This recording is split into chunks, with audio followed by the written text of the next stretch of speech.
and Make sure there are no shadows yes. where people can hide. Okay, excellent. Sorry, Monica, can I just add that Please. there are things out there that you can do. So there's Iris Collective, which is trying to make people more knowledgeable and safe around Web3. So go online, check it out. It's a community, as well as company I work with. So you got to do a plug for that one. Yeah, Dragon Scale is working on Web3 security. So definitely go and check those out. perfect. Can I ask the audience a quick question? Please. How many of you have crypto wallets? Just raise your hand. How many of you are net positive? Ooh. How many of you are confident that what's in your wallet is going to stay there? Oh, wow. Okay, so I'm an early adopter, like 2008-ish. So obviously it like boomed beyond anything I imagined. I only bought in because one of my friends spent 50 bucks. Uh, Comp science majors, obviously new thing. Wasn't a big deal, but as a student, I guess that's a lot. So it did become like, like I can buy a ship level, but I never took it out. Now it's obviously worth much less. Um, but there's an issue. So I live in Japan. So when you try to take crypto out, there's taxes involved. I think US is capital gains, other kind of taxes that are levied on it. So each country has a different way of dealing with these. Because until recently, there wasn't any proper legal precedence of dealing with this. So it was good for a while. Everyone was happy. It's untraceable, no taxes involved. It's basically just money that just came out of nowhere. You put barely anything in, it became worth a fortune. But in terms of cybersecurity, um, just because it's blockchain, it doesn't mean it's unhackable. Everything that people have said you cannot hack has been hacked at some point. So right now, blockchain is quite sturdy, I would say, as a technology. So they're trying to use it in other fields to share data, medical, finance, every other field, I think, is adopting it. But the problem with crypto is that the initial stages, what we saw is all these scams. So there's no trust anymore. So it's not even cybersecurity. I think the biggest issue is that the general population doesn't trust the technology because of the first iteration being so scammy. I think that's how I feel, at least. And that's one of the vulnerabilities that we're seeing. Rug pulls Mhm. are classic scam we see. And not only rug pulls, I remember I was walking out of the conference yesterday with a gentleman who happens to be in this room, and we were saying, did you get a call from or 2.0? I said, yeah, I did. It was like, did it feel money? I said, yeah, they were calling and the address didn't match, where they're calling from. They're asking for money very quickly. And it's like, well, they sound good and all that. It's like, oh my gosh. Yes. But your mind is trained Yes. that oh, this is a scam. It's an instant scam. That's good. Our mind needs to be trained that way. Because when we're all in, when we're in a corporation, we're like in a castle wall. Now the castle used to have a moat and very deep waters around it with very hungry alligators. Oh, now that castle has to have the door open to allow people in. But if we don't know what we're going to protect, we have no choice what to protect. We have to simply protect everything. Firewalls are not good enough, not even close. Because where your big vulnerability comes in, if you'll hear anything I say, it'll be a lot of vulnerability talk. It is your third party comes in that door and out of the door and exposes you to all these kind of things in cybersecurity anyhow. I have major clients. These are the major high frequency trader leaders.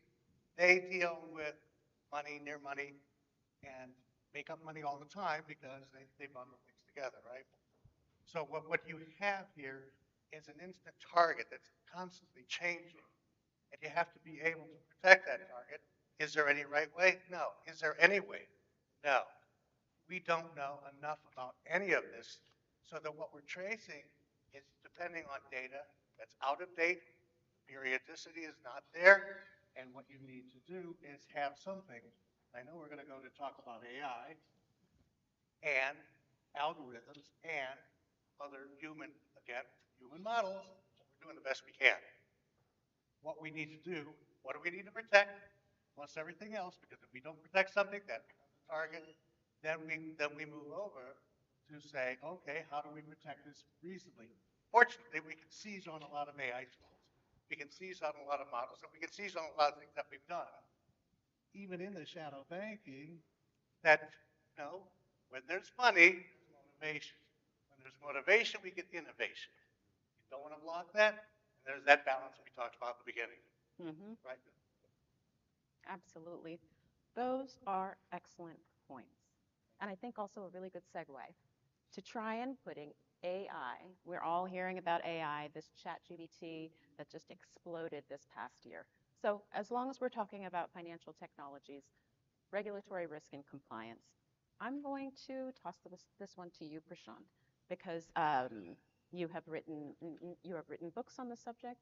You have contributed to a lot of notable research on this subject. So I would like to pose to you the question regarding the EU's draft AI rules that were just not long ago announced. Again, I have to say, I'm sorry to say, they're the first to put this sort of framework on AI rules out to the world to consider. And this includes bans on real-time biometric surveillance in public spaces and so-called predictive policing systems, which analyze prior criminal behavior and other data to predict illegal activity. Curious how you think AI will increasingly be used in financial services, over sort of what time frame in realistic, practical terms. And is there really, am I just missing, what is the downside to predictive policing? It sounds good to me. Yeah, so I will cover this question and I will come back to the cybersecurity one also. So anyone heard about the Belmont report? Belmont report was launched in 1979 when a lot of research was done on behavior science as well as biomedical science. So it has three takeaways that when we do research on human, we should do it for human benefit. We should do it in a respectful manner. That means humans should know that they are part of this research. And the third point was that it should not obstruct the justice. So people should not be put into some bucket in an unjustifiable manner. It has three key takeaways. So when we look into risk of AI, if we simply first adopt the three takeaways from Belmont report, then we can apply AI in a good way. For example, if you are applying AI to predict that there will be a attack on a school, probably AI is a good thing to apply to determine and monitor the social media. But if you are trying to apply AI to determine somebody will be a cause of trouble and you are trying to monitor them aggressively or you want to arrest them, then AI is not good because there is no evidence and AI should not be used there. So depending upon the use case, one need to think through how AI should be designed, for which use case, how it is designed, how it is deployed, and it needs to be continuously monitored. And then we need to ensure that three takeaways for Bellman reports are applied clearly. So if AI is used to help human, for example, if we are using AI to identify what are the risks of cybersecurity, or if we are using AI to create some phishing emails so that we can test our cybersecurity, then AI is good because it is done for the benefit for human. It is done for the protection of human. If we are using AI where we are making it obvious that how human data is collected and we are following the law that if somebody says I want to be forgotten, we are forgetting that human and we are removing their data, then it is the second principle that we are AI is respecting and technology is respecting the human. And third is like AI should not be doing injustice. So this comes to the predictive policing. If we are giving loan to people and AI somehow thinks like certain zip code or certain demographic has low potential to give it back, then it is a bad use of AI. That's where AI should not be making judgment about people.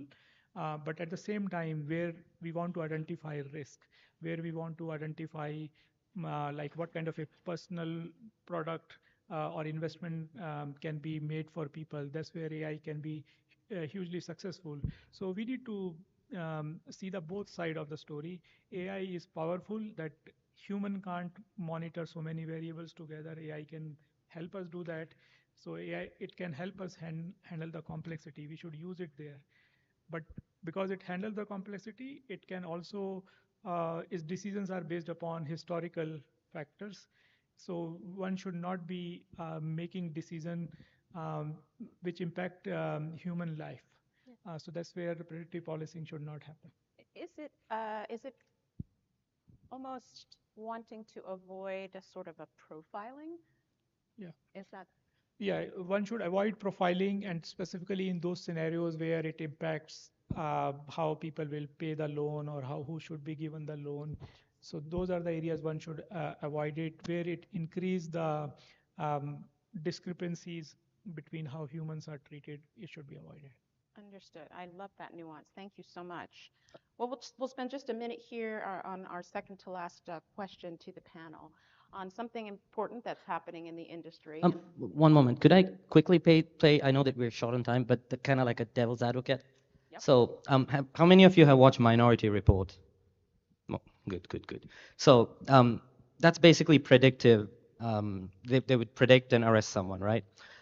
In finance, most of you in finance have used some kind of predictive forecasting model. So honestly, I think AI is just an extension of this, and it's just a little bit more hands-free. Obviously, there's human in the loop for most of this AI because we need someone to hold the reins. But it works as of now. So ethically, there's a different argument. I'm not going to go into that. We don't have time. But I think if it reduces, like you said, the 3 points, if it reduces the workload of humans, I think we should use it and adopt it as much as possible, even though there are risks associated with that. So I just wanted to throw that in there. Sure. Excellent. Excellent point, and thank you. Okay, so as I said, just a second, a little minute we'll spend here on shortened settlement cycles. But for those those of you who may not know, on June 20th of this year, SEC announced a T+1 settlement cycle that will be effective May 28th of next year, unless anything changes. In 1999, we had T+3, which moved to T+2 in 2017. So we've kind of been through this contracted cycle of transaction settlement. Is this a non-event, Chris? It's not a non-event. Nothing that changes anything how you manage money is a non-event. It impacts every part of the stack. Talk about technology. It affects and impacts directly every part of every component of every person that works inside, around, and outside financial systems. You're going to be happy, unhappy, going to be all of those. Because these settlement cycles, when they shorten it, you're going to be interrupted as far as how you interact. Because your expectations are going to change. Now you're going to have, just like you do now, a portfolio of when you're going to pay for it, when you're going to clear for it, when you're going to have the cash available or the equivalent securities available, right? You don't have that, and if your broker and your agent doesn't have it, you're out of luck. You're not in it. You may have just lost a great opportunity. So therefore, it's a very, very, and I want to correct and clarify something that was a statement made before. The intention is to meet that date. The intention is to start that date. What the American regulators do, and yes, I'm going to differentiate Americans and Europeans. What I love about Europeans is the discretion. When I do an ISO 22301-313, 27,000, all the numbers, implementation, I love that it's clear, crisp, and has definition. You have the context. Start with the context. You know what you're dealing with. You know where you're coming from. In the American regulation, which I've dealt with FFIEC and all over, it's deliberately squishy. And I'm going to use that word. Why? Because we're moving it. We don't want to interrupt the innovation. We want to test it, fine tune it, and get that down to something that works not perfectly, because we have all these companies changing all these programs, these interactions. We also have cybersecurity to worry about every micromillisecond, excuse me, I know it's close, of every day. And it's a reality. So anytime you get institute change and you open change management, you're instituting risk. Anytime you institute risk, you create a target. Anytime you create a target, you become something that is open to abuse. And when abuse comes in money, especially the transactional speed and frequency, that big time. We talked about it all over this panel already.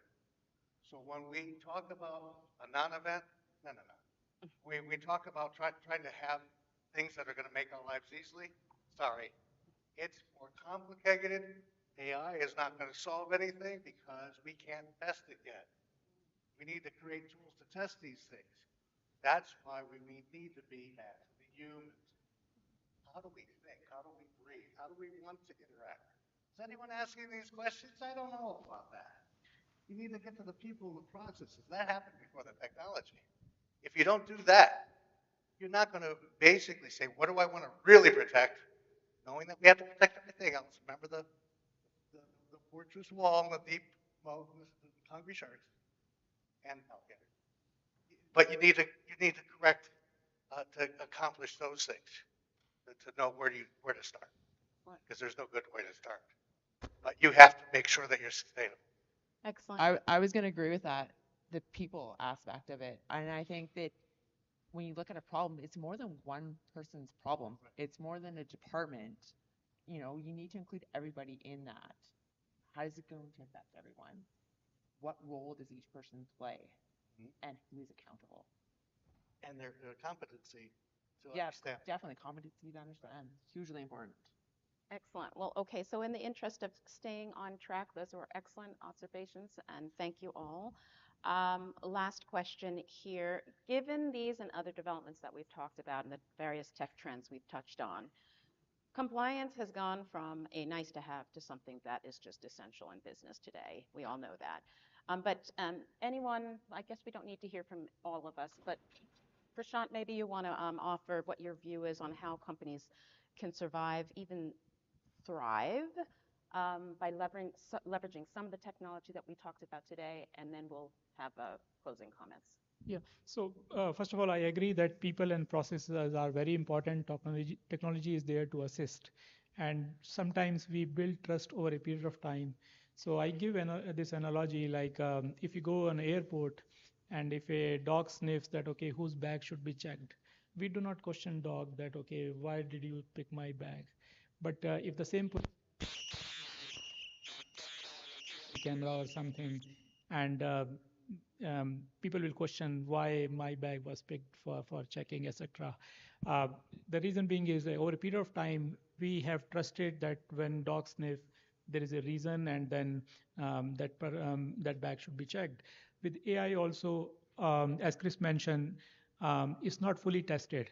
And there are areas where AI is doing well. There are areas where it is not doing well. And one need to think through in which scenario it works, in which scenario it doesn't work. And so companies need to design the technology and determine where it can automatically do the job, and it can do whether it is auditing or whether it is risk checking, like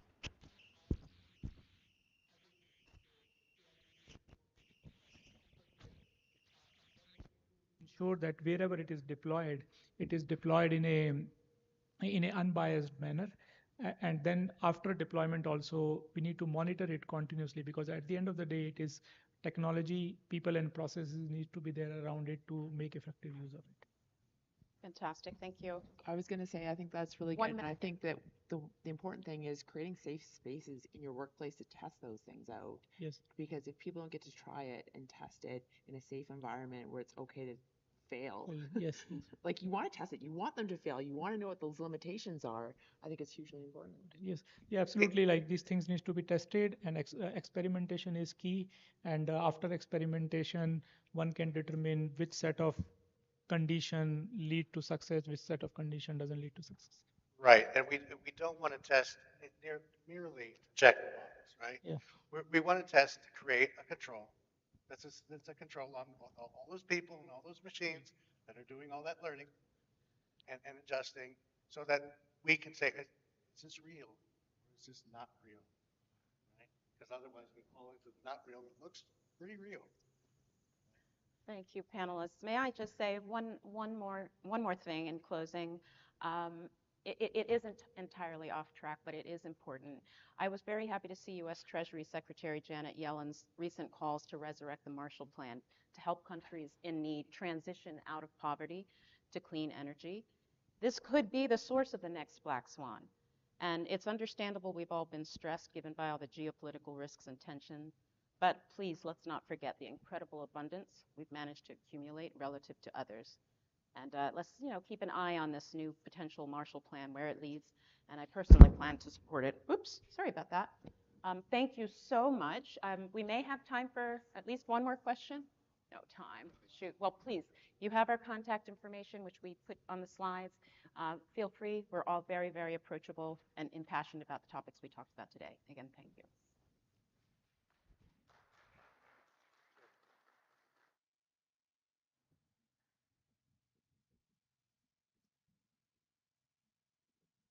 All right. Thank you again, panelists, for that engaging discussion. A lot of information. All right. With our next session, we're going to take a deep dive into the power of executive benefits with a best-selling retention author. We have a luminary who's authored not just best-selling books, but charted unexplored territories in the field of executive retention. His groundbreaking work has paved the way for organizations worldwide to reimagine and re-engineer their strategies.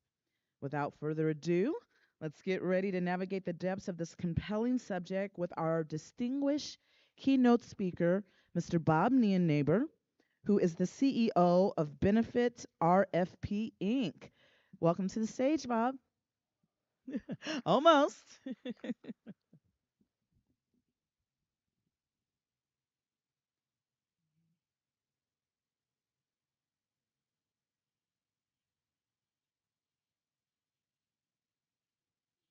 All right. Welcome, Bob. Okay, let's see if we can figure out the technology here. Good morning, everybody. It's always good to be in Vegas during a nice cool streak that you guys have going through here. Real quick, I always like to start these conversations off. I've done 1,000 of these conversations, and for large audience, small audience, on the internet, all that stuff, I'd like to get a show of hands. Who works with executive benefits right now with their companies? Okay. Who is working with technology firms right now? Who has ever heard of a thing called AI? Right? Everybody's heard about it. You hear the horror stories on the news. You hear how it's going to change the world. It's going to eliminate a lot of jobs. All these different things happen.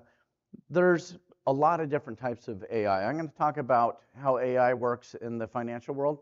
The company that I represent is a leader in artificial intelligence used in corporate benefit programs. Anything that touches wealthy business leaders, high income earners, very successful people, we're using that technology. And we use it in a way not to eliminate jobs, but to actually refine and make products better for companies. So we load technology with data that goes into our AI that then compares products side by side, so that if you're looking for investments, you can compare every investment in the world and come out with the best one based on the demographics that you're putting in there. Same thing with executive benefits. There's a lot of tax laws, a lot of regulations, a lot of different things that go into the mix on these things. And we load a lot of data in there so that based on the demographics of the client that's putting the information in there, it can spit out the best plan. And people don't realize that things like executive benefits now are profit centers for companies because of the regulations, because of the tax code, because of all these different things, because you can compare the complete marketplace. And it doesn't eliminate jobs, it simply makes products and programs much better. So we hear the noise from the government saying, we got to control, got to control, got to control. Those are usually people that just want to take control of that world. It's a good marketplace. It's just the next level of technology that's out there. So don't be afraid of it. What I'm going to do, though, and one of the great things that you're going to see with artificial intelligence is executive benefits have long been the most confusing aspect of any type of corporate financial planning. A lot of rules, a lot of regulations, a lot of red tape. You're playing with some big dollars in this marketplace. A lot of things can go wrong. What artificial intelligence has done is made this platform very easy. I used to get up and do training programs. I've been doing this for 30 years. I used to get up and do training programs for folks. It would take 2 hours. They would get 10% of what you're talking about. Because artificial intelligence now takes and accumulates all that behind-the-scenes complex stuff that's really confusing. You don't have to worry about it anymore. Now you just plug in your information and it spits out the results that are going to be the best for you, for your company, for your top people, those types of things. So we're going to take a real quick deep dive. It'll take about 20 minutes. And, you know, it's very important that if you have questions, stop me, because this is for you guys. This is not for me. I've been doing this for a long time, represented companies, smaller companies, all the way up to the Fortune 100, national, international, anything that's out there, we work with these programs. Very important to know who you're working with in this marketplace now. Know that they're getting awards. Know that they have top service awards. The best programs out there are not simply the companies that have the best technology. It doesn't matter if it's proprietary or shared technology, anything like that. You still want a consultant or somebody that you're working with to help navigate you during the process. Other than that, though, you want to know the company's got the good tools, got the right tools, because there are some folks that are doing AI in a very bad way in the marketplace, and they are taking the wrong information, putting it into plans, and it causes more of a problem than it is helpful. So know your technology. We always share all the different awards that we get. We get a ton of awards. We're on covers of magazines. We're listed as one of Silicon Valley's top 30 tech firms. We have a lot of different things behind us. We have a lot of service awards. The greatest thing as the CEO representing this company is we've never had a lost audit. We've never had a lawsuit. We've never even had a customer or participant complaint. Those are the things that I hold true to, whether you're doing it right or not. Because if you do have those problems, you got a lot of other problems. Our mission's simple. We want to partner with clients and consultants to help create and refine the top performing cultures. You know, we want to be representing and working with companies that are here and want to go here. You know, so we're always going to stay in contact with their top people, make sure they're rewarding the top people, make sure they're putting extra money in their benefit plans or stock plans or whatever it may be, but we don't want it to come out of the company's pocket. There's a lot of regs, a lot of tax laws, a lot of banking rules that actually, just like if you're buying a house and you have a renter paying your mortgage, it's the same thing. Banks pay for a lot of pensions. Tax laws pay for a lot of pensions. A lot of different things, and millions of dollars going into these participants' accounts by doing that without it coming out of the company's pockets all the time. And that's what you want. You want to serve as a profit center for an organization. Benefit RFP, because we started this artificial intelligence technology build out about a dozen years ago, we've been considered a market disruptor. And you know, we're classified when you look at the world around us. You know, 15 years ago, we all climbed into our yellow cab and went wherever we told the cab to go. Now, you could be at 2 in the morning at a bar. Hopefully, that's none of you in the room. A couple of you look suspect, though, so I'm not sure. You know, you can get an Uber anywhere. It picks you up, takes you wherever you need to go, anytime, day or night. So it's a different world. You're still just getting a ride, but the ease of getting to that ride and to that destination have vastly changed. Same thing with years ago, everybody used to go to the department stores, buy from Sears or the big stores like that, and everybody clicks on Amazon because it's ease of use. And that's the same thing we've created with our technology. So a client can simply plug in their data on the company. If they want to do a full company plan for everybody, they can plug in their census. If they want to do a plan for 1, 2, 3, 5 people, whatever it is, they simply plug in their data. Our goal is to get that client to the success line that they're looking for, regardless of the size of the plan or whatever they're working with. And it doesn't matter to us if you're Apple or if you're doing a plan for one person. It's the same exact conversation. They need to be able to plug in their data and have it spit out what's the best plan, what's the best funding mechanism on that plan. Should I use investments? Should I use corporate cash? Should I use corporate insurance, which is very common in these programs, and it's very complex to do comparisons. And that's what the technology does, is it compares that data so that when a company looks at funding the plan, they can see not what's an okay way to do it or what might work, but the best way to get the most out of that plan, utilizing tax rules, regulations, investments, insurance, whatever it is that they want to throw at it. And then it purges all this data together. And so it spits out a final result of, now they went online, and they plugged in their data on what they're trying to achieve based on the company demographics and the demographics of the participants. It tells them the exact plan that they should be in, or plans. There might be multiple plans because plans are different for employees versus owners because of stock share reasons and all that. So it changes a little bit. And then it aligns the product for that purpose, and then it spits out the right plan and program. A lot of people always come to me over years and years of doing this, and they say, well, you know, executive benefits, that's just doing a deferred comp plan, right? No, there's literally tons of different ways you can go with these plans. You have to look at each individual situation. An international company is going to have a different situation than a US-based company alone. A for-profit or a non-for-profit is going to have a very different atmosphere and thing that you got to deal with, from tax laws and tax rules and regulations. So you got to look at everything differently. But there are literally a ton of different ways you can go. And companies always come to me with one fear: it's going to cost me a ton of money, right? No, it's actually going to reduce the cash flow related to paying your top people or even yourself. It's going to put you in situations where you can have money come out of your accounts tax-free or on a tax-preferred basis. And again, remember I said we've never lost an audit, we've never had a lawsuit. This is all U.S. regs, and this is all U.S. tax law. How many people in the room would argue with me that you can pull all of your money out of a corporate 401k plan 100% without you paying the taxes on it? Come on, there's got to be some challenges out there. Where's my tax people? All right, you guys are being shy. You can. Tax law allows you to take dollars out of things like any corporate pension plan. So if I have a 401k and I have $2.5 million sitting in there, most people make the mistake of pulling that money out and they pay half the taxes. You don't have to do that. DOL's had a rule on the regs that exists before 401ks even exist. So it's a matter of knowing how these rules construct. The other thing is, you're in Vegas. I live in California. California's got a top tax rate of 13.3%. We hate it, all right? And so when you're making high income, you learn to set that money aside, because I can retire in places like Nevada where I have zero taxes, and I can use a source tax rule, and I can get all that money out without paying any state taxes. So there's provisions that are out there that enable you to maximize the value for your participants or for yourselves if you're a business owner, that type of thing.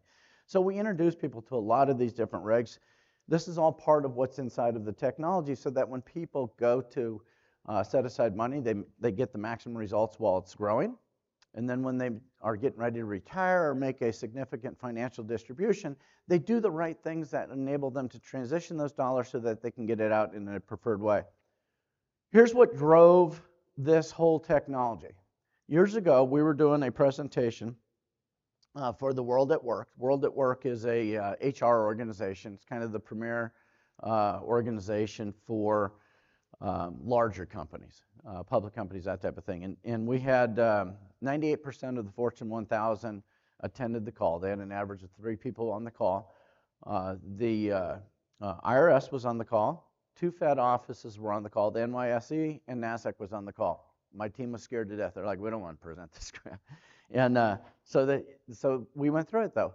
First couple questions we asked were, what level of knowledge do you have? And remember, these are people that are representing the Fortune 1000 companies out there. What level of knowledge do you have in this space that you're working in? 3% felt they were 100% knowledgeable. 97% were 70% knowledgeable or less. And these are people with direct jobs. There's a lot of confusing aspects that goes into this. And we looked at that and said, wait a minute. You take smaller companies where people don't have dedicated jobs working in this space, or you take even private companies where an owner or senior people are walking around with 3 hats on every single day. They don't have time to pay attention to all these regs. And that's where we built the technology that then created what we have today, where it compares everything, puts everything in the data bank. So we go through real quick. These days, you don't have to know how to sell executive benefits. You don't have to have a lot of understandability about it, because you're simply plugging in what you want to have happen, and then the demographics of who you want to do something for. And so we have a live diagnostic video call. We do this not just with executive benefits. We're rated as the top international risk and wealth management firm out there. We do wealth management. We do risk management. We can do commercial P&C side by side. We can do succession planning, so if somebody's getting ready to retire, they want to know what their business is worth, they can go on our data bank of 30 million companies and see what their business is worth and then do the right process of selling it. And there's a lot of different ways of selling it, just like there's a lot of different ways of doing planning programs. We can do it for individuals, we can do it for companies, so we have a lot of different things. We give them a score. They see a score of how they're doing right now on what they've put together today, and it's a benchmark. It's just an automatic benchmark. On the left, it says, here's your score today. Here, when you start flickering a couple of different switches that maybe you're not taking advantage of right now, here's what you can do. Here's what the financial impacts are of doing whatever it is you're doing. So a company can make these decisions long before actually implementing the plan. They can start playing with it and kind of come up with a tool. If somebody's not on the call, let's say the owner can't make it or their tax advisor or attorneys can't make it, they'll get a boardroom-ready document that gives, in layman's terms, what they need to do. So I can hand it off to somebody else, and they'll provide me with all the different things I need to get done. This is just a quick way of how, it's called the heat map. It's a piece that compares all different financial products side by side. And it's an apples to apples. Every single bit of data that goes in goes across the board. At the end of the day, we can see exactly what product is going to be the strongest for a client to get into based on their demographics, based on their financials. And so like on this one, for example, it looks like column 4, that would be the investment group that would win. And then you'll notice it gets darker again under about the 3rd or 4th year under column 8. And then when we would transition the plan. But we look at this on an ongoing basis because this matrix system is just not a one and done situation. It looks at it and compares it on an ongoing basis. So if product changes, if company comes out with something that is more economically sound or more competitive in the marketplace, clients can see that and they pick it. We never pick product for clients. We don't sell products, and we manage billions of dollars in this space, but we don't sell products because clients pick it themselves. We just plug in their demographics. They can run a financial review.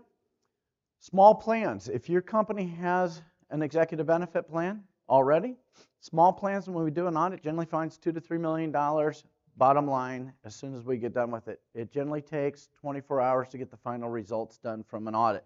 If you don't have a plan and you're thinking about doing a plan, this gives you the opportunity to do the plan right from day one. So it puts everything together for you.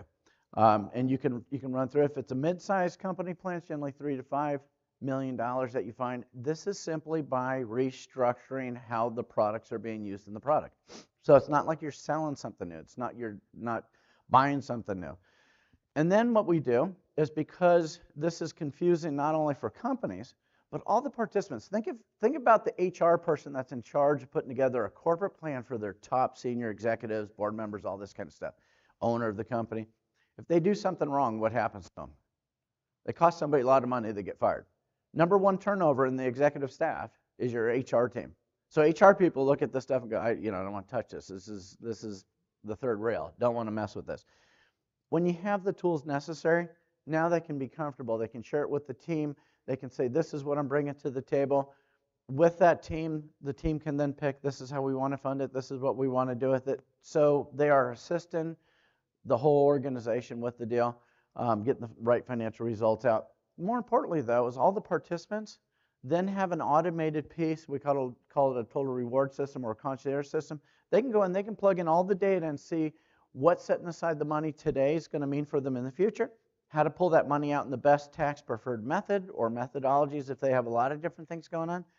It can involve what's in the plan. It can involve their spouse. There's a lot of just moving pieces, but a participant has the same exact ability to go in and find out what's best for them using the same heat map methodology, the whole thing. So all the turnkey pieces are out there.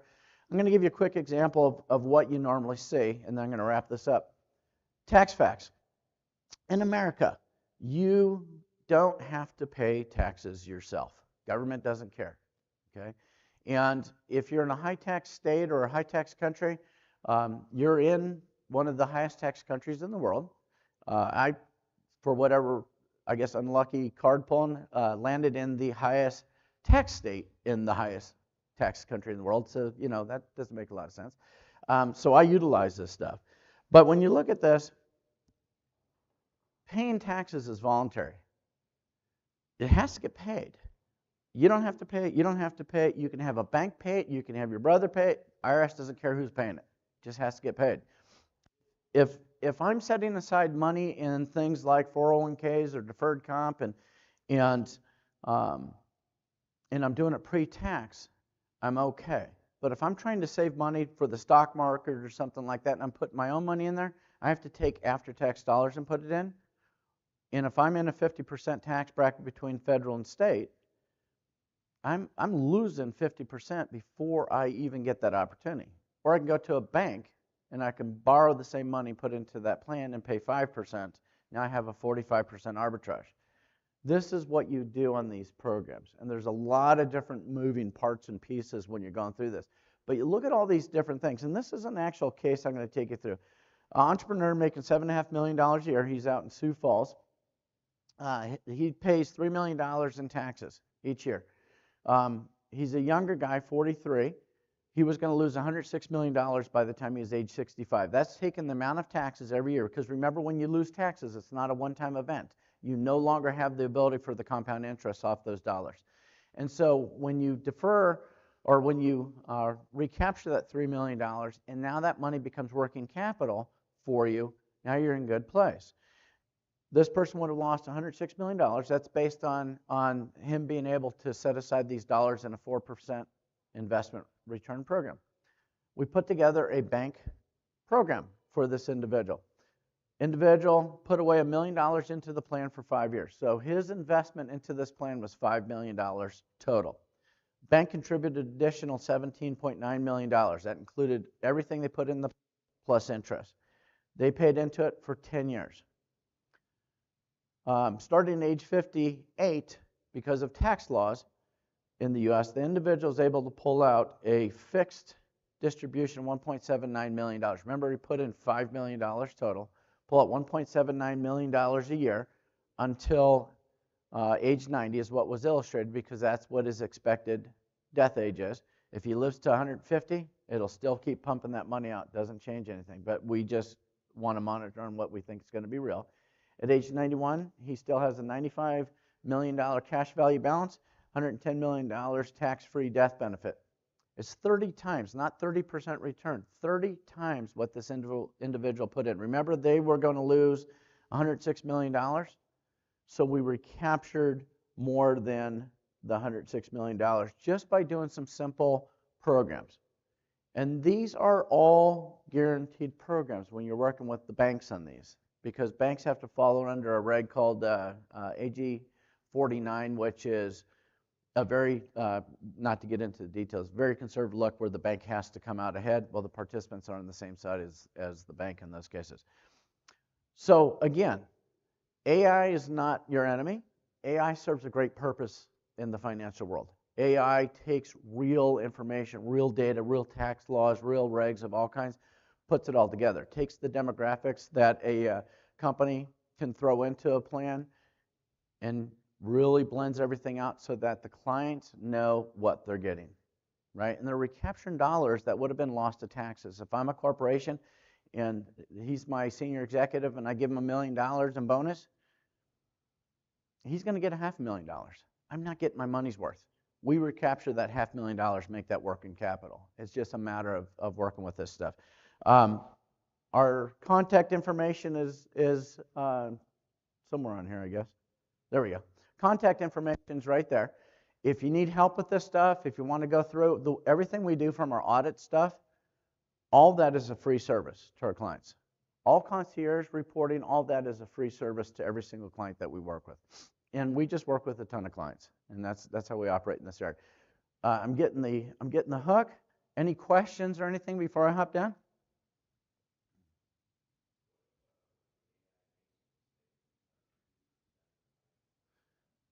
You know, that's a question that always comes up. Where I see AI making mistakes, we beta test everything. You can't make a mistake in the financial world because it's going to cost you dearly.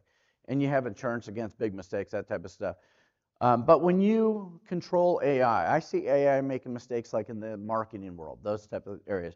In the financial world, you really can't make a mistake because it's pluses and minuses. You're putting in the raw data. You already know what the outcome's going to be. You're not putting in hypotheticals that can't exist, these types of things. It all has to be based on real information. So you really can't get into that mindset. I think a lot of stuff that you hear in the news about fake news being put out there and all those kinds of things, that's fake data to start with. They have different intentions, and that's bad AI. Do you have questions? All right. Thank you, Bob, for sharing your insights with us. That was a great talk. All right, so we're going to continue along that train of thought. This next session is for all you investors out there. Please join me in welcoming the moderator for our next panel discussion entitled The World is Your Stage, International Investment Strategy for 2023 by Professor Dr. Robert H. Schutzel, who is the owner and president, CEO, and CSO of Protective Skincare, Inc., Microbiome Pharma, Inc., RadMed, Inc., and ImmuneRight. And our panelists joining him will be Norma Canales, who is the managing partner of ANCA Corporation, and Raquel Bradley, the community leader at JMZ Processing, LLC. Welcome, panelists. Is everyone here? Here we come.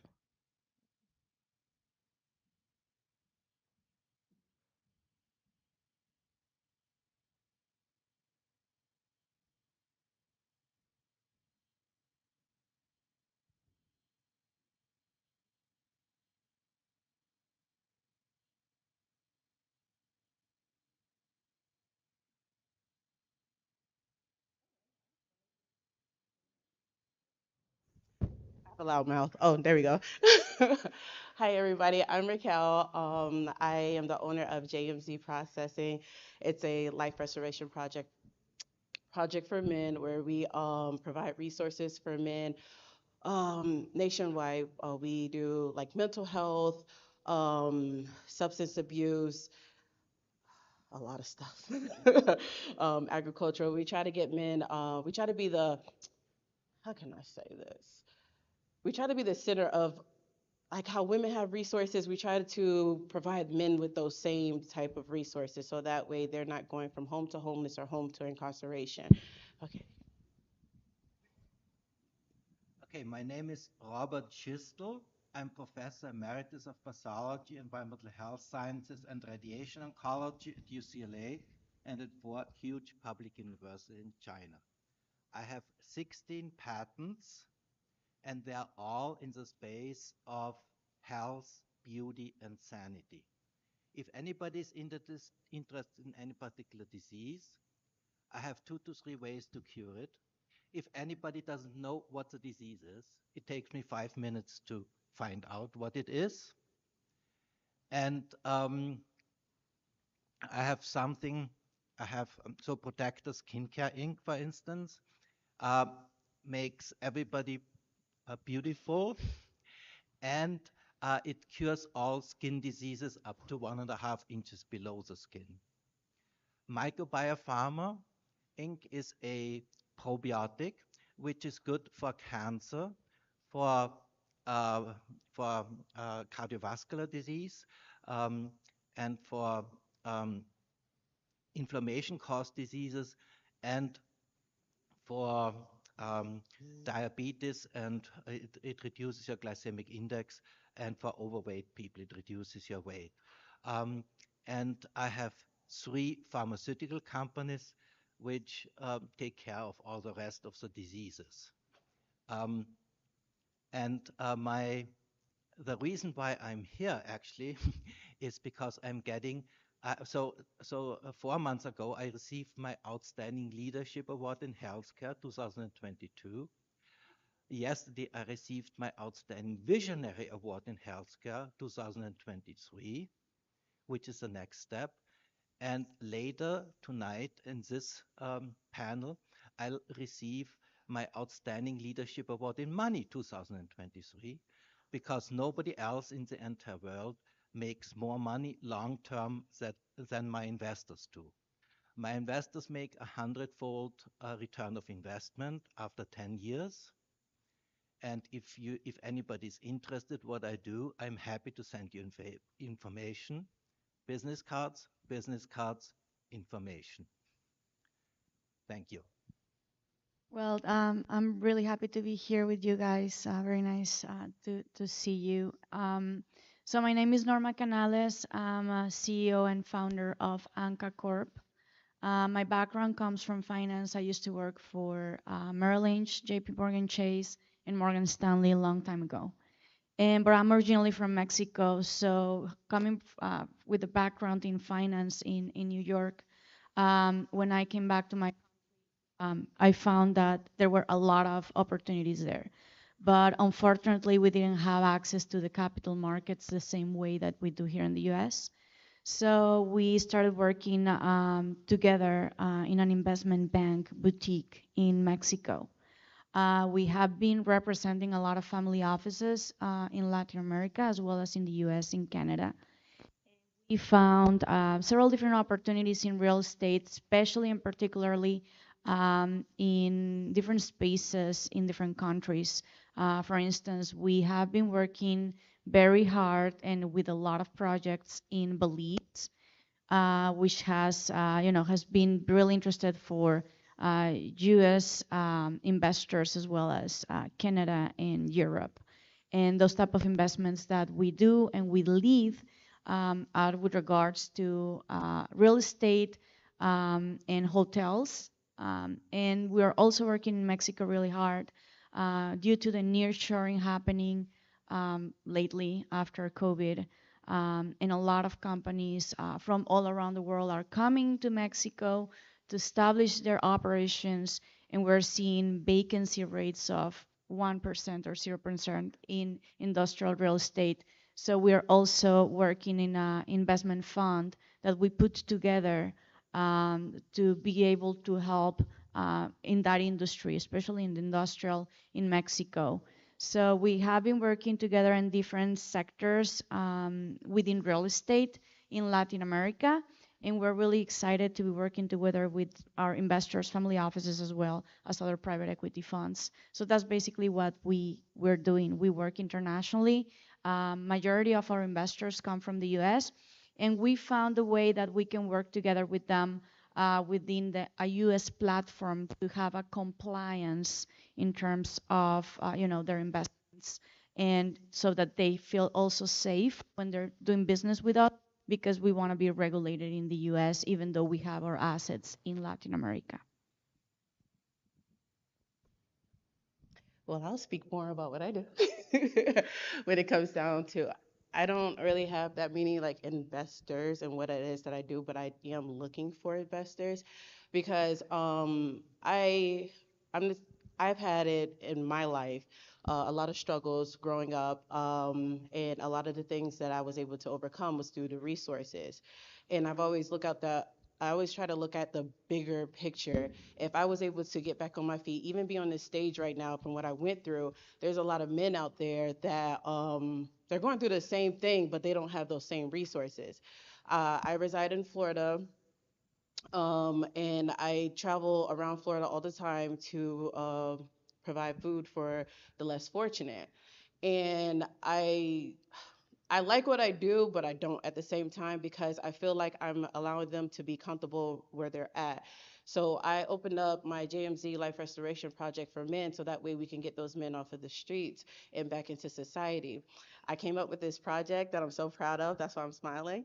And so I want to do like this drug rehab, but instead of them being behind, uh, the four walls all day, trying to recover from their substance abuse or anything like that. I wanted to incorporate agriculture with it, so that way they're learning how to grow food, raise chickens, raise animals, and then when they get back on their feet, they have a life skill so that they can continue to go on. So my program is for men to continue to get back into society. So there's a balance in the world so that they feel like they have something to hold on to and to continue to go, to have those same resources as women. We get a lot of different programs that, are for women, but we have hardly anything for men. So I decided that I will be the voice for men. So I don't have investors right now, but I am teaming up with a lot of mental health associations. We just had an event where we did free mental health. We signed them up for men who didn't have insurance. We signed them up for Obamacare, and then they're able to get mental health. We have the substance abuse, and we have a lot of programs. We help with child support because a lot of those men that were on the street, it took one missed or well, three missed child support payments, and they were right on the street. So we help with child support, and we try to get them enrolled into trade school so that way we can just, like I said, get them back into society. So, and I want it to be because it's everywhere. Like the lack of resources for men is everywhere.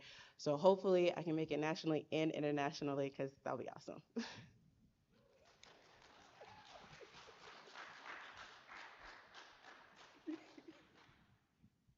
So maybe I can give you a bit of a flavor of what the capabilities of my things are.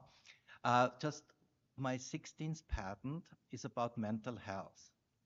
So what my chemical is doing, it gives you an energy boost. It increases your sleep quality. People have to sleep less. It gets rid of overreaction and aggression. It gets rid of addiction, all the craving is gone. It increases your memory. People become smarter. And that's because good grades in college and university are 4 to 5 times more related to memory than to IQ. It cures anxiety and depression, and it cures Alzheimer's. And that is just what is already patented. Now we are doing all the other mental diseases. We are starting with autism at Rutgers. We are doing strokes at UCLA, the Semel Institute, and other mental diseases, smoker cessation, for instance. It gets rid of addictions. We are doing PTSD, ADHD, schizophrenia, and then we are moving into the movement disorders like Parkinson's and Huntington's. And this is just one out of 16 patents and one out of 6 companies. And if you would want to invest into my companies, you wouldn't be alone. I so far have just the banks that invest in me are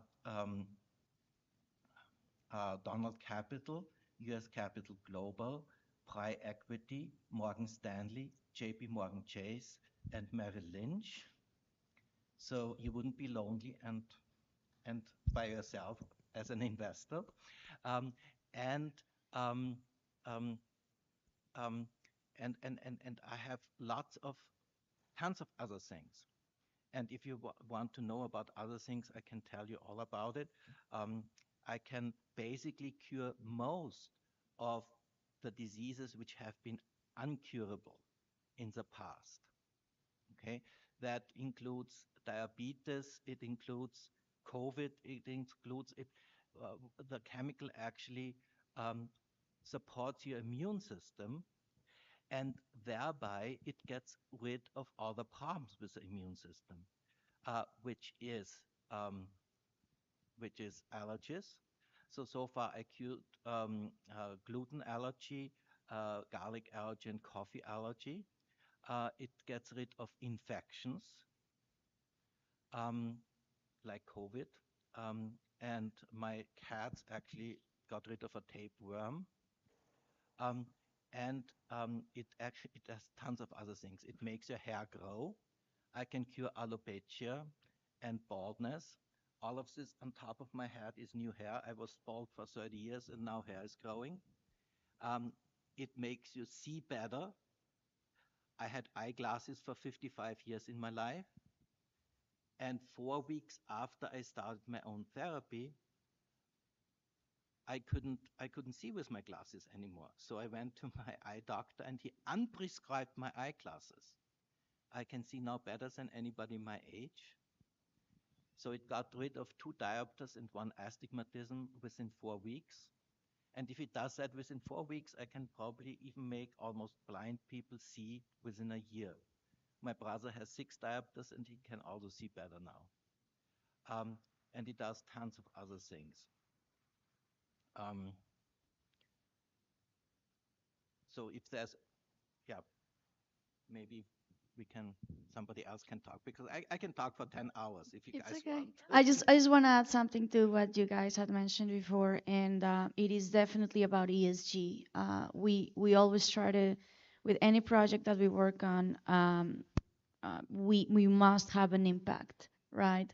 So it's got to be sustainability, especially because we work a lot with construction, right? So we're always trying to find new technologies, as well as the use of prop tech to measure the impact that we're doing in real estate, but also in terms of gender equality and also giving opportunities to having a diverse team is really important for a successful company.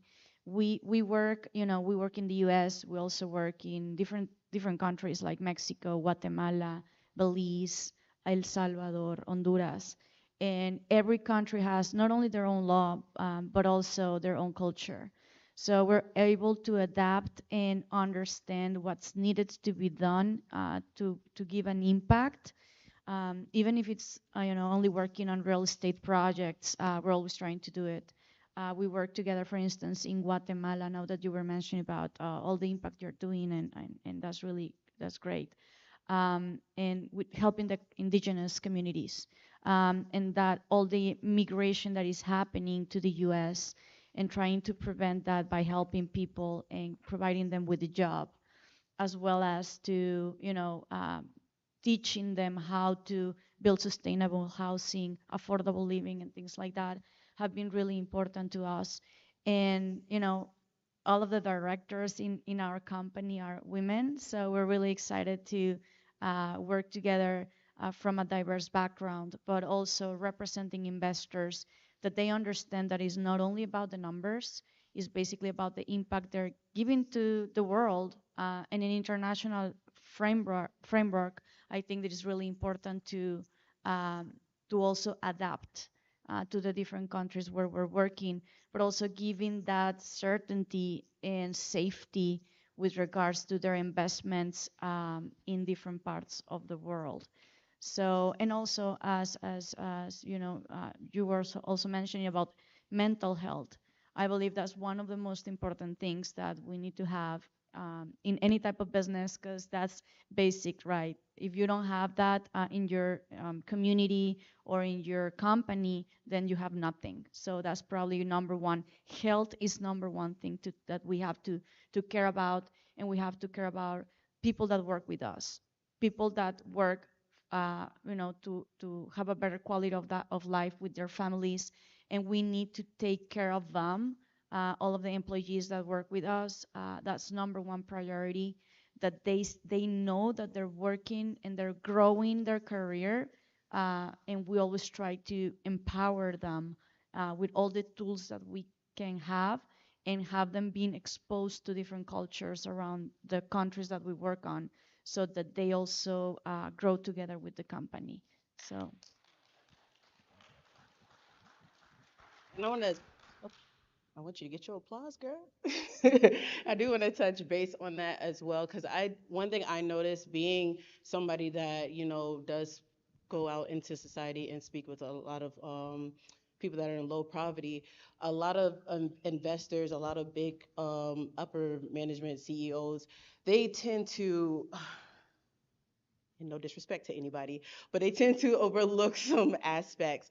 For example, I had a guy that came up to me and he was just like, "Oh, we're gonna throw some businesses here in the low poverty areas so that we can give them jobs." But I'm like, dude, you have to look at the bigger picture. You're gonna give them jobs, but a lot of them, they've been arrested. They have a background. What are you gonna do to help that? Like, how can we prevent them from getting in trouble before? You can't just throw businesses out there and expect them to work. They have to be qualified. So that's why with my program, I try to get like really in deep. I do free sealing expungements. I travel all around Florida and do free sealing expungements for these men, so they have that second chance in life. So if they did decide to put new businesses in their area, they qualify for that work.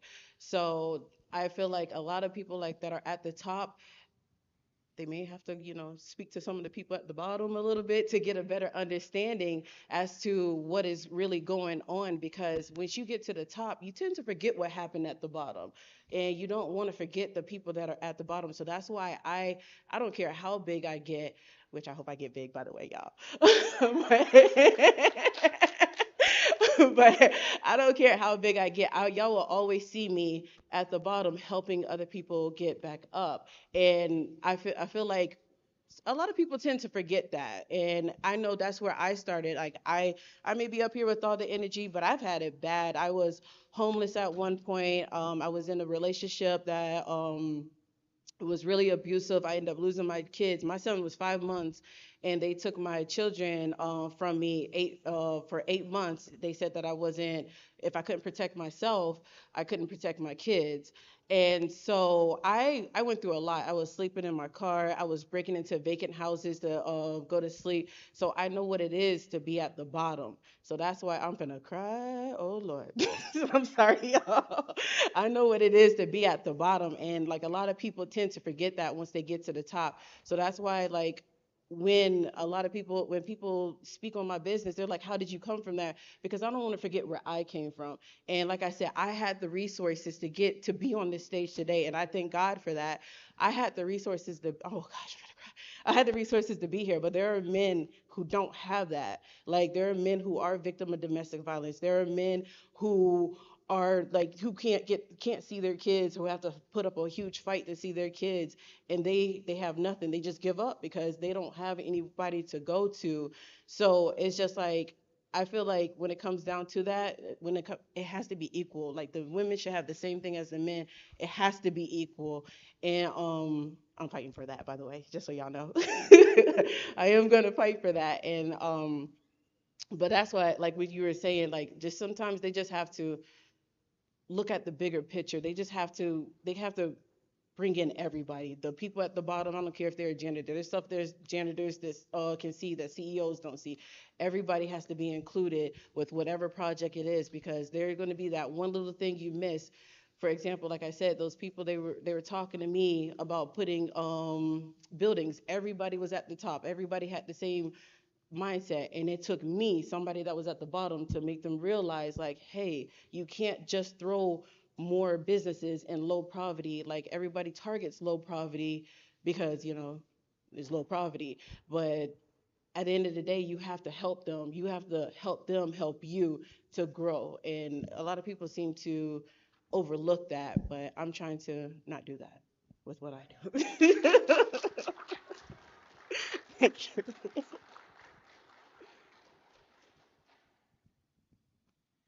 So actually, we had a moderator, and the moderator couldn't make it.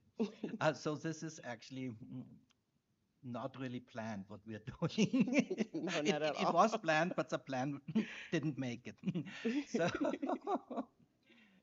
so maybe I can so maybe I can tell you a little bit about additional things what my chemical can do. So for instance, for cancer, it prevents cancer. And for stage one and beginning of stage two, it keeps cancer without proliferating further, without progressing further.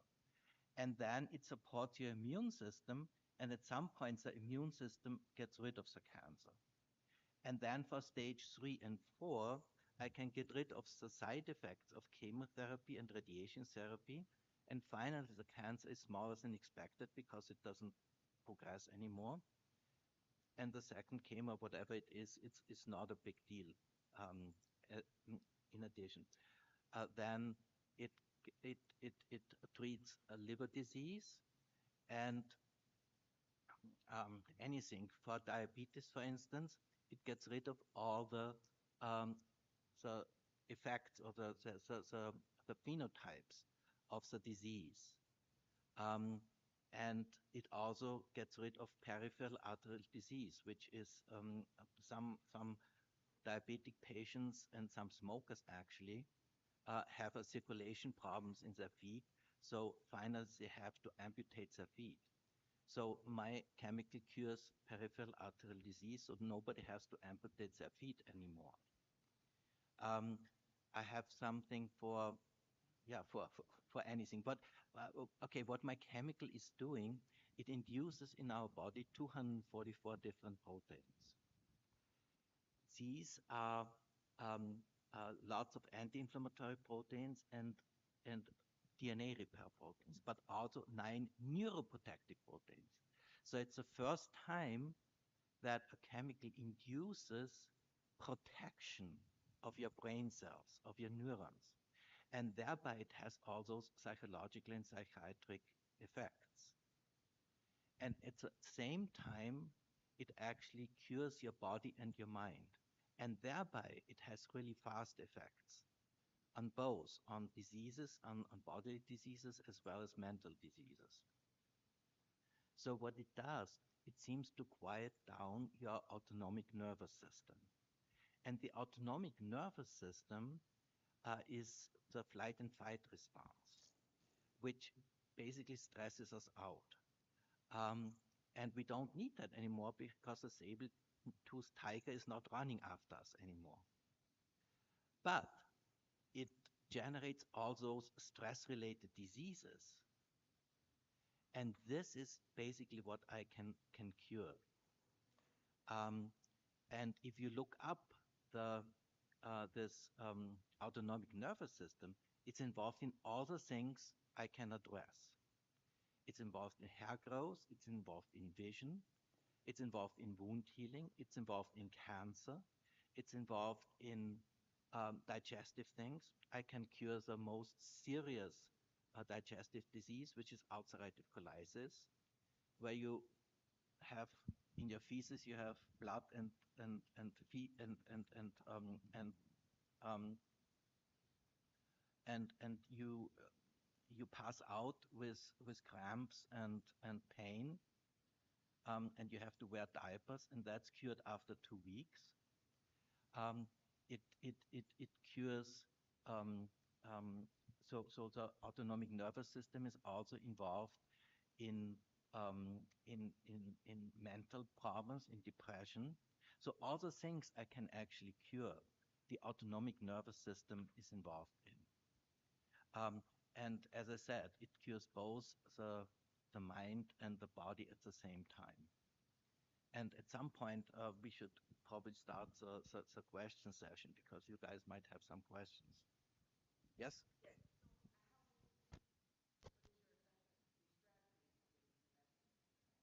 Oh, these are private companies, and one can buy stocks in my companies, which the minimum investment is $10,000, and it should be worth $1 million in 10 years. If you have $1 million, it should be worth $100 million in 10 years. If you have $1 billion, it should be $100 billion in 10 years. So it's an equity investment. I cannot use loans.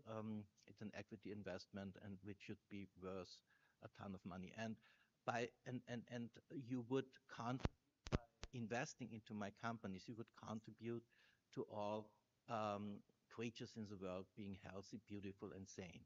So it's a very good investment. So I'm just getting my 6th patent back from UCLA, which actually cures all hematopoietic diseases, including AIDS. So what I want to do with this is actually get rid of all 27 million AIDS patients of the disease in Africa for free, and 91% of all HIV positive children are in Africa. And all of those don't have money to pay for the therapy. So maybe with treating a couple of wealthy AIDS patients here, I can treat all of them for free. So I'm in touch with the AIDS Health Foundation, and a lot of other doctors who have AIDS patients for this patent.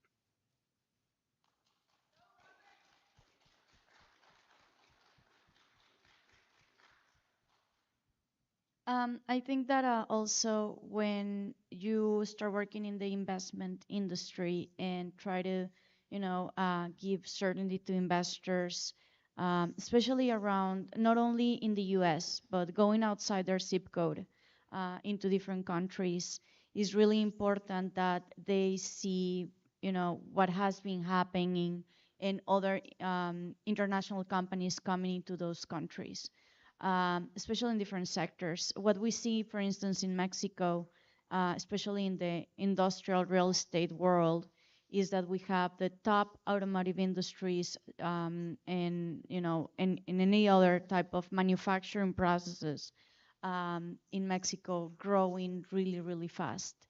And what happens is that it's not only about one big company. For instance, the announcement this year of Tesla being in Monterrey, where our main office is located at, is the gigafactory of Tesla, and is going to be the largest factory of Tesla in the world in Monterrey. Even before that, we saw a lot of Asian manufacturing companies coming into the north of Mexico. But when we saw that announcement in Tesla, we saw that it was not going to be only about that company coming into Mexico, but it was going to be about all of the suppliers that come along with them. So we are 1 hour away from Texas. We're really close to the U.S. market. And what we saw is that after that announcement happened, we had a lot of investors interested in understanding why Mexico was going to become the new China. So it was not only about, logistics, that it was going to be closer to the border, but also about the human capital that we have in Mexico. Is number one engineering company, not company, university in Mexico is in the north of Mexico. And we have a lot of engineers that have a lot of experience working for the industries. So being an entrepreneur and working in the investments world, we found that we identified these opportunities and we adapt with the requirements, and we work with number one experts in that industries to make sure that we comply with everything that we are proposing to investors. That happened to us in Mexico. Then we went to Belize during COVID. A lot of people wanted to have a second home outside of the U.S. They wanted to do investments that people are doing a lot of working from home, and we found out that places in Latin America that are very cheap in terms of living expenses and all that, but also in terms of investments and very high quality of living. So we have a lot of companies also supporting that of having their employees as well as their offices being flexible and moving to Belize, for instance, having the Caribbean Ocean in front of you, working from there, increasing your creativity and as well as your quality of life. So we were able to adapt the investment fund that we have is private equity in Belize for this type of industry, as well as in Mexico for industrial. So, just wanted to give you a couple of examples of the things that we're doing, and I think it's great, and it's really, I'm very happy and excited to be here and meet you guys. Congratulations, you're amazing, and it's nice to be here.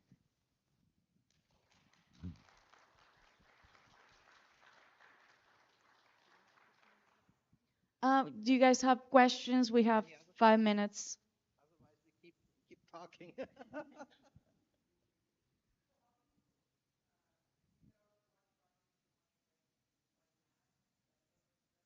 Yes, depending on the investment fund that we structure, we do a U.S. platform under Reg D, and we register our funds here in the U.S.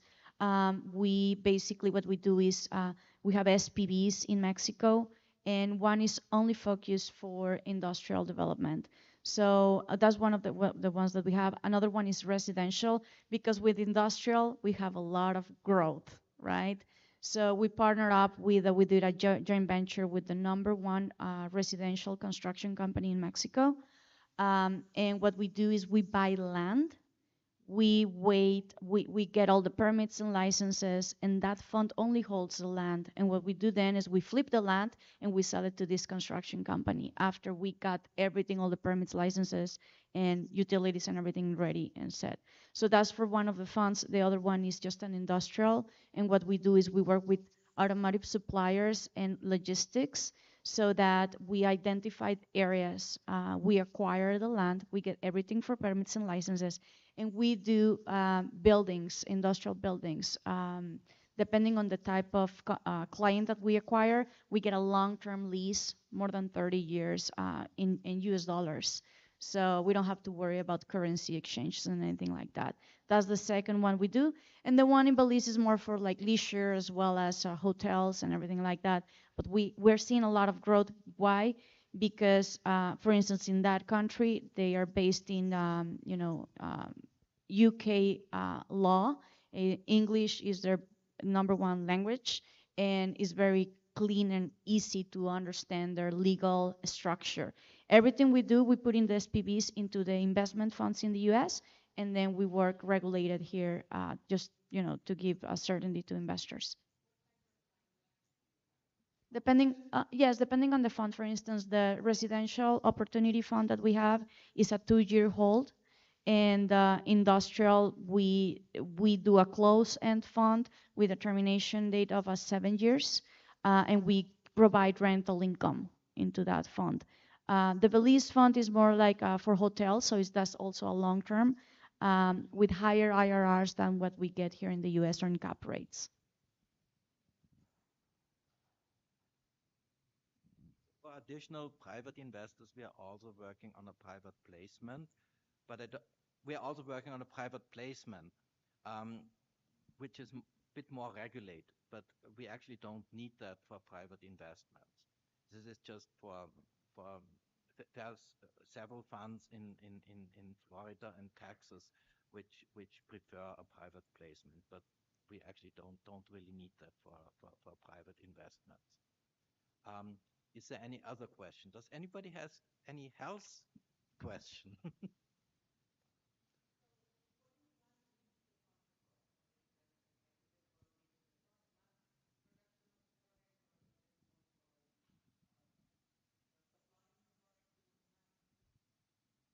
So all the funds will be used for filing further patents and for healthy things, for curing more diseases, and to actually purchase ingredients and paying my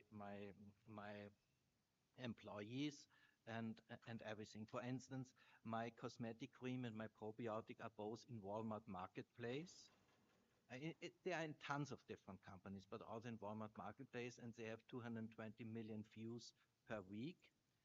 So this is a huge opportunity, but they are also in everywhere. In Albertson, Walmart,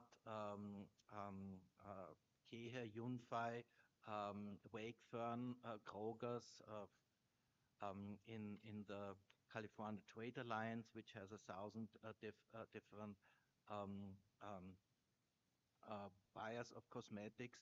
We are we are negotiating with Shiseido and Estee Lauder for licenses, and we are in tons of different things. We are even in a special boutique in Hollywood, and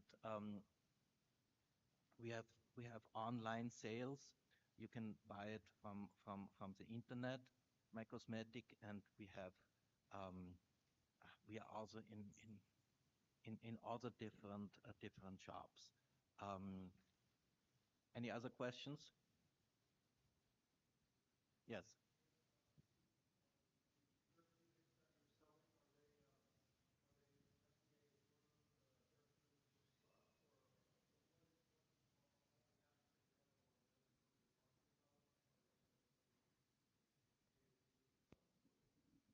Right.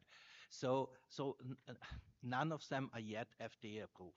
So what the chemical? So first of all, I call it a chemical and not a drug because drugs have negative side effects, and we never had any negative side effects with my chemical. Um, Secondly, we are working on FDA approval for all my products, and that will come either from the pharmaceutical companies that are licensing my stuff, or I can pay for FDA approval. Um, so far, we mainly focused on getting the patents, getting enough patients to patent things, And now the next focus is actually on FDA approval. So at UCLA, for instance, we just started the process of doing all the tests for which are required for an IND, and then basically for FDA approval. Any other questions?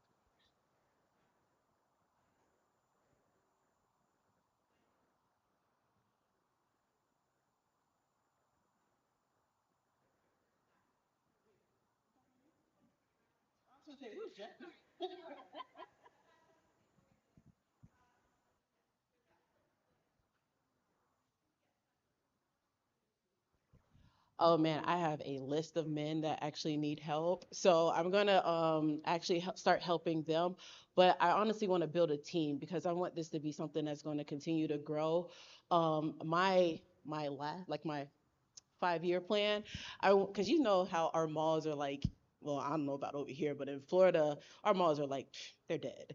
So I want to renovate the malls into like different men's programs, so that say for instance, there's guys that are into mechanics and fixing cars and stuff. There's going to be a section in that mall where they come together, fix each other's cars. I want to have open up a teen program where men can come in and teach teens how to do the hands-on stuff, constructions, mechanics, um, anything that can like help the younger guy, like the young men, I should say, the young men grow and get life skills. I want to do that, but I want to have this mall so that everything is together. Because one thing about it, I learned men don't talk to women like y'all. They do not talk to us, but they will talk to other men. Some might need 1 or 2 beers, but we'll have a bar in there too. But they will talk to each other because they understand each other. So I want it to be where I can grow, like, anything that's the malls that are like I said, that are dead. I want to purchase the malls, build like a nice good men's program where they can come together, help each other out, learn different techniques, and also build each other back up. So that's my ultimate plan. But right now, I want to build a team. I really want to build a team because I don't want it to just settle for Florida. I want to take it as far as I possibly can because how I personally see it, like even if I travel around the world, I don't think men still have that same opportunity as women's. So, or women, sorry about the S, but they don't have the same opportunity as women. And I just want to help that. I want them to have a resource center. My goal is to be the number one resource center for men. So, but if I get it, I want to just start building my team and start expanding as much as possible. And then, like I said, I have a lot of creative ideas. I want to bring those in to help a lot of different men grow. So.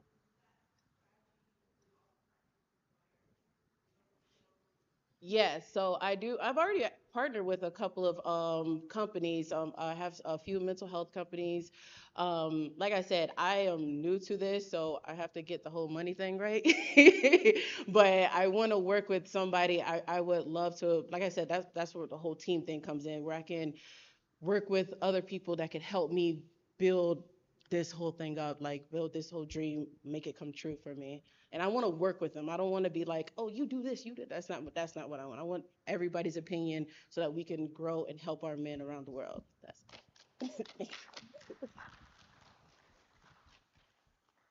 So maybe if your men have any um, health problems or mental problems, I can also help.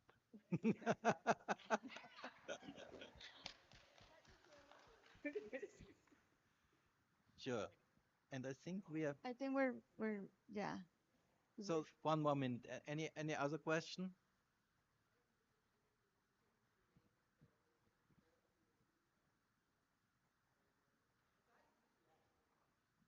Norma Canales.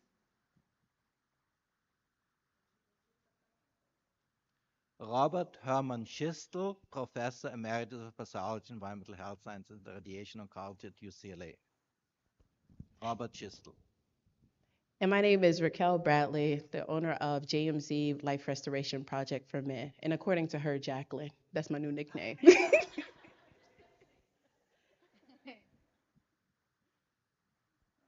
you. Thank you. Applause for our panelists. That was truly, truly awesome.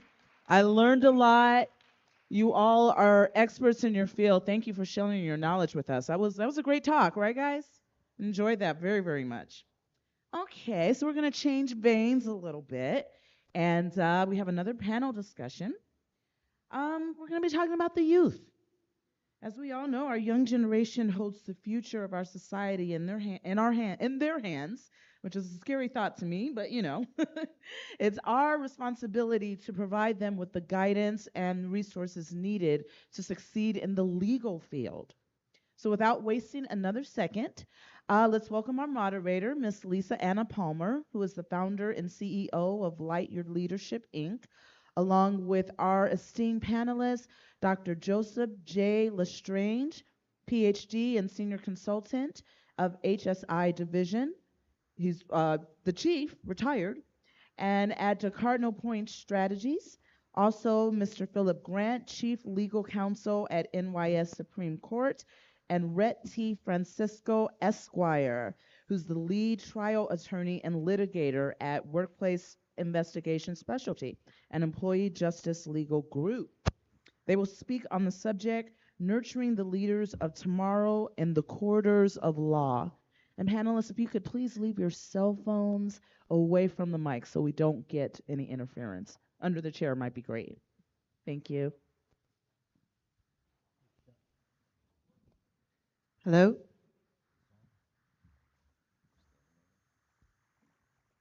That work right? Thank you. So I have to have my phone available to me. My wife is 38 weeks pregnant. Hey, baby, how are you, Julianne? I love you very much. So if I run off this stage, it's because my son's being born. So.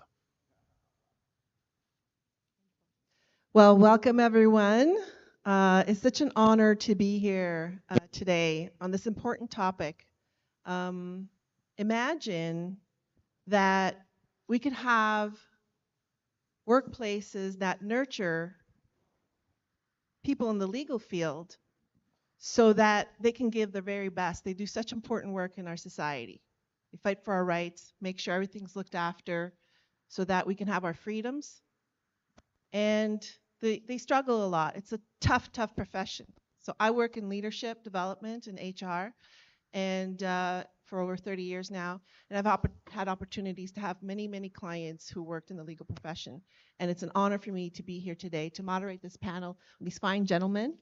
And the presenter kind of went over the bios a little bit, but I think I'll go a little bit in more detail because just so that you know the incredible people who are up here on the stage, and we're here to be of service, really, to get the word out on what it takes to nurture the leaders of tomorrow in the corridors of law. And what we're going to be talking about today really can apply to any profession. Okay, so keep that in mind. So I'm just going to put on my readers here because I need them now.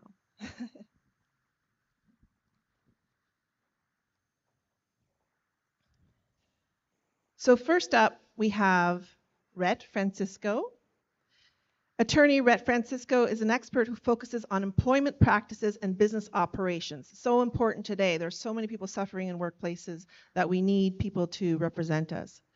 Mr. Francisco is a triple certified by the Society for Human Resources Management as a, get this, certified professional and senior certified professional, as well as a certified workplace investigation specialist.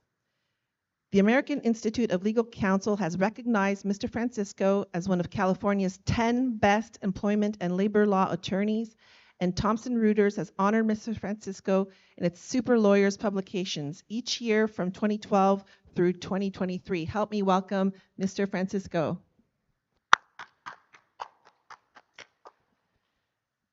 Next up, we have Phil Grant, right here. Hi, Phil. Phil is a principal law clerk and chief legal counsel to the New York State Supreme Court, Kings County Commercial Division, which was created to handle the country's largest and most complex cases. Over a career spanning 35 years, that can't be, you started real young. Yeah, okay. Phil has worked, you were 5? Okay, that's good. I started at 10, so that's pretty good. Okay, Phil has worked in the public and private sectors, initially as a White House intern, during his third year in law school at Georgetown University, and then as an associate of premier global law firm. He then moved to Wall Street, and in his third year out of law school, devised the winning appellate strategy for a landmark insurance case. Phil is a former New York State Assistant Attorney General, where he served as lead counsel for two of the largest cases prosecuted through one of the Attorney General's regional offices. The National Black Bar Association named Phil as one of their top 100 in 2017 and in 2018. The American Law Society named him as one of their America's top lawyers. Wow. Everyone, round of applause. And then right there, second to last here, second to last but not least, Dr. Joseph Lestrange. Dr. Lestrange is a senior advisor for Cardinal Point Strategies with over 3 decades of experience, a global consulting firm working to assist technology clients in the development of responsible artificial intelligence. So responsible artificial intelligence and machine learning products for law enforcement. He retired in 2022 as the Department of Homeland Security's National Headquarters Division Chief of Public Safety and National Security for Homeland Security Investigations after 32 years of service. These days, Dr. Lestrange is also an adjunct professor at Tiffin University's PhD in Global Leadership and Change Management. Wow. Okay, so everybody, round of applause. I am Lisa Anna Palmer. I'm the CEO of Light Your Leadership, Inc. I'm the author of best-selling book, Light a Fire in the Hearts, The Truth About Leadership. I created a podcast. It's called Lil Talks, LYL Talks, for Light Your Leadership Talks. And I'm writing my second book, Leadership in a Post-Pandemic World. And I'm so excited that we have this opportunity to now look at workplaces post-pandemic and find the opportunities to make them more humane. So there's wellness as a priority, not as an afterthought. And also to look at ways to nurture the next generation of leaders. Leaders who focus on the humanity of the people who work with them and who have compassion, who have courage and competence to create a better world for all of us and for tomorrow. So let's begin our questions. So first up, Rhett. Rhett, can you start us off with, what's your definition of leadership? And just take it from there. What's your definition of leadership? So I appreciate that, Lisa. I'm going to stand up. Motion creates emotion, ladies and gentlemen. This conference should largely be about energy, the energy that we are communicating, the energy that we feel, and the energy that we share. Energy is infectious. Energize yourself, energize others. So I'm going to get up and talk and stand up. I apologize for walking in front of Lisa, Phil, and Joe, who are my distinguished panelists, and I'm honored to be with them, but I expect and hope that you will do the same. So I'm not really here to talk about myself. If you want to know about me, Google me, look me up. You can read my LinkedIn profile if you want. What I am here to do is I am here to provide you with actionable knowledge and information. I'm not here just to talk to you. I'm here to make your life, your profession better today, starting now. That's what we should be doing here at this conference. That should be our goal. That should be your goal. Just like Sean Callaghan said yesterday, you're here because you want more. By the way, welcome to everyone in the audience. And I would be remiss if I did not welcome everyone who is in the virtual audience, those thousands of people out there, whether you are live or on an on-demand program later on. Welcome. Please listen. Please join us. Thank you very much. Also, please give it up for the conference organizers. Please give it up for them. I want to leave you here feeling invigorated, renewed, revitalized, with the ability and the desire to take action, meaningful action. So I'm not going to talk about the leaders of tomorrow as the youth, because the leaders of today are the leaders of tomorrow, and they will guide and mentor the leaders of tomorrow, that youth. So I'm going to talk about leadership generally. What is leadership? So typically we think of leadership as like managers. That's not what leadership is. Leadership is different from management, ladies and gentlemen. Management, what do managers do? They get shit done. Pardon my blue language, I'm a blue-collar guy in a white-collar job. I also do it intentionally. I want you to understand that. I'm here to wake you up. I'm here to shock your system. I will use blue language if I feel it's appropriate in the context. It's adult language. It's language that should communicate to us. You should feel something when you hear from me. You should leave this conference saying, he woke me up. I don't care how it happens, but this is your opportunity to wake up, to be that leader that lies within you.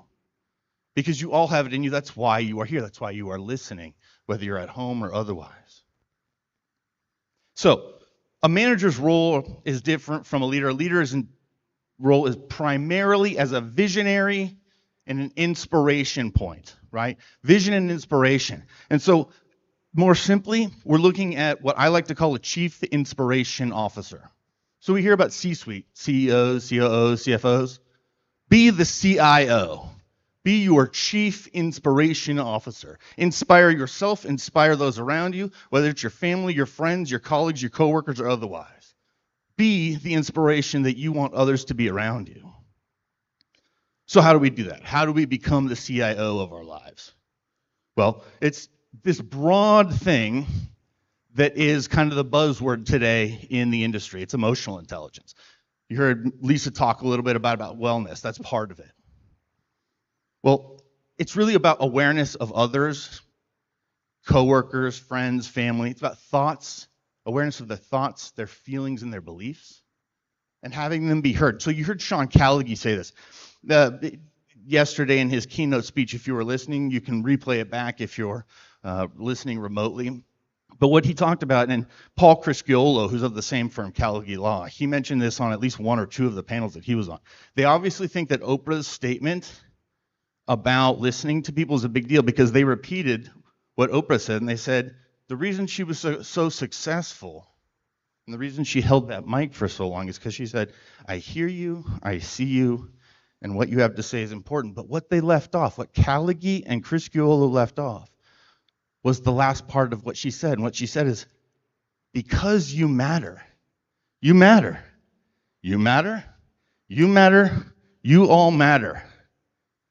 Convince yourself, believe it, you matter, your family matters, those around you matter. And it's not just you, get out of yourself, and that's what emotional intelligence is.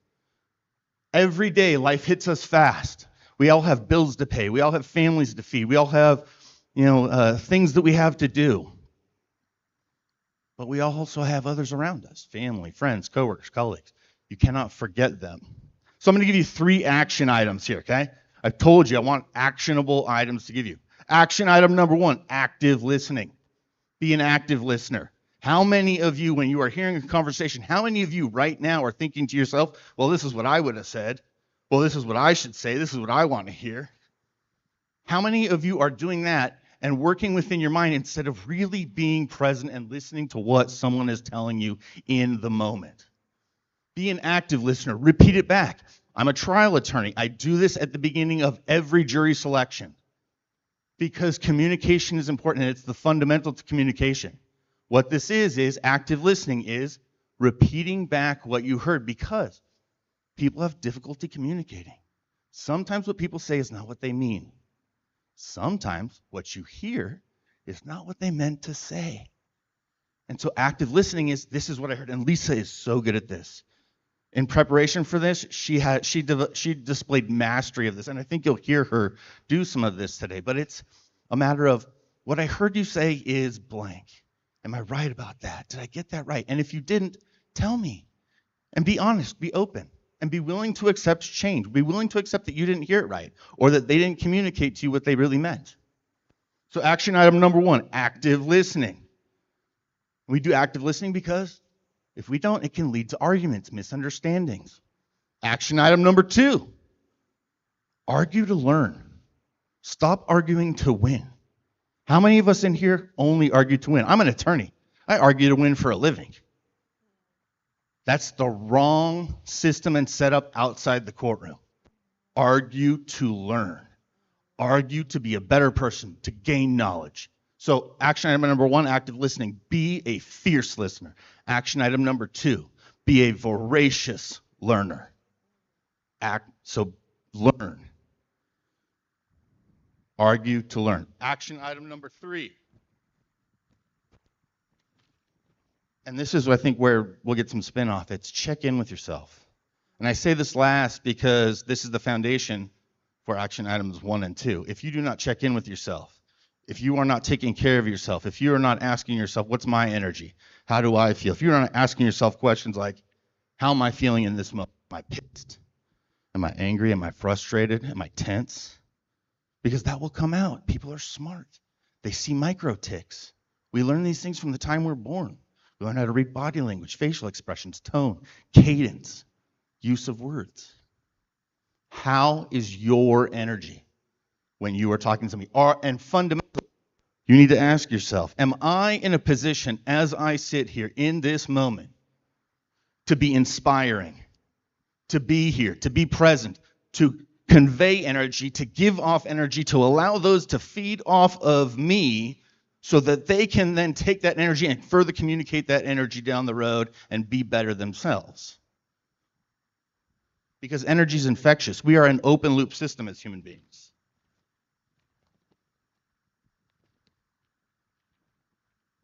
And you're going to want to have resonance and vibration, okay? Resonance, think about that.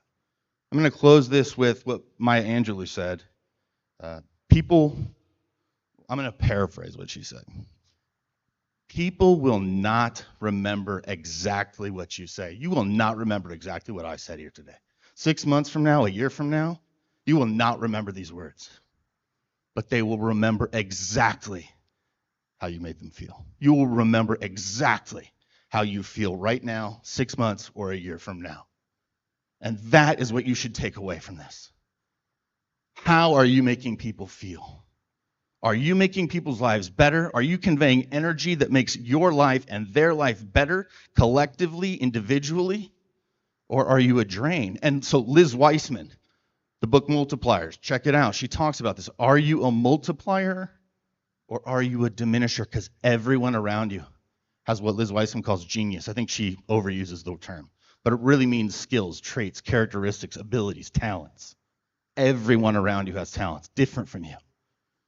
Are you allowing them to unleash those talents? Because look, keep actions item 1, 2, and 3 in mind. Action item 1, active listening. Action item 2, learning, arguing to learn. And action item number 3, self-check, checking in with yourself. Keep those in mind, okay? Write them down. Put them somewhere where you can't ignore them every day. If you do, that's when you will unleash the potential in you, unleash that chief inspiration officer in you, and in so doing, you will unleash the potential and the inspiration of those around you. Thank you. Wow, round of applause. Rhett, that was amazing. I think basically you gave a keynote, and I vote you for keynotes in the future. I think that, you know, all the things you said about listening, about, you know, you matter, all those messages are so important. And really, leadership is about unleashing forces for good in yourself and in others. And I think that's what you gave us today. You gave us that recipe. So thank you very much for that. So that's exactly what I said. I told you she'd be good at this, right? That's active listening.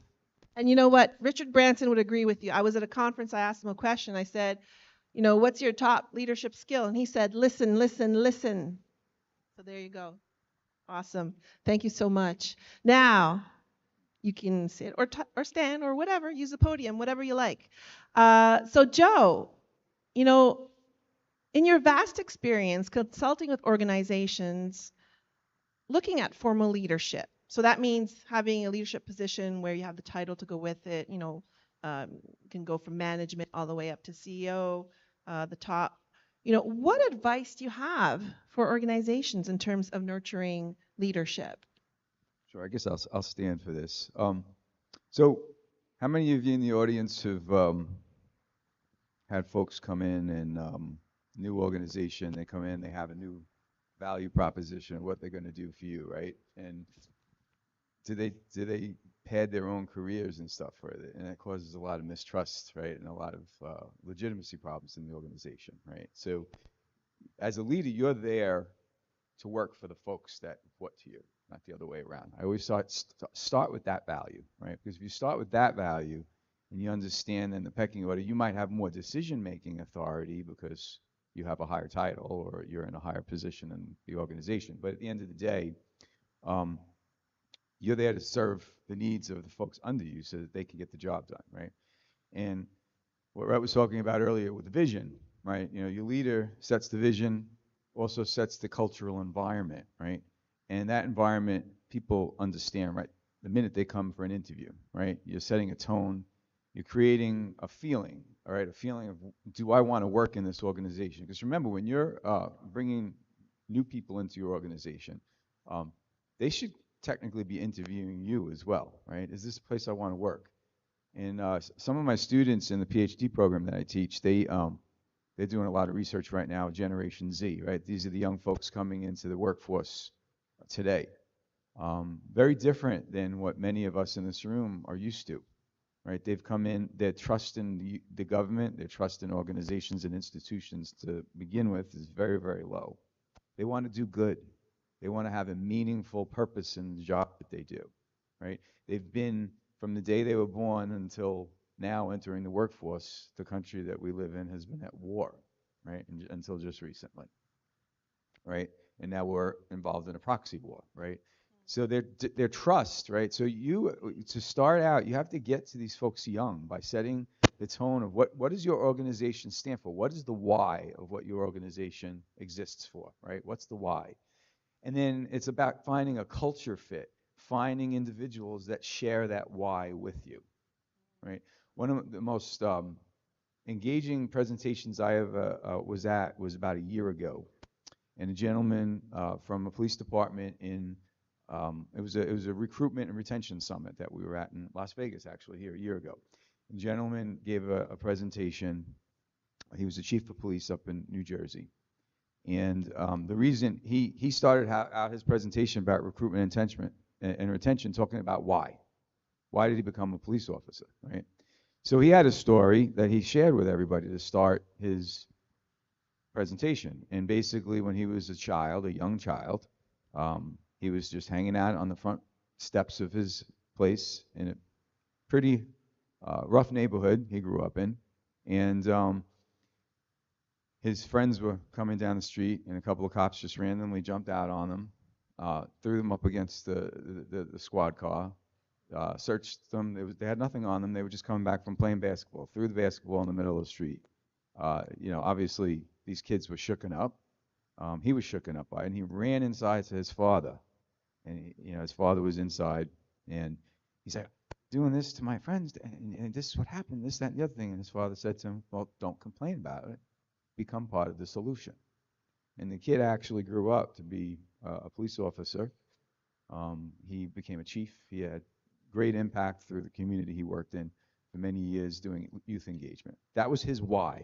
That's why he did what he did, why he came to work. So when you're talking about starting the foundation of what you stand for in an organization, you want to set that tone and make sure that you connect with the folks what your why is, why the company exists, right? Why the organization exists. If you're working for the government like I did for 32 years, there's a mission, right? And that mission is to serve the people of the United States or the community that you work, right? If you're in a local government organization. So what is that mission? Why is that important to you, and why do you want to be a part of it? So if you do those things, then you set the foundation to have people believe in the work. And then the second part of it is you have to treat people good, right? I actually, ironically, just a few days ago, put what I thought was just one of my usual posts on my LinkedIn forum, and it just went viral. And it's the first time this ever happened to me. And basically, it was, people like to pat themselves on the back about what great programs they've put together in their organizations for wellness, and then they allow toxic leadership practices in their organizations to thrive, right? Cronyism, right? Selecting people for promotions because you went to training with them, or you go out drinking with them when you're younger. Hopefully, I don't do that anymore. But and things like that, or a family member. You have people that are coming into work every day, grinding, never get a chance. They're not seen, they're not heard, right? and it creates a very toxic environment. And I could go on, for hours about that. And we're going to talk about the wellness piece in a moment. I do want to open this up to the panel and also to yourself. First of all, thank you so much for bringing up Start With Why, Simon Sinek, right? It's so important to bring people back to that purpose, because that purpose will take you through anything, and that's what inspires and engages people. When we do surveys on, what engages people the most, pay comes out like 4th or 5th. It really is about finding meaning in work. And this is one of the things that has evolved in the workplace. It's not just about a paycheck. People are looking for meaning rather than money. So what the story that you shared about the gentleman who went through difficult times and then went up through the ranks to be able to give back in that way, that's really meaningful. And that's a great way to nurture leadership, is to get people to connect with their why. So on that note, before we get to a question for Phil here, is do you agree with the statement that promoting people before they are ready, i.e. having their leadership, that promoting people into leadership roles before they're ready is harmful to them, their team, their organization? Would you like to take that? Just follow. Go ahead, Phil. I'll take that. I'll sit for this one. I mean, listen, the obvious answer is yes, right? But we all realize that in the real world, right, that happens all the time. And it really does undermine what we were talking about earlier about the mission. When you have people that are quickly jumping up in rank or in a higher position in organizations and then supervising people that have more knowledge than them, it causes resentment. And that breaks down trust, it breaks down legitimacy of your authority, right? I mean, a title gives you, formal authority, but what you're really trying to strive for is reverent authority, right? Where people respect you, they love how you treat them, they connect with you emotionally, and they want to come to work and leave it all on the field, as they would say in a sports reference. So absolutely, I think it's a bad move. Yeah, and go ahead. Well, I'm going to say, let's see if we can get, yeah, can I try another one? Let me see if there's another one. Well,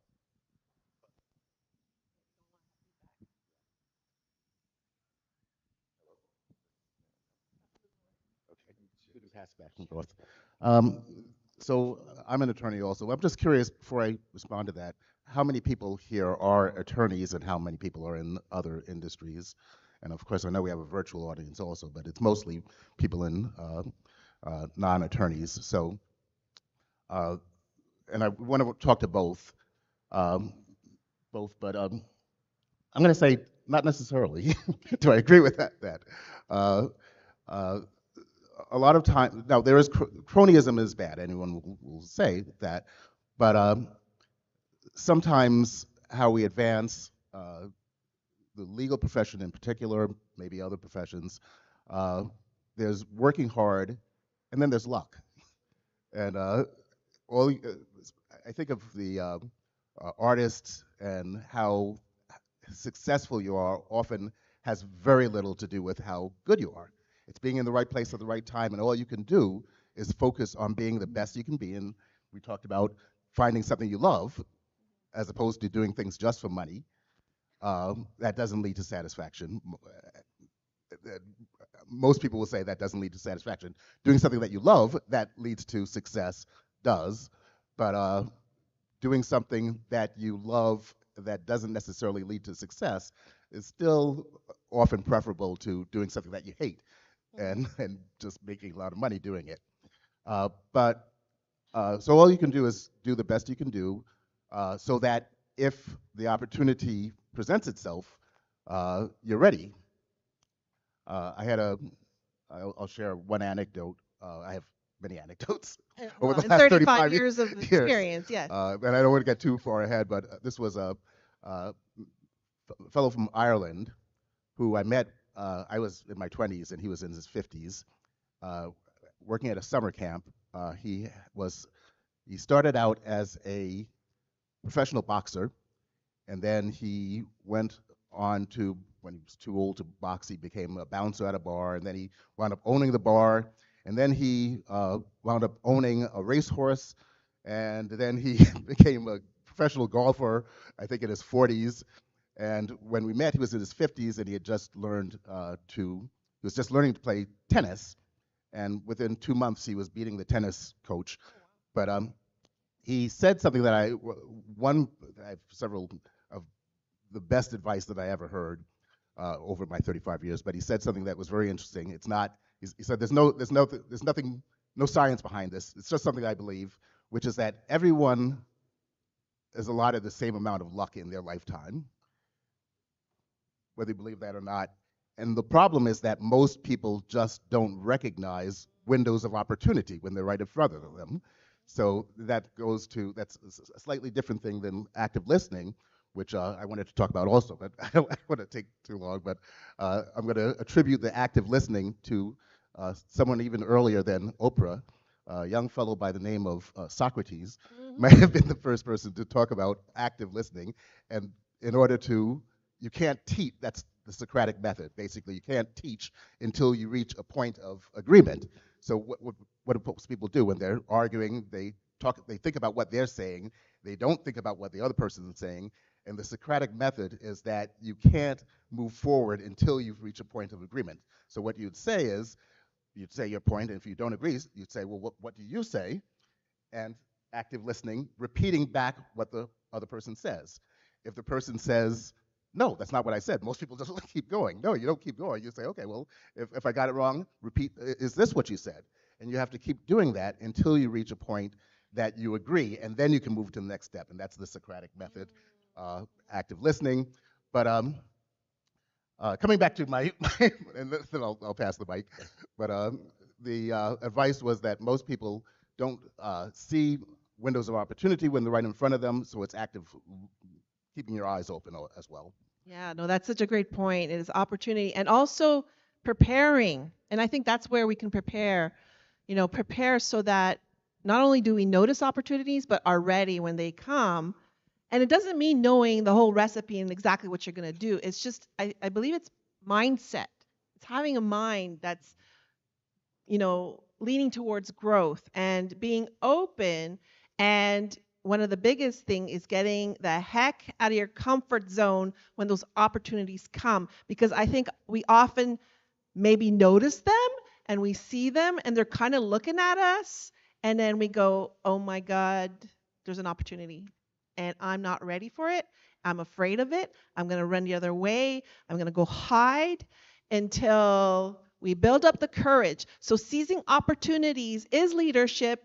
It means that we are making the decision to pursue it despite our fears, despite feeling vulnerable, despite, name the fear that's keeping you away from that opportunity. So notice the opportunity, as Phil mentioned, because sometimes we're like so focused on what's going on in front of us, we don't lift up our head to look around.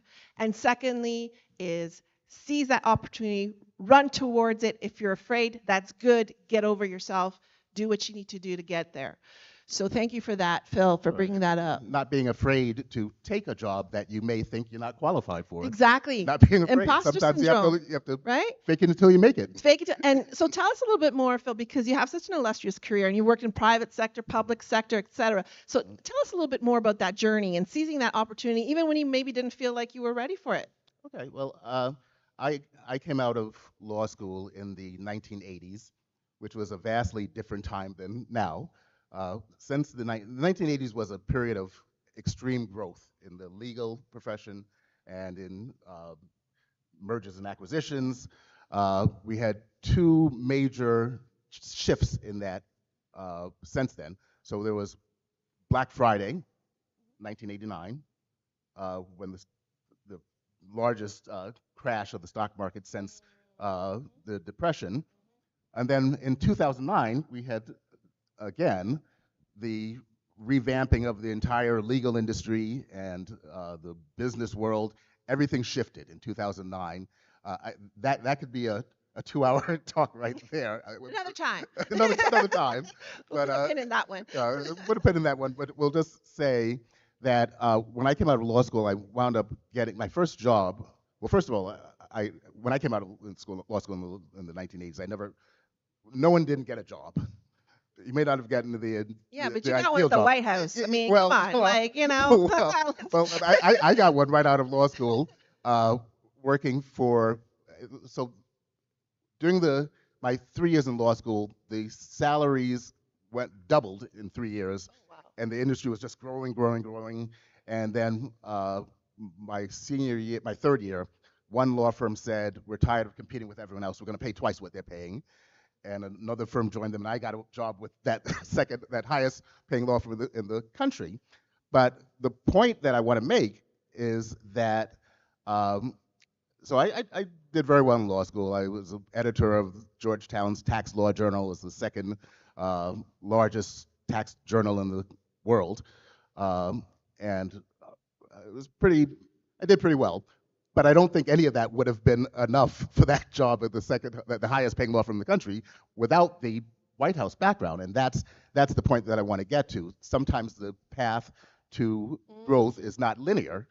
And particularly in the legal field, a lot of law firms will only hire young attorneys who have some prime government background, whether it's a judicial clerkship. A lot of law firms will say they only hire people who have judicial clerkship backgrounds. But beyond that, people who work in the securities field, working for the SEC, working for the U.S. Attorney, people in the tech field, working for the CIA, or anything like that. It's often a better way to get better training, and they know that. So that's the point, that often the path to success is not linear. You have to take chances. 100%.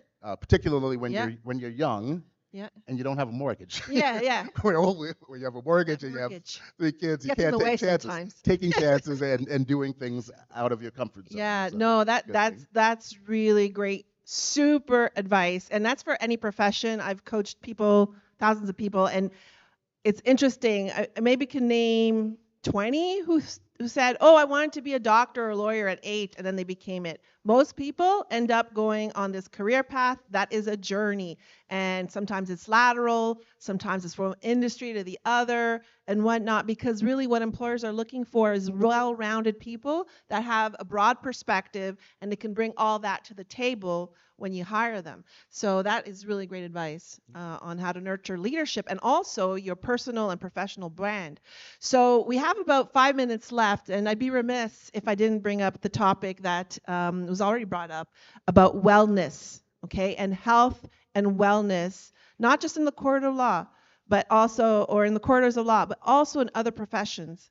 So we're at a finance conference here as well. So get this. Low engagement costs the world economy $7.8 trillion every year, and that's according to Gallup, so they know what they're talking about. 7.3 or $7.8 trillion every year due to low engagement levels. So what does that mean? It means that when your employees are not engaged at work, you're not nurturing leadership, because that's usually why they're not engaged, is because there's not leadership showing up at every single level, starting with self-leadership of individuals. You want to nurture that. But also, people who you put in management roles need to know how to connect at the human level. I think Rhett, and also Phil and Joe also touched on this. We can't ignore it. It's often put to the side.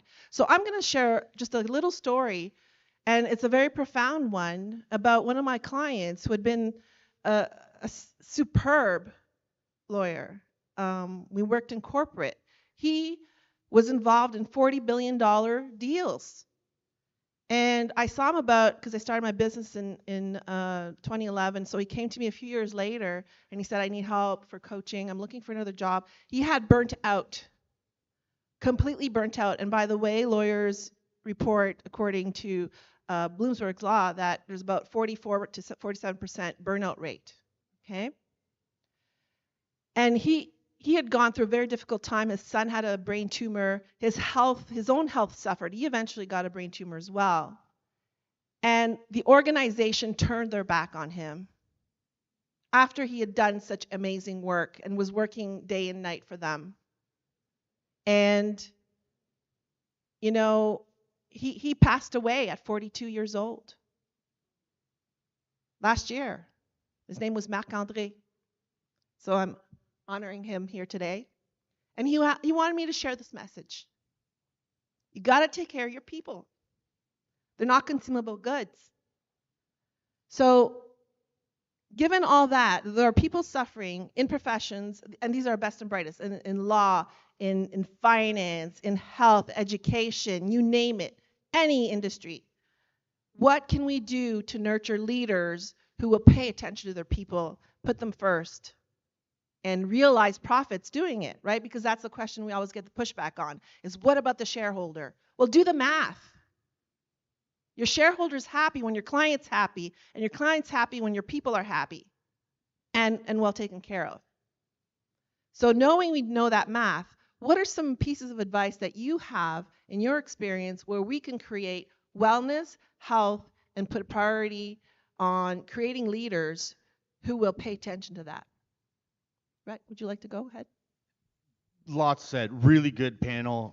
If you didn't catch this, go to YouTube and review this panel. The single best panel at this conference so far. Congratulations to my panelists, and thank you for allowing me to be here. With regard to nurturing leaders of tomorrow, lead by example, ladies and gentlemen. Lead by example, share good energy, go in. Before you pick up the phone, smile.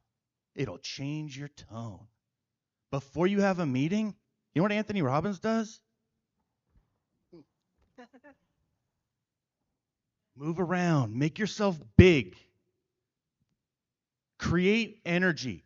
And fundamentally, when we're talking about leadership and the new age of leadership, where this is going is the past is command and control, ladies and gentlemen. The past, the industrial age of iron fist, leading with an iron fist and telling people what it is and how it's going to be, that's over. Gen Z has told you that is over. The next stage is trust and inspire. Trust, inspire, do good, share energy. Inspire those around you. Feel inspired yourself. Check your energy.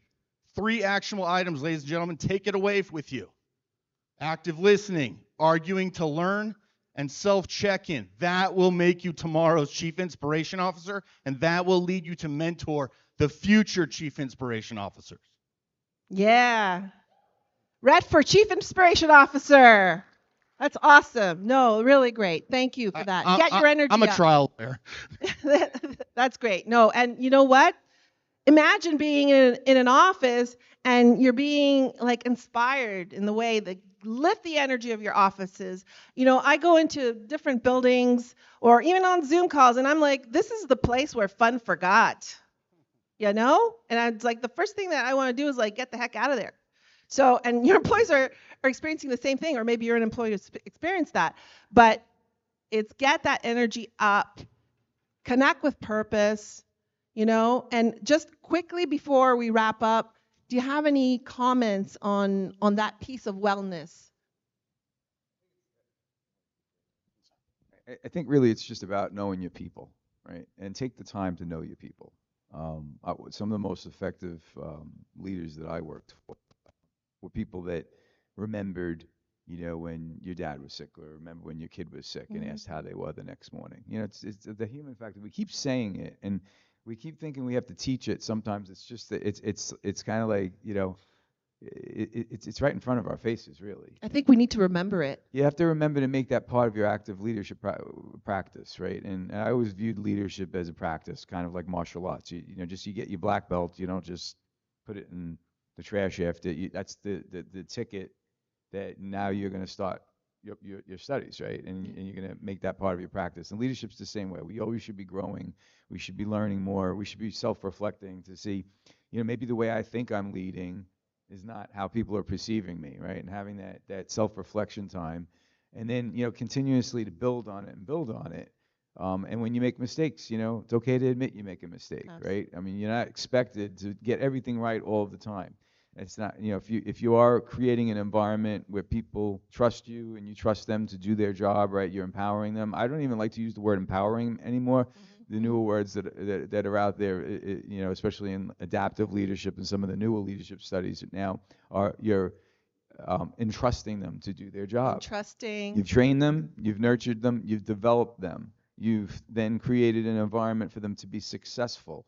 You then send them out to do their job. You ask them what they think needs to be done. And you see the effective leaders in big organizations get this because they realize as they go up higher and higher and higher in the organizations, it's impossible to be the technical expert at everything anymore, like you were when you may be a first line or even a second line supervisor, right? So if you don't learn to delegate and to see your role as sort of saying, hey, I want to go there. Now you guys help me and you guys help me get there. And, right? and that is really great advice. Unfortunately, we're out of time because we probably could have gone on here forever. I just have one last thing. So connect at the human level through compassion, courage, competence. Do those things as a start, somewhere to go. Close us out. Close us out. I just want to tell you quickly, this is probably the best advice that I've ever gotten in my 35 years. It was my first mentor. Go ahead. So he said this in the context of law, but I think it has a much broader application. I think it applies to all communication. He said it to me over 35 years ago. I repeated it back to him 20 years later. And he said, wow, I said that? And I said, yeah, I tweaked it over the years. But he said the first and second most important things to know in lawyering or in communication, period. First and second absolute most important things to know. The second most important thing to know is that most people are pretty honest. And the thing is that they default to honesty because lying takes work, and most people are too lazy to lie, so they're just honest. And if you're the type of person that questions every little thing, you waste a lot of time. Most people are honest, and if they're not honest, you usually know about it. That's the second most important thing to know. The absolute, which pales in comparison to the most important thing. The most important thing to know in communication is that nobody, absolutely nobody, ever says what they really mean. They don't say what they really mean a small percentage of the time because they're lying. The vast majority of the time, though, it's not that they're lying. They either don't know what they're talking about, or they know what they're talking about, but communication is not precise. Thank you. Oh, okay. Okay. Well, He's about to jump on the stage. Thank you, everyone. Okay. Thank you, the organizers. This has been Wow. great. Let's Thank give you. our panelists a rousing With that. applause. That was fantastic. I don't know about you guys, but I really, really enjoyed from that. The number one thing that I'm taking away from this is argue to learn. That's beautiful. That's golden right there. Thank you so much for sharing. Awesome sauce. Okay, moving right along. Our next speaker, Kushal Chatterjee, is going to speak to us about how technology can enable financial inclusion. Kushal is the founder and CFO at Ground Zero Innovative Solutions, a results-driven technologist, executive leader, and entrepreneur. With 20 years of experience building mission-critical software products, he excels in scaling high-performing distributed teams and spearheading digital transformations. Let's welcome Kushal to the stage.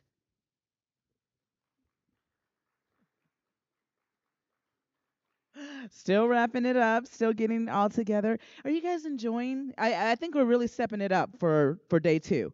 We are on a train and it is going, and I'm here for it.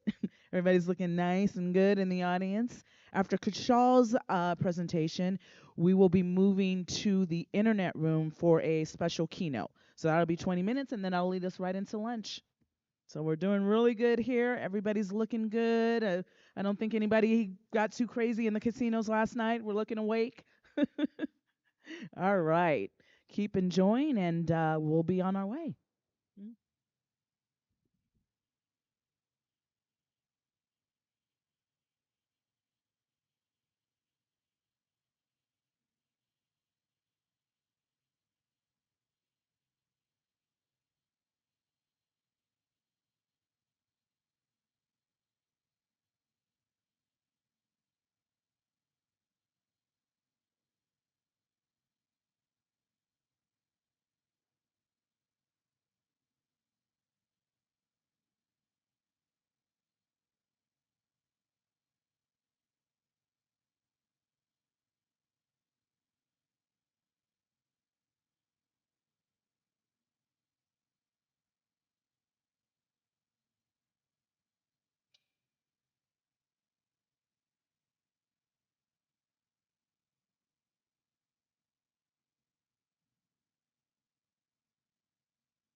the one.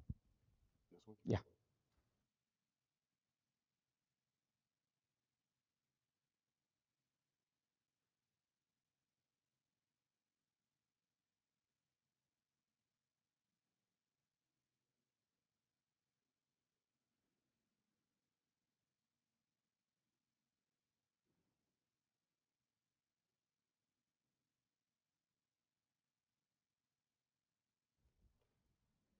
That's fine.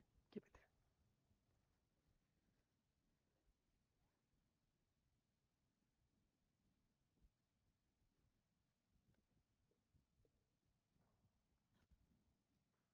there. Hello.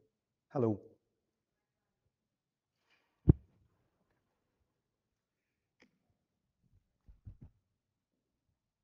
Am I audible?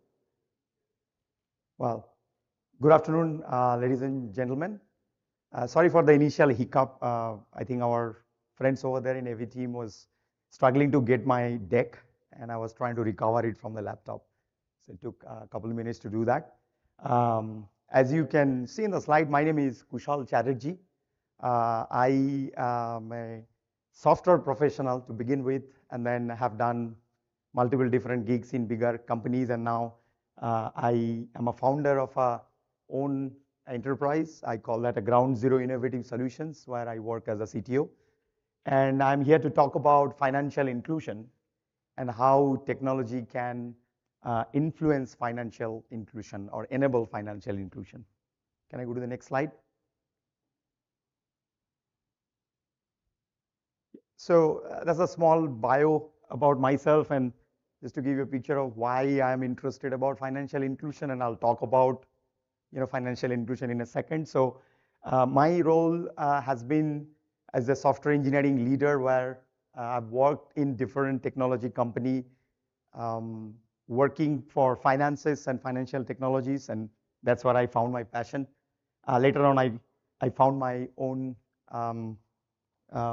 founded my own company, Ground Zero Solutions, and I'm also pursuing a doctorate in leadership, which kind of motivated me to talk about it and think about it and explore financial inclusion.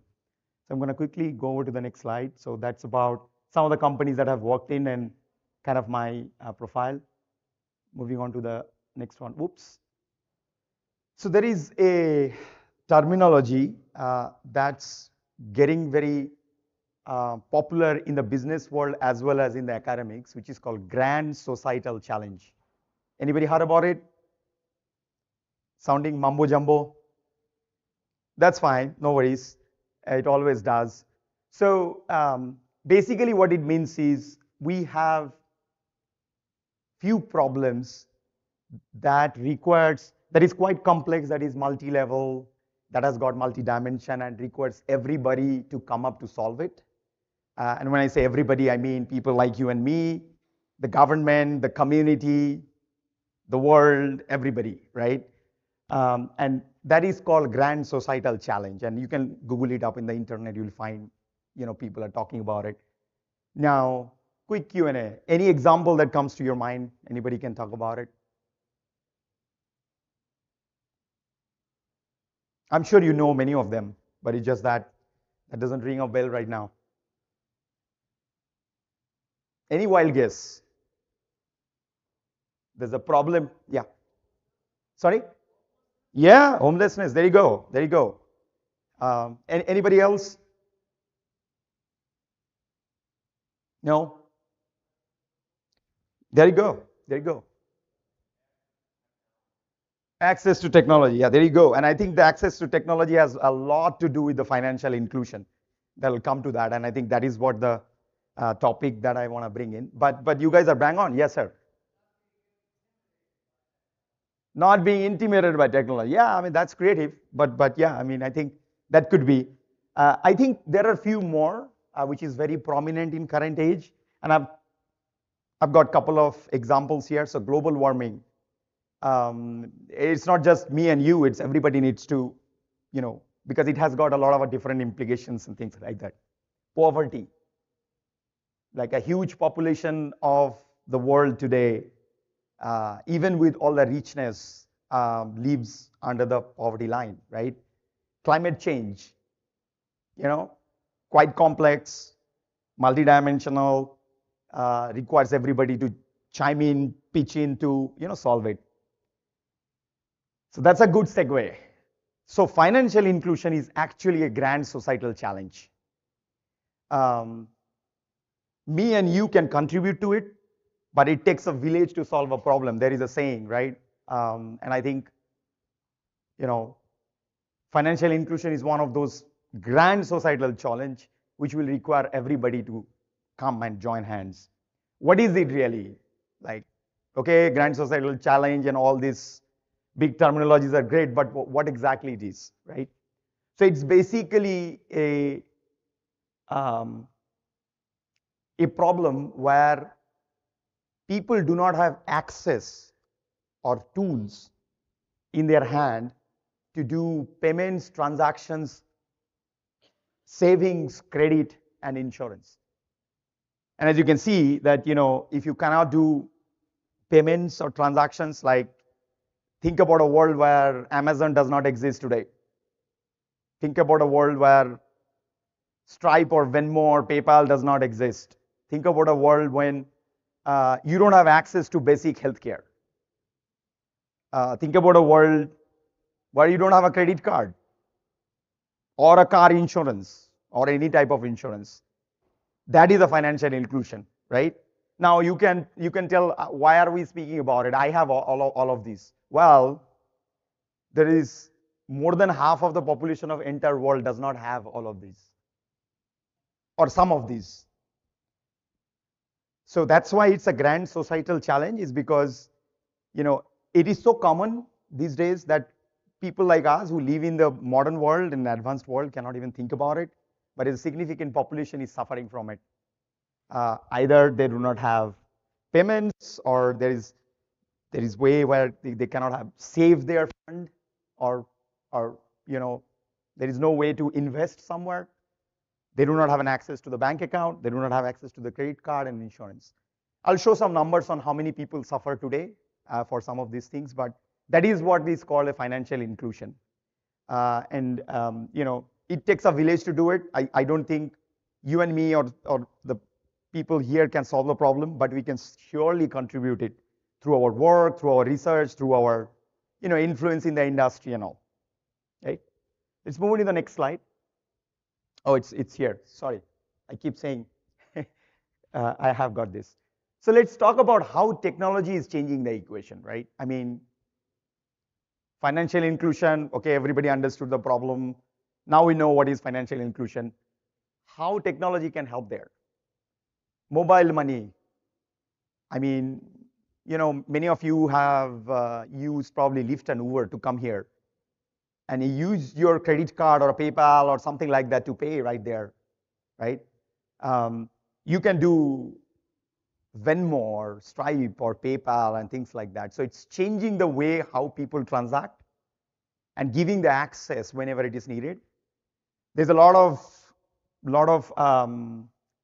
talk about cognitive AI. The AI is detecting different ways of finding analytics on the stock exchange, how better you can save stuff, right? There's a lot of risk modeling where you are doing credit card transactions and bank and etc., where AI comes into picture and they predict the way that could save you more money or help you prevent fraud and things like that, right?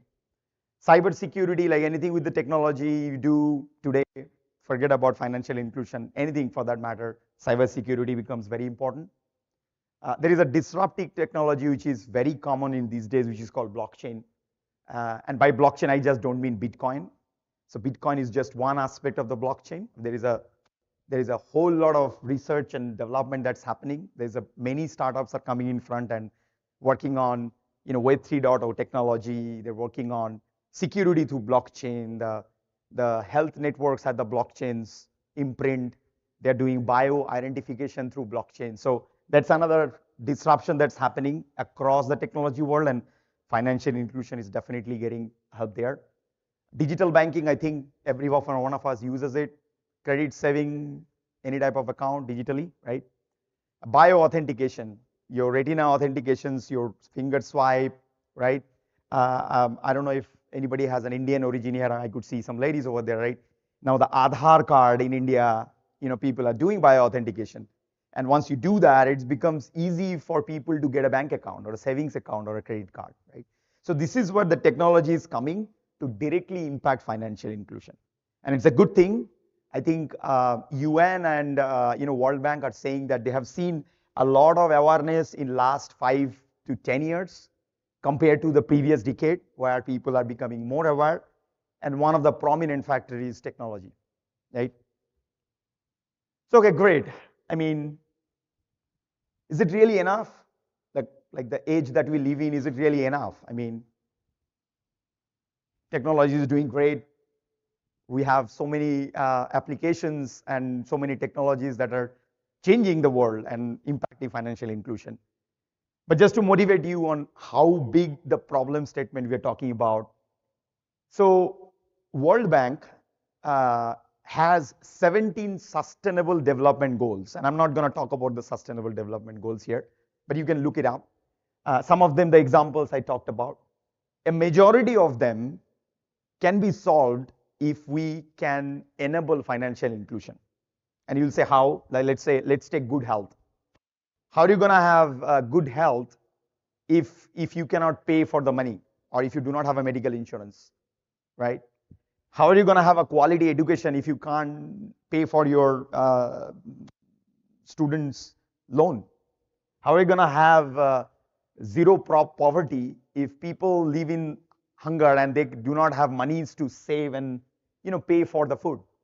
So World Bank constantly talks about some of these sustainable goals and constantly talk about that financial inclusion actually is going to help. Just to give you some number, 1.7 billion adults as of today have no access to the formal financial institutions. Like people here, we can't even imagine a world where you cannot go to the bank, or you do not have a credit card, or you do not have health insurance, right? But there is 1.7 billion people across the world who do not have any of these. So that's the extent of the problem we're talking about, right? Now let's talk about the modern world. Let's talk about the most advanced country. We know that the credit system, the US credit system is one of the metrics of our healthy finance, right? I mean, if you do not have a good credit score, you are considered, oh, you are not, like, you're probably not financially capable, right? That's the thing that goes into our socio-economic structure.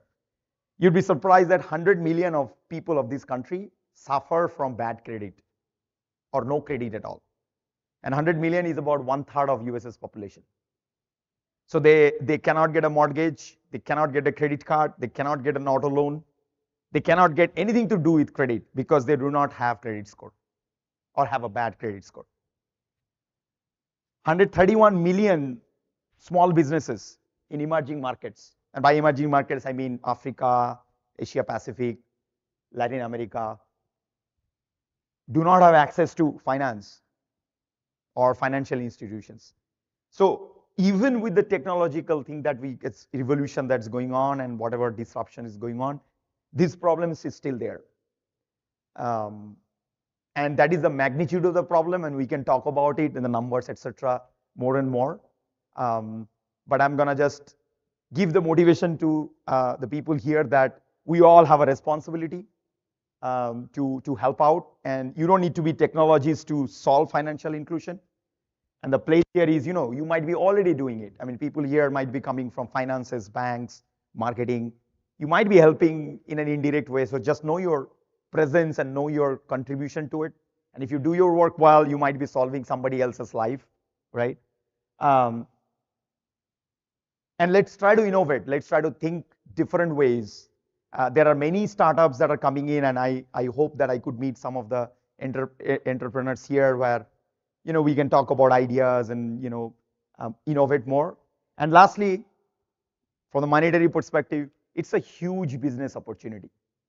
Like, think about if 1.7 billion people needs financial inclusion, any business mind would think how much money I can get out of it. If you build an application where you are providing financial access to maybe 1 million people, that itself is a very well running business. So it's a huge opportunity for all of us to crack that problem and at the same time be part of making an impact to the community and at the same time make money and fortune. With that, I'm going to end. Thank you very much, ladies and gentlemen. It's been a pleasure being here.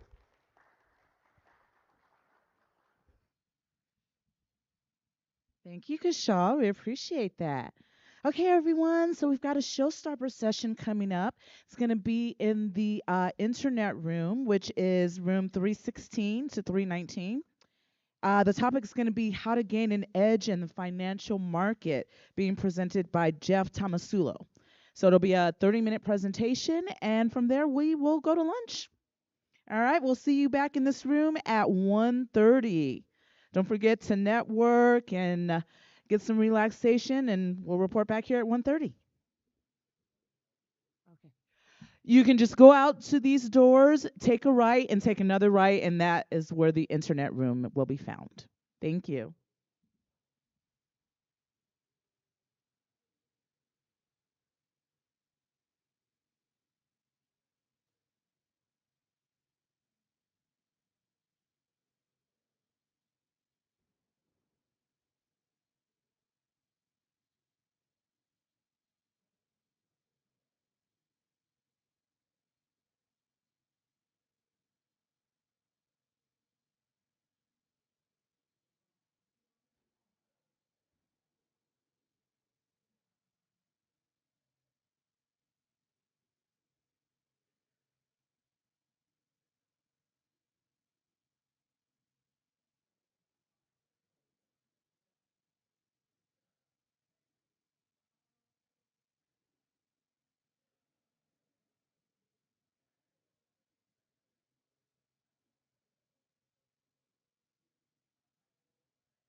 out to my life, did you feel another star could fade away? Afraid our aim is out of sight. Wanna see you alive. Where are you now? Where are you now? Where are you now? Was it all in fantasy? Where are you now? We only imaginary.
Test.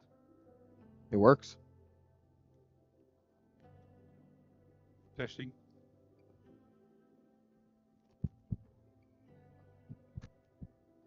Hello? Testing.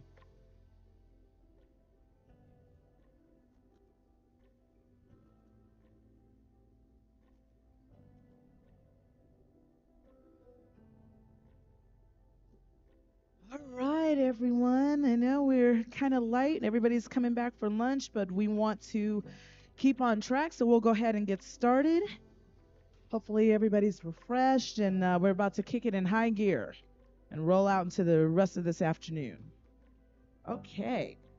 But before moving on, I'd like to make some acknowledgments once again for our silver sponsors, the Finite Business Solutions and Callagee Law, as well as our bronze sponsor, which is Equity First LLC, for their seamless support. We can't do it without you. Thank you so much. In today's world, where competition is high, law firms are finding it increasingly difficult to attract clients and retain existing ones. This is where effective marketing strategies come in. So let's dive more deep into the subject with our next session. It is a panel discussion on law firm marketing strategies, a need of the hour. To proceed, I would like to call on stage, they're already on stage, our moderator, which is Michael Milan, co-founder of Smart Sites, and our panelists, Stephen J. Ranger, the business development director at Hussein Luta and Associates, and Ms. Chiquita Hall Jackson, founder and managing attorney at Hall Jackson and Associates, PC, and Blow the Whistle Law, LLC. Let's give a round of applause for our panelists. Well, thank you very much, everyone. I'm going to start by allowing my esteemed panelists to introduce themselves. Chiquita, we'll start with you. Good afternoon, everyone. Thanks for joining us here. I am Chiquita Hall Jackson of Hall Jackson and Associates and Blow the Whistle Law, based in Illinois, in the great city of Chicago. And there we represent and protect workers from workplace discrimination, harassment, and whistleblowing claims. And we're on a mission to disrupt toxic work cultures. Stephen? Thank you. Good afternoon, ladies and gentlemen. I've been working for 52 years. I'm Australian by birth, extensive experience across a wide breadth of industries. For the last 20 years, I've lived and worked in Dubai, and for the last 12 years in the legal field, building a local Dubai law firm into a very successful operation. I've got one child who lives in Australia and one grandchild. That's me. Very good. And I'm Michael Mellon. I'm the co-founder of Smart Sites. We're a digital marketing agency. We have a little over 300 employees. We're an Inc. 5000 fastest growing company, 7 years in a row. And it's a pleasure being here today. So to get us started, I just want to poll the audience here. And just by a show of hands, if you could raise your hand, how many are you that are happy with your marketing? Just one out of this group. And how many of you guys would say that your marketing was better last year and it is not producing as much this year? Okay, good to know. And I'd like to start with our first question. It leads right into it, and to talk about effective strategies. So to my panelists, the question is, what marketing strategies have you used that you found effective in driving clients to your respective law firms? And also maybe share what you found ineffective that was maybe a waste of time or money. And Stephen, this time let's start with you. Okay, thanks, Mike. Well, when I got stuck into the marketing of our law firm, the first thing I did, which I actually paid for myself, I had a survey done amongst a massive number of companies in Dubai and the UAE by an independent source, of course, to identify what were the concerns of people in terms of therefore targeting market later. And of course, we found, as I expected, that virtually every company knew who their lawyers were, but 90% didn't like them, thought they overcharged, thought they, inappropriate, cheated on hours, whatever. So the first challenge was to turn that around, and and also with the traditional marketing strategies that I'd seen in the legal business and have been used on me over my many years in various positions, of course, were old and tired and didn't work. So I myself designed a strategy which was actually quite unique because we focused it, or I focused it on actually nationalities, because Dubai is a very multicultural country, and we have the largest port in the world in Jebel Ali now, and there are 7,000, 7,500 companies there, all importing goods in and through Dubai. So I used that base, I established a relationship with them and marketed by nationality, for example, to Germans, and targeted the German companies that I knew. For example, Audi, BMW. So I didn't use a broad brush approach. Then I simply wrote a very short, less than 1 page email, personally to the chief executive, only ever to him or her, and introduced myself, introduced our law firm, said what we could do, and then followed up with a PA call 2 days later to make the appointment. And it worked brilliantly. And now we more than doubled our size each year for 2 years. We're into 5 times the size in 2 years, with massive profit, of course, because we got to that point where it just became extremely profitable. And we, even to this day, that was 10, 12 years ago I started that, we have 90% of our clients like us. So the exact inverse of, we'll talk later, we do many other things differently to other law firms. Thanks, Mike. Thank you. And you mentioned sending emails. Where'd you find those emails? Where did I identify the clients? Well, say you identify Audi, but how do you find an email, to who you want to reach out to in Audi? Okay, so Jebel Ali, so I was doing trade missions around the world with the Dubai government, so I became very friendly with the chairman of Jebel Ali Free Zone, who's an Emirati, a local. So I got from him the software, the listing of every company that was in Jebel Ali with all the details of them. So it had the chief executive, the business name, what they did, how many people they employed there and in the UAE and worldwide, what the email address for the chief executive was, what his phone number was, everything. So I had all of that information, so I could go straight to him, to his personal email. I didn't use any generic emails. That helps. Yeah. Chiquita, same question to you. Thank you. Just to follow up on Stephen's point, I'll start off what didn't work for me. I tried the cold pitching, and it was like some people got back, but I say for the most part it wasn't effective for me. And that's more so what I did was I went on Fiverr and I just asked for a group of individuals that specialize in whatever the group was I was trying to target for that month or that particular quarter. And they'll give me a list of 100 people, very inexpensive. And then you go in and you craft this lovely email, identifying who you are, what kind of business you're doing, and how you can help their business, how you guys have some kind of connection. For me, it didn't personally work, but I know a few colleagues that it works just well for. Outside of that, what has worked for me, another thing that did not work, I did a billboard. I ran that for about 6 months. I got one client from the billboard. That we did get calls, but the quality of calls, because I do employment law, not everyone that's unhappy in their workplace actually have a claim. So we actually only walked away with one client from that particular. So it paid for the billboard, but ultimately it wasn't worth me rerunning. What has worked lately is I invested in a publicist. And so with that, like I came here to get an award and speak on this lovely panel with you guys. And so with that, we sold that to the local news station, and I was able to get a feature this morning. I had to get up at 3 in the morning, but I was able to go to the local news station and spin it in my favor to get some publicity outside of my state. And we've been doing a lot of publicity in a number. We did like the top 10 states that have high workplace discrimination claims and kind of target those individuals. And kind of like this month is Social Awareness Month. If you're not physically and socially available for your friends and your family. You're not going to be that at work. So we was able to spend that on work.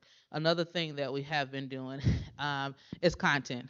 A lot of people don't care to be on social media. If you don't have it, that's a great thing because it is kind of addicting.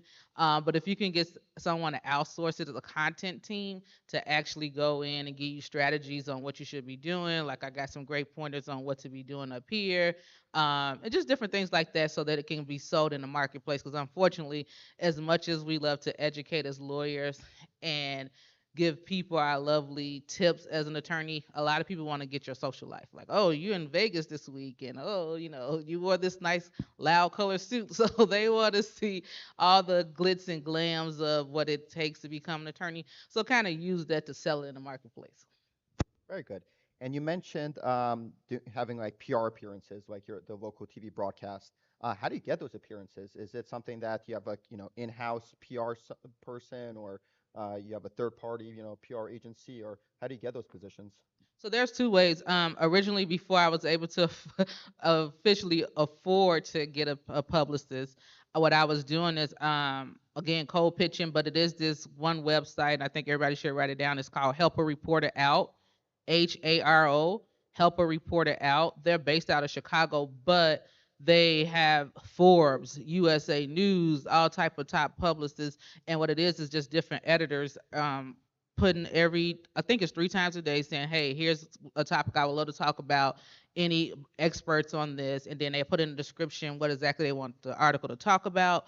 And then in addition to that, what they do is make clear, like, we want to hear from an expert on health, we want to hear expert on, or from an attorney, whatever situation may be, so you'll know if it's worthwhile. And even if they don't have your specialty, I kind of took that a lot of times and just spent it like, oh yeah, you didn't mention you want an attorney, however, I think this goes well with the topic based off the work that I do, and I end up getting a few features from that. And it's kind of cool because especially if you're on LinkedIn, there is a feature section, you can feel that. And it's so funny, I use this story. It was this lady I kept trying to poke and try to reach out like, hey, can we get together and talk? Because she was over a group of financial advisors that's African American, and I wanted to push this D&I initiative. And I've been trying to get in touch with her, and she finally reached out and was like, yeah, I see you're killing it out there on LinkedIn. And so it's like I said, it's perception. Like when I was just out here poking and saying hi, getting the cases and doing what I need to do, no one was listening to me. But now they're seeing features and different things like that, people now want to reach out. Very cool. I gotta say that we also use HARO, Help a Reporter Out, for SEO link building purposes. And one struggle that I know a lot of business owners have with that is that they respond to a first few and they don't get a feature back. Have you seen that? Do you always, when you respond to a reporter, do you always get featured, or is it you have to respond to like 5 to only get 1 placement, or how's your experience with that been? Ironically, I had saw great success when I was doing it. Now I didn't get every feature, but what I did is I made sure I found that connection point, and I did also go through some kind of brief training where they did say, don't put your whole life story out there. Like no one wants to know about you; they want to know how you can help them. I'm an editor. I'm trying to get this feature in by tomorrow at noon. How can you help me? So just a brief introduction. Hi, I'm attorney Shakita Hall Jackson. I've been an employment law attorney for over 10 years, One sentence introduction. I saw your need for a feature on this. This is how I think we can help each other out. If there's a way I can assist, please feel free. I put my booking link in there for Calendly, and I was shocked, like, oh, someone's actually booked. Like, so, that type of stuff. Just make sure you're not sending them a 3-page paragraph. Like, here's what I did. Here's my success. They don't hear all that. How can you help them get this feature out in a timely manner they want to get it out in? Those are some great tips. Stephen, before we move on to the next question, was there anything that you did in your law firm that was ineffective, that just wasted time, that you wouldn't recommend others trying? Yeah, I think, we tried, one of the things we tried was it was some time ago, so it's before the digital marketing revolution, if you like, took off, which obviously you, Mike, are a specialist in, so you know much more than I do. But the if you like, blanket or broad brush marketing we did, we found a bit of a waste of time because whilst we did pick up a number of clients from it, It was very hard work. The hit rate was much less than my targeted thing, and that's how I developed it. So we did find the traditional marketing strategies, which is part of your question there, ineffective and overall not profitable at the end of the day. Like I say, from my experience, things like Google Ads works really well for lawyers, but it depends how you do it. So a lot of times, like you said, when you go broad, when you're bidding on a term like corporate lawyer, you're going to get a lot of these, clicks, but in the end, they're not going to convert well. But if you go really specific, like lemon law lawyer, then all of a sudden the clicks are usually cheaper and your conversion rates are a lot higher. So I would definitely recommend, if you're going on approach like search marketing, go as specific as possible. Which leads me to my next question about differentiation. I think one of the biggest struggles with law firms is how to differentiate. There's hundreds of lawyers. If you look nationally, there's thousands, maybe even tens of thousands. How do you stand out from, the crowd, and how do you communicate your unique value proposition? Chiquita, can we start with you? Yes, a lot of individuals that's in my marketplace, they are old school, so they have yet to really tap into the social media platform. They have yet to really tap. I see of them on LinkedIn, and they're pretty much just posting like, "Hey, I spoke on the panel," or if they're a firm owner and they had a associate or someone go actually speak on the panel, something like that, they kind of publicize that, but they don't necessarily publicize in their personal lives or anything like that, and just really don't put too much out there. And so that's one thing to drive the market, and then also just having a relatable story to my clientele. You're talking about discrimination, someone who has faced it in the workplace, so I kind of use that to my advantage. There's nothing more unique than yourself, so that makes sense. Stephen, go ahead. Thanks, Mike. Yeah, well, let me first start by saying for a lot of my life I've been a great believer in the one particular definition of insanity is to continue to do the same thing and expect a different result. So since I was obviously not insane, I didn't do that. So I did pretty much everything different. And the things that I disliked as a client of law firms, we changed everything. So for example, so these go into our USPs, of course, as well. We do very little stuff now on an hourly basis. So almost all of our work is done on a set fee, so we'll assess the case. Our clients are all introduced to us now, or we find them ourselves. We'll see them first free. I'll be there, even though I'm not a qualified lawyer, many other qualifications, with the head lawyer of that department. We'll assess the needs, and then if we can help, give them a fee proposal on a set fee basis. That, of course, is very different to most law firms, and our competitors can't match it because now we have so many of them that you get swings and roundabouts. Yes, you lose on some, you win on the others, and we always, well, 99% of the time, we're supposed to always get paid up front. So we take the risk and we get the reward of the money up front, one. And we also don't, another thing which people hate about law firms, and I know Chiquita will recognise this, and I hated it, was you ring up your lawyer to ask him about something. I remember I rang up one in Australia, wanted him to do, we'll bring a new shareholder into one of my companies, do a new shareholders agreement. I was talking to him for 10 minutes, sent me a bill for an hour, which was whatever it was at that time, $300 or something. Plus, he then decided to send me a new draft, and he charged $100 for photocopying. So we don't charge 1 cent to photocopy. We don't charge anything for a phone call, even if it's a long phone call. We do not charge. We don't margin anything. So in Dubai, of course, the courts are Arabic, so pretty much everything needs to be translated. So translation expenses, court fees, we don't margin anything, not 1 cent, and we're happy to show the account to our clients if they don't believe us. So we basically put it all into the fixed fee and take the risk, and the clients love that. We even actually have annual agreements, and I can give you one great example. When Qantas Airlines came to Dubai under their own right, about, I don't know, 10 years ago, I picked them up as a client, became a close personal friend with the chief executive, and I won the business. We're the only country in the world where Qantas does not use Clyde & Co.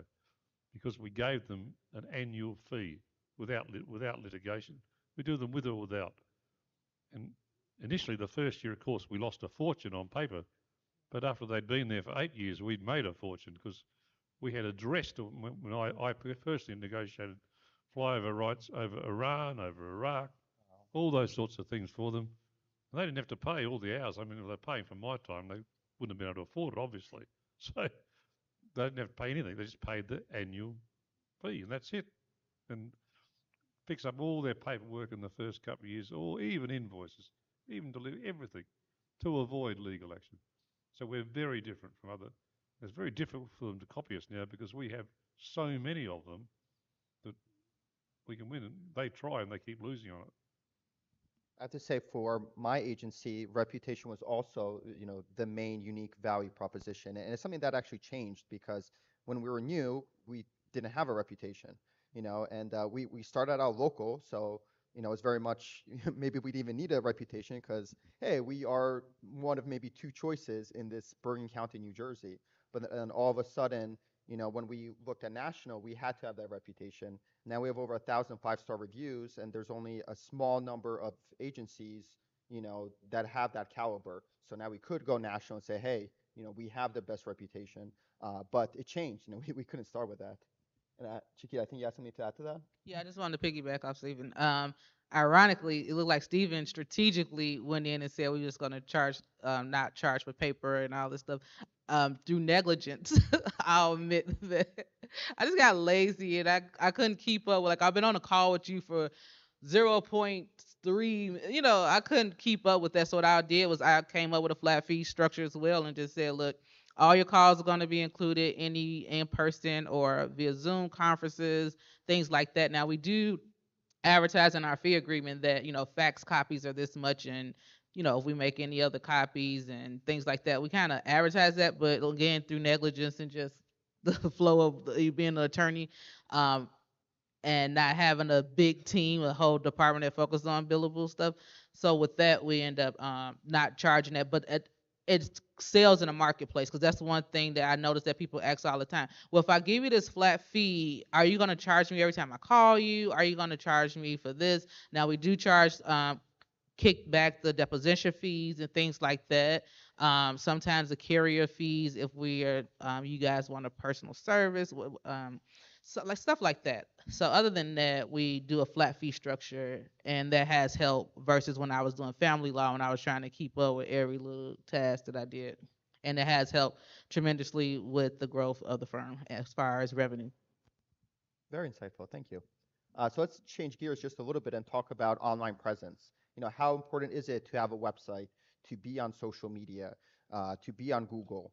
And Steve, I'll start with you. Earlier we were talking, when we were chatting, you're saying that in Dubai, LinkedIn is very powerful and everyone uses LinkedIn. Can you talk a little bit about that?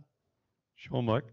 Yes. Look, I've got to start by saying that I'm a little old-fashioned, so I'm nowhere near as au fait with social media and preoccupying my time with it. But nevertheless, it is a major factor now. I do use LinkedIn. I've never been ever on Facebook, Twitter, or Instagram, or any others ever, and I will never go on them. But other people do it. That's their choice. No problem. LinkedIn, I do use. It's the only one I use, and it's used very extensively in Dubai as a business tool, and we have got a lot of business from it. Even people being introduced to us, and they'll come looking for me and contact the firm or contact me there and ask me to share the LinkedIn profile and so forth. So it's been very successful. So it is very effective. I certainly don't deny that, and it plays a huge role there. It's one of the, along with WhatsApp, in Dubai we all use WhatsApp and nothing else basically because it's encrypted. It's the only one that's encrypted. So, the police, the authorities can't see it. They have to get a court order to do it. It has to be national security. So if you are in Dubai, and hopefully many of you will visit because it's a magnificent city, I strongly recommend you download WhatsApp and use it there. Otherwise, Big Brother's got. I mean, they're watching me anyway because I'm a well-known person, but that's a different matter. So yes, it's LinkedIn, very powerful there, and we are using now. I have a marketing manager. His job is pretty much to monitor and handle the social media stuff, which is in our case, 90% LinkedIn, just because I'm, you know, not skilled enough at it and not that interested in it myself personally. I commend you, Stephen, because I scroll all day on Facebook, just being nosy, and it puts me to sleep. I wake up on it, so I'm pretty sure you're doing great things without being on it, so don't feel bad. As far as me, LinkedIn, what I have noticed, this is my second conference within 14 days, and I went to a conference for National Employment Lawyers Association, and all the young people was like, "You don't have a business card? You don't have a business card?" I'm like, "No, but look, if you go look at www dot, you could always find me in the hint hint." That number that's advertised there, that's actually my direct line. So, so it kind of funneled people to my website and to my LinkedIn. You can always find me on LinkedIn, Google me, things like that. Kind of help bring that traffic and keep us at the top. We're like ranked number 3 top employment law firm in Chicago. So, just instead of doing a business card, some people, I used to love it. I still got it. I brought like 3 with me that I found on my desk on my way out. But I did find that I connected more people over the last 14 days by simply just telling people, follow me on LinkedIn or go to my website. I have a personal website, www.shakitahall-jackson.com. And then on there, under services, you can find all 3 of my different services. I do D&I consulting and training and things like that. And then I also do, the law firm, fighting on employee rights, and then I have a payroll line. So all 3 of that is there. So kind of once you're on there, you're gonna start playing around, and you helping SEO for all 3. And then again, I am interested in Google Ads, but I have yet to run them. In my content team, they also run ads. They're like, no, we're gonna organically build up your traffic and your followers, then we'll push through. But we have been tracking data as to who's calling our firm, and we get at least 7 calls a day. So I thank God for that, because at some point we used to beg for clients, right?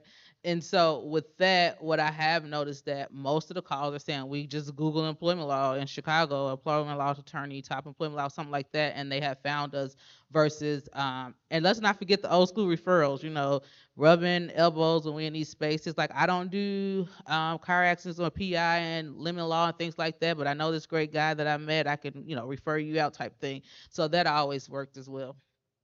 Cool, thank you. And one thing we talked about earlier, just the difference between being at a conference and giving out a business card versus saying connect with me on LinkedIn. A business card, you're going to take them home, a pocket full of business cards. 9 months later, oh, who was that person I met at the conference? The chances you've misplaced that business card, is pretty high. On LinkedIn, that's your digital Rolodex. You have that, you go on LinkedIn, you search there, you'll find that person. I got a couple in my pocket as well. I have a few as well, but it's a good trick. And can I just add, my husband, he's in the architect space, and he went to a conference about a year ago, and we were just talking last week, and he was like, I met this guy about a year ago at the conference coming back up. And he's like, I have yet to reach out to that guy, but I can, when I see him, I know him because we've been following each other on social media, and I know what his wife look like, I know what his kids look like, so I can always play it off and make that connection. How was the game last week or something like that, So that's another way for some, like you said, I know I have like cards like this thick sitting on my desk, and I can tell you half those people are, and I probably never even get an introduction email to say, hi, we met at the conference, let's follow up or something. You just get busy by the time you go back. Speaking of LinkedIn, I know that all 3 of us are on LinkedIn because we've already connected. So we will not be against you taking a picture of us or a video. You can find us on LinkedIn. Our names are right there on top. So that's a little pitch to ourselves. But let's talk about now the future of marketing for law firms. 10 years ago, 20 years ago, we weren't talking about LinkedIn. We weren't talking about Google. This has been relatively new. What's going to happen 10 years in the future, 20 years in the future? A big thing right now is generative AI. Any thoughts on how AI is going to impact, marketing for law firms? Chiquita, let's start with you. A lot of people are freaking out with AI is going to take over, or it's lawsuits out here with these 3 attorneys. I don't know if they lost their license, but their license was definitely suspended for using it to write a brief. What I have been doing, like I was receiving an award for the National Employment Lawyers Association 2 weeks ago, and within that, they was in our hometown. I was the president of the organization in Illinois, and so with that, I used that I had to do a welcome. I put it in. I put in the language that I wanted to say, the key points, and it drafted a lovely welcome letter for me. So use it for things like that, but not necessarily your actual briefs and whatever else you might need to do. But definitely like if also for ads, when I run ads on social media, I do another thing that I did, I forgot. Every month I host a webinar. And so with that, I use Chat GPT to help me draft my ads, and I might go in and tweak it a little bit, but for the most part, I kind of use that. And I believe that's definitely going to be a part of the future. I don't think social media is going anywhere. They just came out with Threads. uh, and just so many other platforms I don't plan on touching, but I just think it's just going to be continue to add up different social media. So I think honestly, to stay relevant, you just got to get okay with the idea of going on social media. And if it's not you, invest that money. Someone spoke yesterday was saying about put 20% into marketing, 20% of your revenue into marketing. Definitely see if you can get a content team for you. Because I know with me, I miss the mark a lot of times. Oh, that could have been a great, opportunity to take a picture or do this and do that, and I don't do it. And one trick I did hear from my content team, and I'll share with you guys, was that if you find somebody enjoyable that's speaking, take a picture of them speaking, shout them out on LinkedIn or something, and that way they're in your thread, and then you guys can always connect, and you never know, their followers might need what you're doing, and vice versa. Very good. Stephen, same question to you. Sure, thanks, Mike. Yeah, I think it's inevitable that in the law field, as virtually every other field, that digital marketing will become more prevalent, more predominant. Although, in my view, the broad brush approach is inefficient, as we were saying before. Certainly in the legal industry, I think. For example, I was just saying when we were chatting before that I got up at 4 a.m. this morning to do my emails because it's 11-hour time difference to Dubai. So because we were talking about it today, I had 23 digital marketing emails, 3 or 4 of them from digital marketing companies, of course. I deleted every one of them, just delete, delete, delete. So unless they get me in the first sentence, 5 or 6 words, unless they get me with something different, I just delete. I don't have time for it. And I'm still of the old school that I think it's a little bit rude and presumptive the way they go about it. If it's personalised, a different thing. And yes, sometimes there has been some good stuff there. So I think the predictive software that Microsoft use, and I'm very aware of that because I'm a director of a software company, it can be very effective. And I know you were pointing out yourself because of your experience to me, how it can be very specifically targeted to the right sort of industries. And as you said earlier, Mike and Chiquita, the very specific notation of what you use in that software, and then not just broad brushing the same email, which is very obvious. They've sent to 1,000 people or whatever, and maybe they'll get 10 clients. So good luck to them. It's fine, but they're not going to get me. So in summary, I think that is the future in a substantial way. We are using it. I've got my marketing manager doing it, but in a much more targeted, specific manner. And if you like, cross-fertilizing between my input and other, the other 2 directors of the company, as we said, about targeting exactly which businesses we want. I'll tell you something that's interesting in my business is now that people are sometimes going to ChatGPT and these chat AIs instead of going to Google. There's kind of like a big scare in our market for a little while of, hey, less people are going to Google on this. The business is going to the market's going to get smaller. But really, it actually opens up a new opportunity because guess what? If someone's going in ChatGPT and asking ChatGPT who is the best employment lawyer in Chicago, where's ChatGPT going to get that information from? How do you optimize for AI in ChatGPT, right? So very similar to how we were optimizing for Google and search engines before. Now it's up and coming. You don't hear about it right now, but you're going to in a few years at least, or maybe next year if you're visit this conference, people will be talking about how do you actually make it that when they ask ChatGPT, this question, how do you optimize for ChatGPT? So that's something new in our industry. So listen, right now I want to see if there's any questions from the audience. I have a few extra questions prepared in case there's not, but I'd rather hear from you guys. Please go ahead, sir. I think they will ask that you take the mic if you can, or just talk loud enough because they're recording for those who are virtually. Thanks. Thank you. Do you network together? Because I'm looking to find a lawyer in Virginia that does not just employment law, but federal lawsuits. And it's nearly impossible for someone like me to get a lawyer to agree to put a federal lawsuit in for discrimination against a white guy. So to answer your question, yes, actually someone from LA reached out to me, and he's actually a prominent lawyer out there in employment law. And he wanted this case. It was for a police officer, first of her kind on the force, and she dealt with some sexual harassment, of course, some discrimination. He really wanted the case. He didn't want to refer it out, and he just needed a local attorney. He's like, I'll pay you 10% of whatever happens with this case. If that's a verdict or a settlement, you'll get 10%. I just simply need you to serve as local counsel, and pretty much, I'll do everything. Of course, if I want to get heavily involved and do some depositions and things like that, I think we can always negotiate that. But that's always the proposition, 1%, whatever you can afford to do. A lot of times what I have found when I want to go on other venues is look at ProHawk.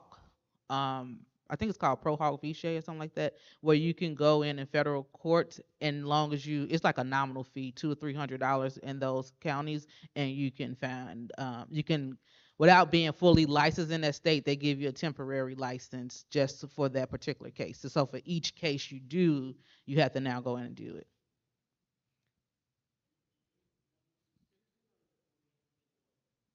Oh, you have to be a lawyer. I do apologize.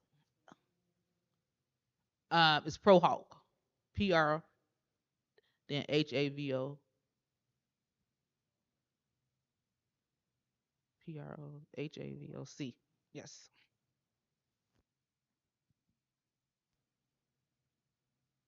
And do you? Oh, he's in Dubai, so. Yeah, so I don't really have a great deal to add to Chiquita there because it's pretty much a US specific question, I think, in that event. I mean, if it was in Dubai, someone came to us, we would help them. We would help them find. If we didn't do it, we do most of it. We would help you find somebody and recommend them someone that we thought was good. We'd be happy to do that if you found your way to us. But as I said, I really don't have any more to add to that. Thank you. Does anyone else have any questions? Go ahead, line Please. up. And then you'll be next, sir. Hello. So both of you all, spoke of chat, GPT and AI.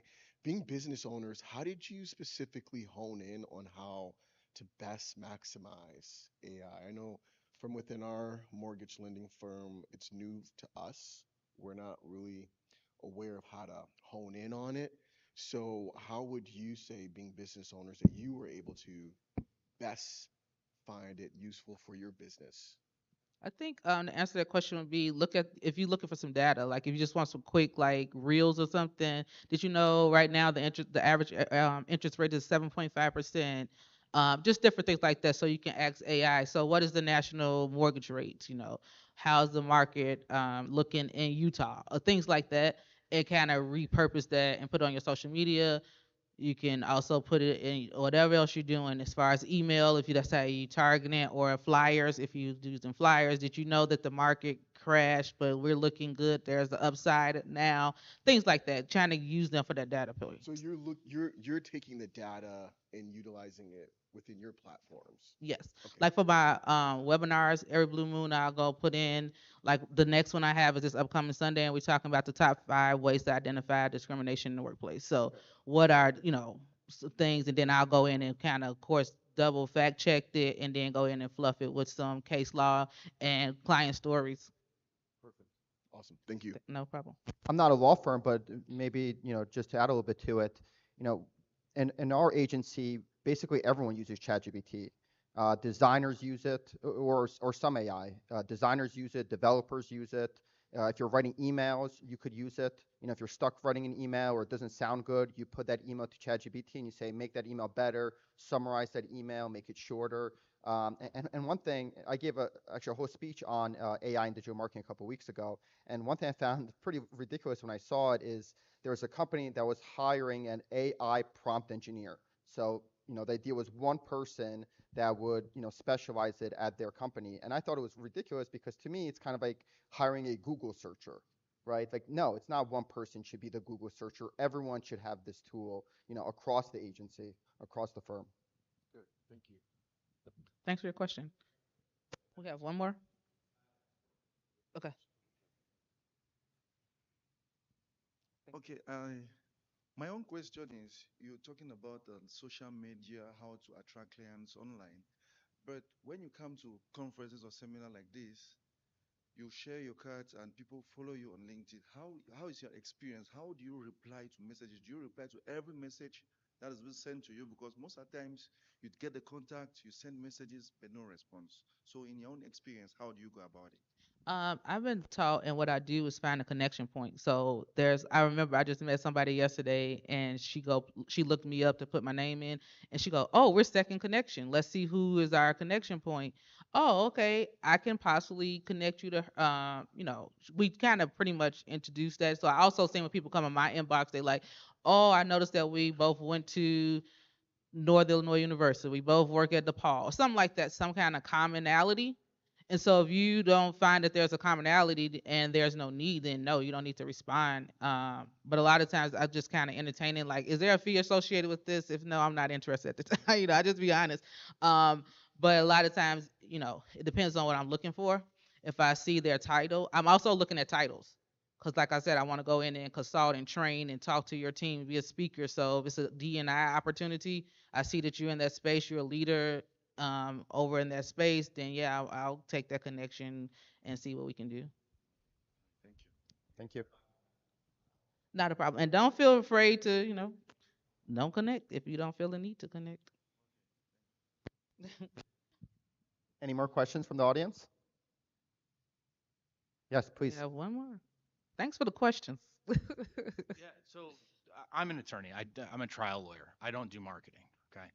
And I'd just like to know from you, the experts, what differentiates legal marketing from marketing cars or finance or real estate, or if you're talking about all of these things, right? What is the thing that you are marketing, and how do we zero in on that? What can I take away from this panel that I can use now?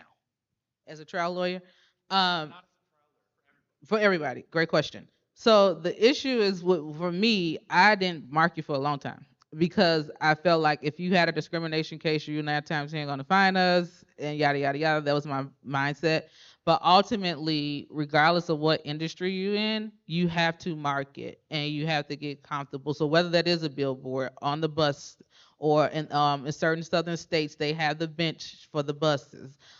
So any kind of marketing, and another thing, like find a lawyer feature on certain websites as far as bar association, things like that. That's all considered advertising. The same thing with I get, for the real estate part, I get people send flyers all the time, like our interest rates are going down, you should consider, just different things. You have to market and just keep that in the forefront of your mind, that if I want to be relevant, that I have to market. And then the biggest thing I'm learning over this year is that perception is everything.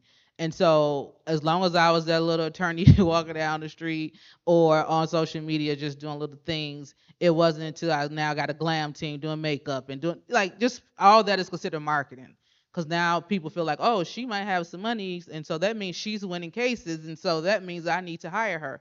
Versus, me just showing up as my regular self and just being chill, my joggers on and things like that. It's like, okay, she's a struggling attorney. Unfortunately, that's how people perceive us. So you have to feed into that, whatever market you're in.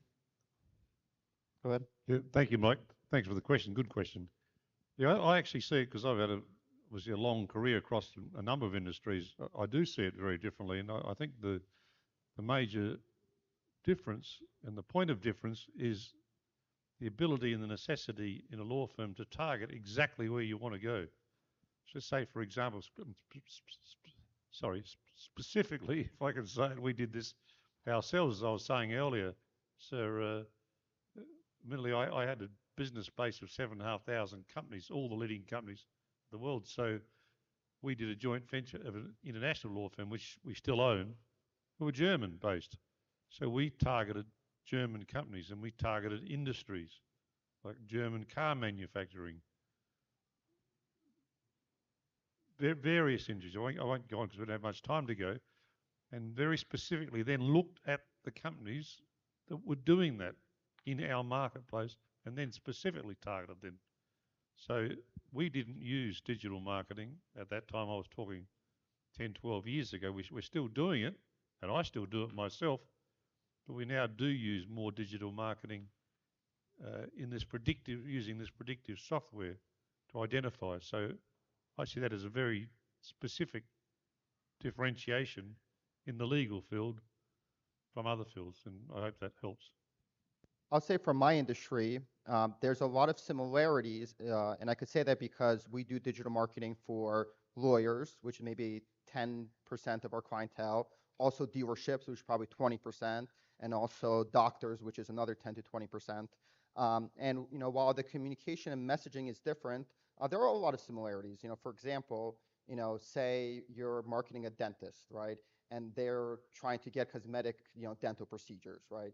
If you go out there and you target just the keyword dentist, that's not going to give you a good return. If you go out there and target the keyword cosmetic dentist, a little bit better. If now you're saying porcelain veneers and you want to target just high net worth individuals, that's really good targeting. And then the same thing for a law firm. For example, we have one law firm, they specialize in divorce cases for high net worth individuals. So again, completely different keyword than the dentist, but I'm also going to market and saying, I want to target high net worth individuals.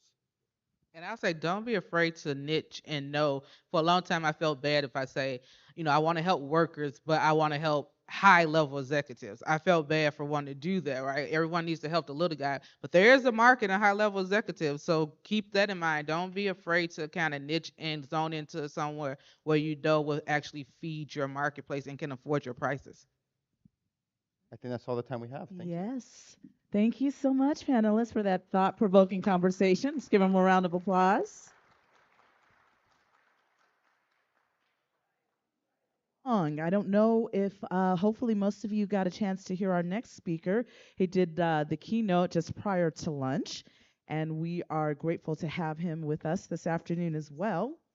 Jeff Tomasola, CEO and Head Portfolio Manager of Vespula Capital Management, and he's also the co-founder of TacticalIncome.com. He'll share his views on how to navigate an uncertain stock market in 2023. With market volatility and geopolitical uncertainties, evolving economic factors, we all will agree that investors need to be equipped with effective strategies to thrive in this dynamic landscape. So without further ado, let's welcome Jeff to the stage.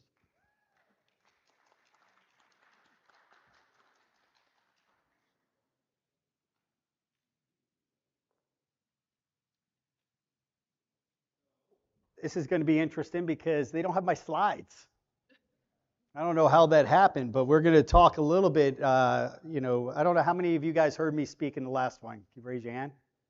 All right. Here we go. Not that many.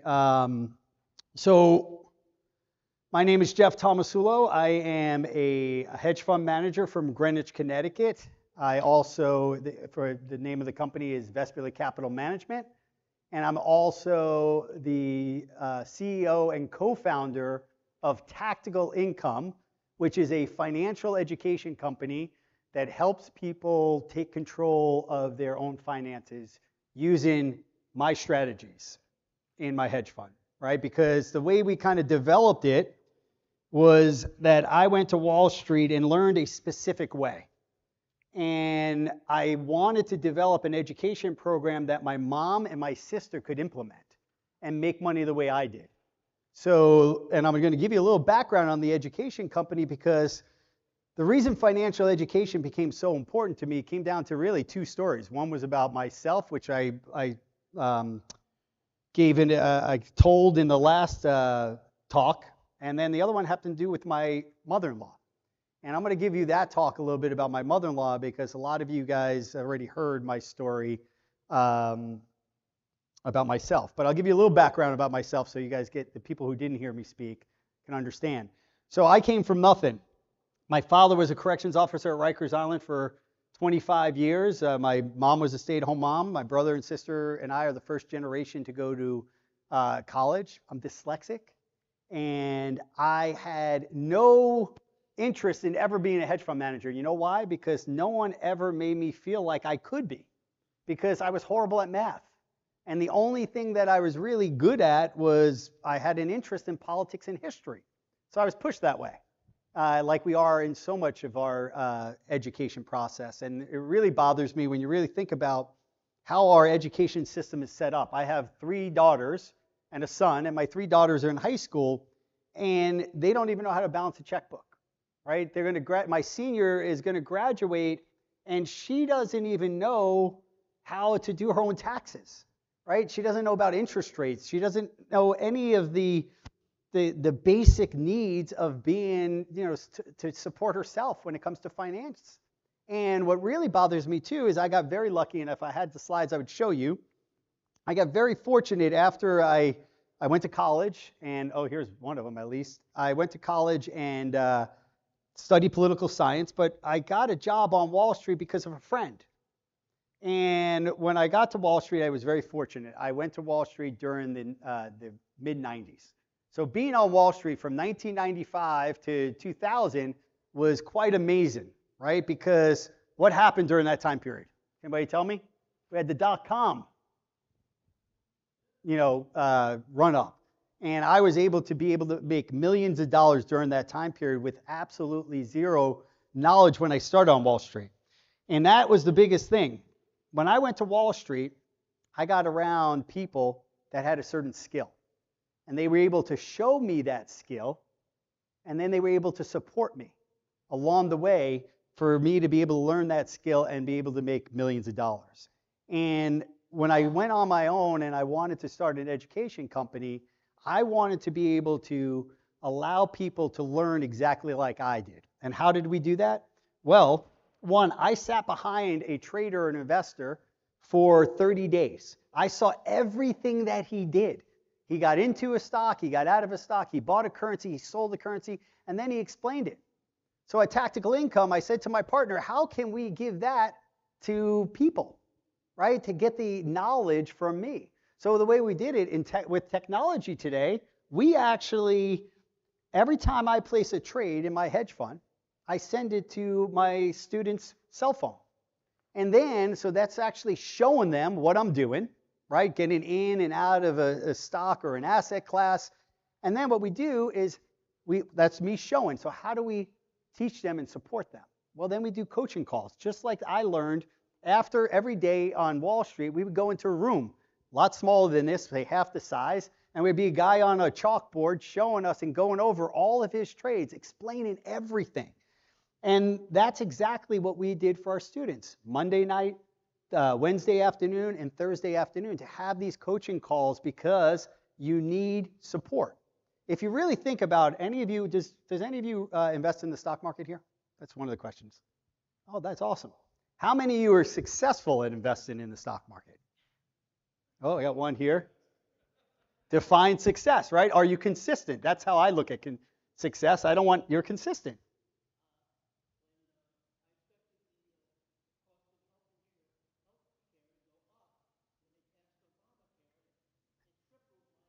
You tripped you? That's good. All right.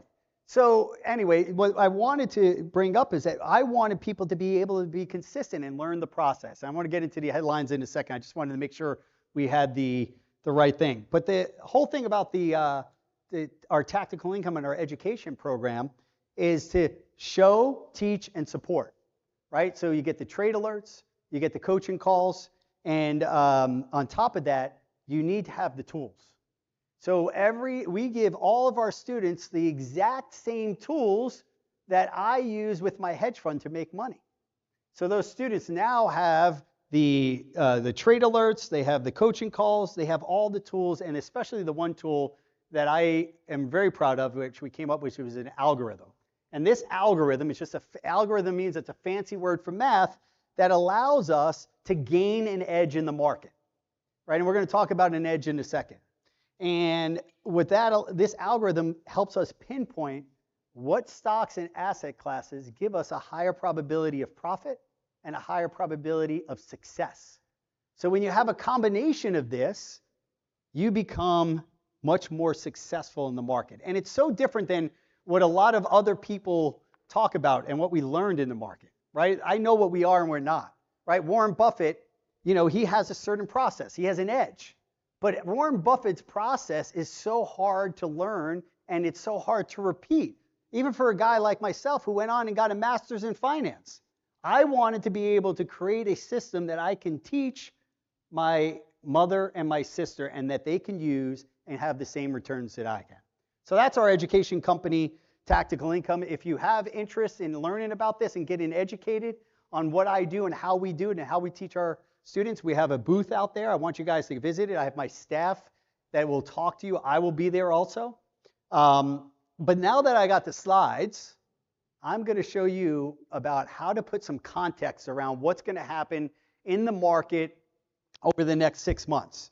So I get this question a lot. I'm on TV. I go on, Fast Money. I go on Reuters, Cheddar TV. You name it. I'm on it. I've been on it. And the one question everybody asks, which I find so funny, is that hey, where's the market going to end up in the next 6 months? You know what? I have no freaking idea. And if anybody tells you they know what's going to happen in the next 6 months, they're full of shit. Excuse my language if I offend anybody. I've been doing this for 27 years, and when I think I know what's going to happen, I'm proving that I don't. And that's why my partner and I, and the way we developed it, was we used probability and statistics, real math, because that's the only thing that I could truly rely on through the years. And the reason I'm bringing up these headlines is because I want to be able to show you today how to put context around what's going on in the markets, because when I read these headlines, it scares the poo-poo out of me, right? And it gives me anxiety. Ask me, I'm on all those TV shows. Ask me, do I watch any of them? No, you know what? I don't watch anything. I literally only listen to Bloomberg in the morning when I'm driving my kids to school for 40 minutes. And that is it. And that's enough anxiety that I can take, because what's happening in the world is that they need to get clicks. So they need to have these really terrible headlines that scare you into making decisions or making you have a confirmational bias on what you think is going to happen in the market, right? And biases, especially confirmational bias, and what is confirmational bias is like, hey, I think the world, because something's going on, the economy seems bad, I hear it's bad, I read that it's bad, a friend of mine just got laid off, the market must be bad, right? Things are bad, right? But that's not factual. So how do you put context around these crazy headlines? Look at this. We pulled this off this morning. My partner pulled this off for me. Stock market crash alert. Mark your calendars, July 12th. Okay. The other one, earnings recession is here. It's about to get even worse. This is all negative stuff today. But you know where the stock market is right now? It's at 52-week highs. Yes. Did we have a bad last year? Yes. The S&P 500 was down 20%. The NASDAQ, which makes up all those fancy technology stocks that we love and hate, it was down over 30%. But if you put stuff into context, you can see that Meta, which was down almost 80% last year, is up over 125% from its bottom. Right? When you look at stocks like Adobe Systems fell over 75% last year. It is up over 100% from its bottom. Those were opportunities for a lot of people to make a lot of money. But again, when you read the headlines, you would never, look, market has gotten ahead of itself. I can't tell you how many times I hear that every week. Every time I'm on with an anchor, they're saying, hey, don't you think the market is high? And I said, in what context is it high? Is it high from where it was 6 months ago? Yeah. Is it high from where it was 2 years ago? Maybe not. So some of the tools that I'm going to go over today is going to show you. Here, the stocks near 52-week high. This is the S&P 500. This is the SPY, which is an ETF that mimics the S&P 500. The S&P 500, for all of you who don't know what it is, it's 500 of the largest U.S. stocks all put together in one index. And that's what a lot of people refer to, or the Dow Jones Industrial Average. How many people have heard of that? That only makes up 30 stocks in that index, right? So a lot less.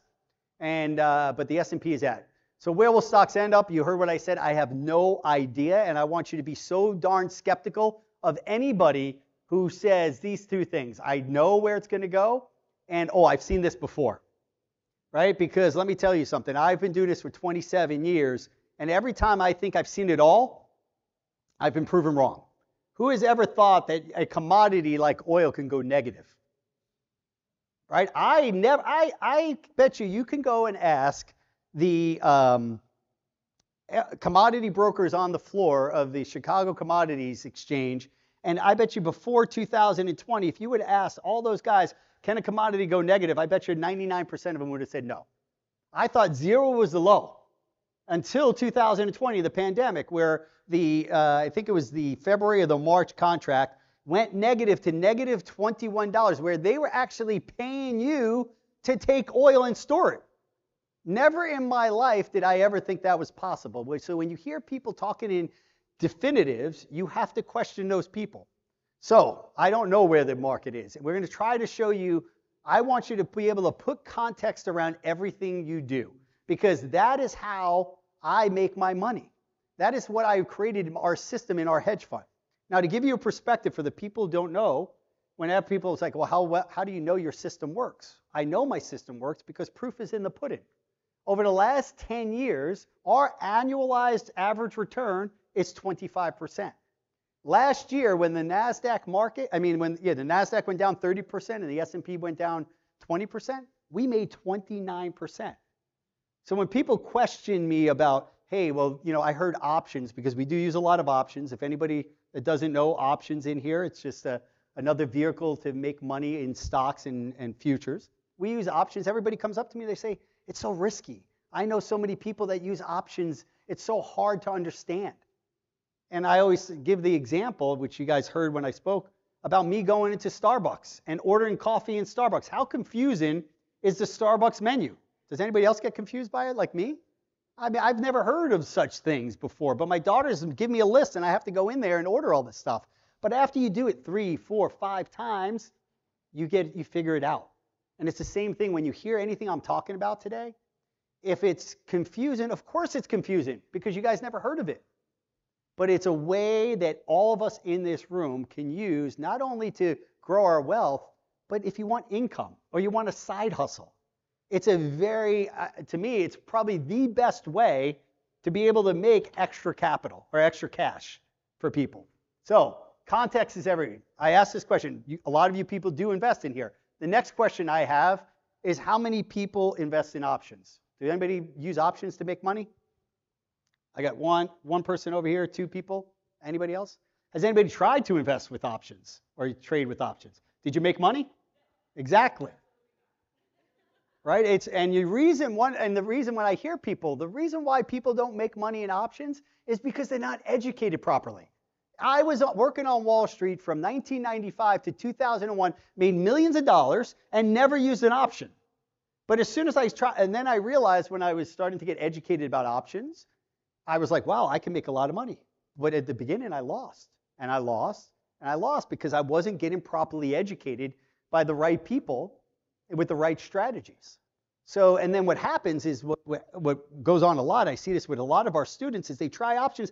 They lose money in their $10,000 account or their $5,000 account. They're like, oh my God, I just lost 30% using options. Options don't work. And the problem is, and this is something I left out about what we do at our education program, I believe, and I come from a military family, and what I have seen with the military is they don't give someone real aircraft to fly when they're just starting out. What do they use? They use simulations. So what we do at Tactical Income, and I'm such a huge believer, we give these paper trading accounts. And it's not paper trading to say, hey, here's $100,000 in paper money. I wanted to see if you can make money. No. What I want to do, and what I use a paper trading account for, is I want to speed up your process of learning. And the only way you're going to speed up your process for learning is doing it over and over and over. And if you try to do that with real money in a $10,000 account, in a $10,000 account, a $20,000 account, you're only going to put on 4 positions, 5 positions maybe. In a paper trading account, I can teach you one strategy, and you can all of a sudden put on 50 trades and learn that one strategy so much quicker, because out of those 50 trades you do in this one strategy, you're going to see the ones that work, the ones that don't work, and then you're going to take notes, and we're going to go over it with you, and then all of a sudden you're going to learn, and your process to learning increases tremendously, just like if you're going to learn how to fly a plane. So that's one of the biggest things about options, and why people don't make money when trading options is because they don't have the right education.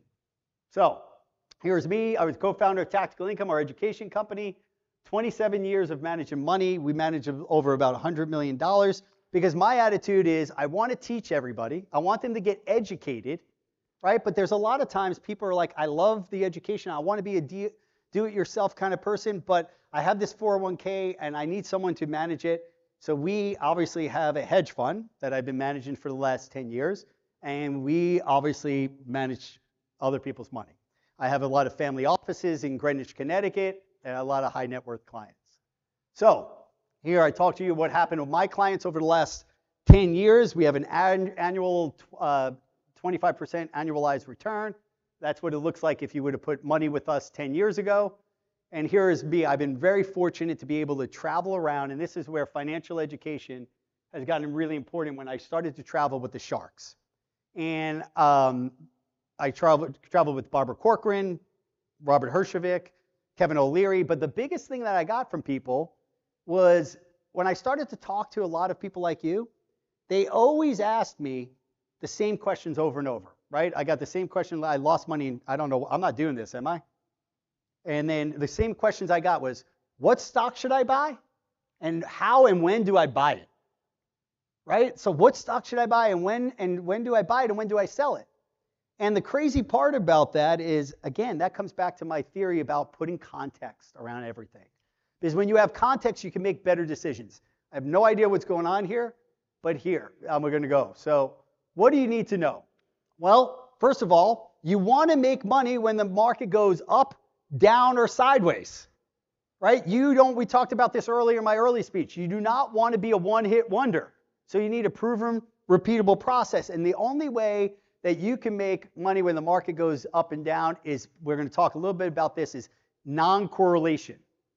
So for people that heard me earlier, what is correlated? Well, the S&P 500, most of the time, the 500 stocks, when they go up together. When they go down together, right? But when you think about non-correlation, oil and the S&P 500, not so correlated, oil and Apple.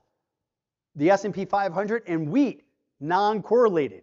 And I learned this from Ray Dalio, one of the largest hedge fund managers in the world. He's, I don't know how many billions of dollars it is now, but $250 billion. He said to me, find me 13 non-correlated assets, and I will find you someone who is consistent at making money in the markets.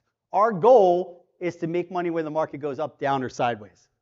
You must learn to hedge your risk, when to buy and sell, and you must have a repeatable process, and you must invest with an edge. In the last speech, I talk about this. The edge, just for everybody that knows, no matter whether you're doing it in the market or you invest in your own business or someone else's business or you're having someone else invest for you, you want to know what their edge is. And an edge is not listening to James Cramer and saying, hey, you need to buy Apple, or reading an article saying that Apple's a buy. What is an edge in your process? And the way I look at an edge is I want you guys to think about an edge is you want to be the casino. You want to be the house. You don't want to be the person going to the casino and putting the quarters in and pressing lever. You don't have an edge. You don't have the odds. So how do you put the edge of the odds in your favor? We like to use options, right? Because the option pricing model gives us a little bit of an edge when it comes to probability and statistics. The other part that gives us an edge is also putting context. The other thing I want to bring up is this is the difference between success and failure. One, you need specific education. Now, I'm not talking about the Harvard, Yale education because that's all BS, right? Because your investments, they don't discriminate. They don't care what your skin color is. They don't care what your religious background is. They don't care whether you graduated from high school or you have a PhD from Yale. The type of education I'm talking about is I love golf. I want to hit a golf ball 250 yards. I need specific education to do that. If you want to learn how to make money in the market, whether it goes up, down, or sideways, you need specific education to be able to do that. You need the right team around you, right? There's so many times throughout my career where I didn't have the right lawyers, the right accountants, the right mentors. And I hate to break this news to people. Sometimes you have to pay for a good team, right? And that was one of the biggest mistakes I made way back when, where I wasn't willing to pay to have the right people around me. Having the right tools and knowing when to use them. The biggest thing that's changed over the last 27 years in the industry is the fact that the technology has leveled the playing field. We get news like everybody gets the news at the same time, where years ago, Goldman Sachs, JP Morgan, Bank of America, they used to have the edge because they got the news before everybody else. Now we get it, right? Now there's trading platforms that I have created that are just as good as Goldman Sachs' trading platforms. These algorithms that we've created that you could get access to things that help you gain an edge. And then the last one, you need to understand why do you want to do this, right? And people laugh at me when I bring this up, but it's so important because, listen, I make it sound like making money in the markets is easy. It's not easy. It's hard. And learning how to do it, it's going to take a little bit of time, right? But you need to understand your why because it gets you through those tough times. And when you have your ultimate goal, it will lead you there. All right. So why do I use options? And why do we start our students on options? Is because we want a proven, repeatable process. And the way we are able to do that is by options. And the other thing is because a lot of people, you need to be efficient. I got 3.5 minutes, it says. Come on, you can't cut me off like that. 3.5 minutes. I'm going to try the most as I want to give you guys as much as I possibly can. So we use options as probability and statistics. And again, we want to know, and this is what's beautiful about options. Because of these fancy mathematical formulas now computers allow us to interpret so easily, it can tell you that you have that Apple has a 75% chance that it will stay below $150 a share. When you know there's a 70% chance or 75% chance that Apple will stay above $150 a share, you can make better decisions. The next thing I love is that you can define your risk. So if you have a small account and you only want to lose $100 or you only want to lose $500, you can define your risk. Whether the stock goes to zero, if it goes out of business, you could define your risk. And that's it. That's all you're going to lose. And for new students and for people that are learning, that is huge. And then the two best parts I love is that you can be wrong about direction. That means I think Apple's going higher, but I use a certain option strategy and it actually goes lower and I still make money. How many people would love that? Right? How crazy is that? I mean, that to me, and then the last thing, what I always say, I'm divorced now, but if I ever get remarried, they have this thing in option trading. It's called theta. It's called time decay. If I could marry theta, I would marry theta. It is my favorite part of option trading. It's the fact that as time passes by, you make money. Think about that. 30 days goes by, there's $100 in my account, there's $25 in my account. As 30 days or 45 days goes by, time decay is what helps us make consistent money. To me, that is what's so beautiful about why we use options. Context is everything. Understanding these three things, and then we're going to end it here because I have to leave this with you, and you're going to have to drag me off the stage because this is so darn important for them to understand. So, volatility. If you have context, if you're an option trader, and anybody who's traded options in here and failed, it's because you did not have context around volatility. So the second thing, that's what we created the vol meter for. 0 to 10. Anything above 5 to 10, you sell options. Anything below 5 and below, you buy options. How easy is that? And it's all on a computer system, right, to be able to do that. I would go into more detail, but this guy's about to rip me off the stage. So the other thing is this fancy math word, which would scare the poo-poo out of me if I had to do this in math class, right? Standard deviation. Because so many people come to me and they say, how do you know something is expensive or cheap? And they're right. I have no idea. And everybody uses fundamental analysis. They say, hey, based on the earnings and stuff like that, it's expensive or it's cheap. For us, I needed to put context around it. So we used a math formula called standard deviations. What I say to my 8-year-old, 9-year-old son, stay between the lines. So what we do is we have this standard deviation chart up here. Anything that's up on the top of the line, you're selling. Anything on the bottom line, you're buying. And it has real math to it. And you know how I know it works? And I'm actually going to pass this through really cool. You know how I know it works? It's because the proof is in the pudding. Our fund uses everything that I'm talking about right now. Our students use everything that we're talking about right now. And our fund returned 25% annualized over the last 10 years. That's how we know this stuff works. And on top of that, we know it works because we have tested it over a 25-year period or 27-year period. So how do you do it? You learn, you get educated, you get the right team around you. You guys need to go and talk to us at the booth. It's called Tactical Income. We have a great staff back there, and I really appreciate it. I'm sorry I took over the last 30 seconds, but thank you very much for your time. I really appreciate it. All right. Sorry about that. Hey, wait, put that up there. Thank you, Jeff. That was very insightful. You inspired me to go back into options. I'll try one more time. All right, guys, moving right along. As we all know, it's crucial to create loyal customers in any industry. But in finance, where trust is key, it's especially important to build a strong community and create a sense of belonging.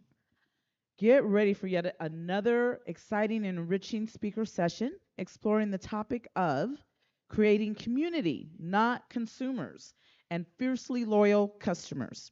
For this, I would like to call on stage Mr. Lewis Crompton, founder of Start Rating. Lewis, are you ready? Come on up. Let's give a warm round of applause for Lewis. Click here.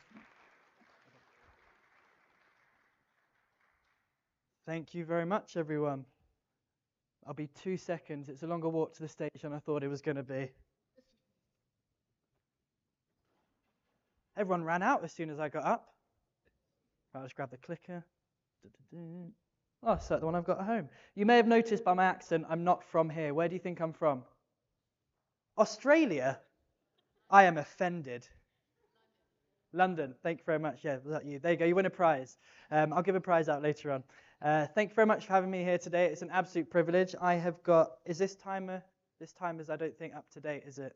It tells me I've got 2 minutes. Oh, that's how long I've been going for. Okay, got it. Right, we're in the right direction now.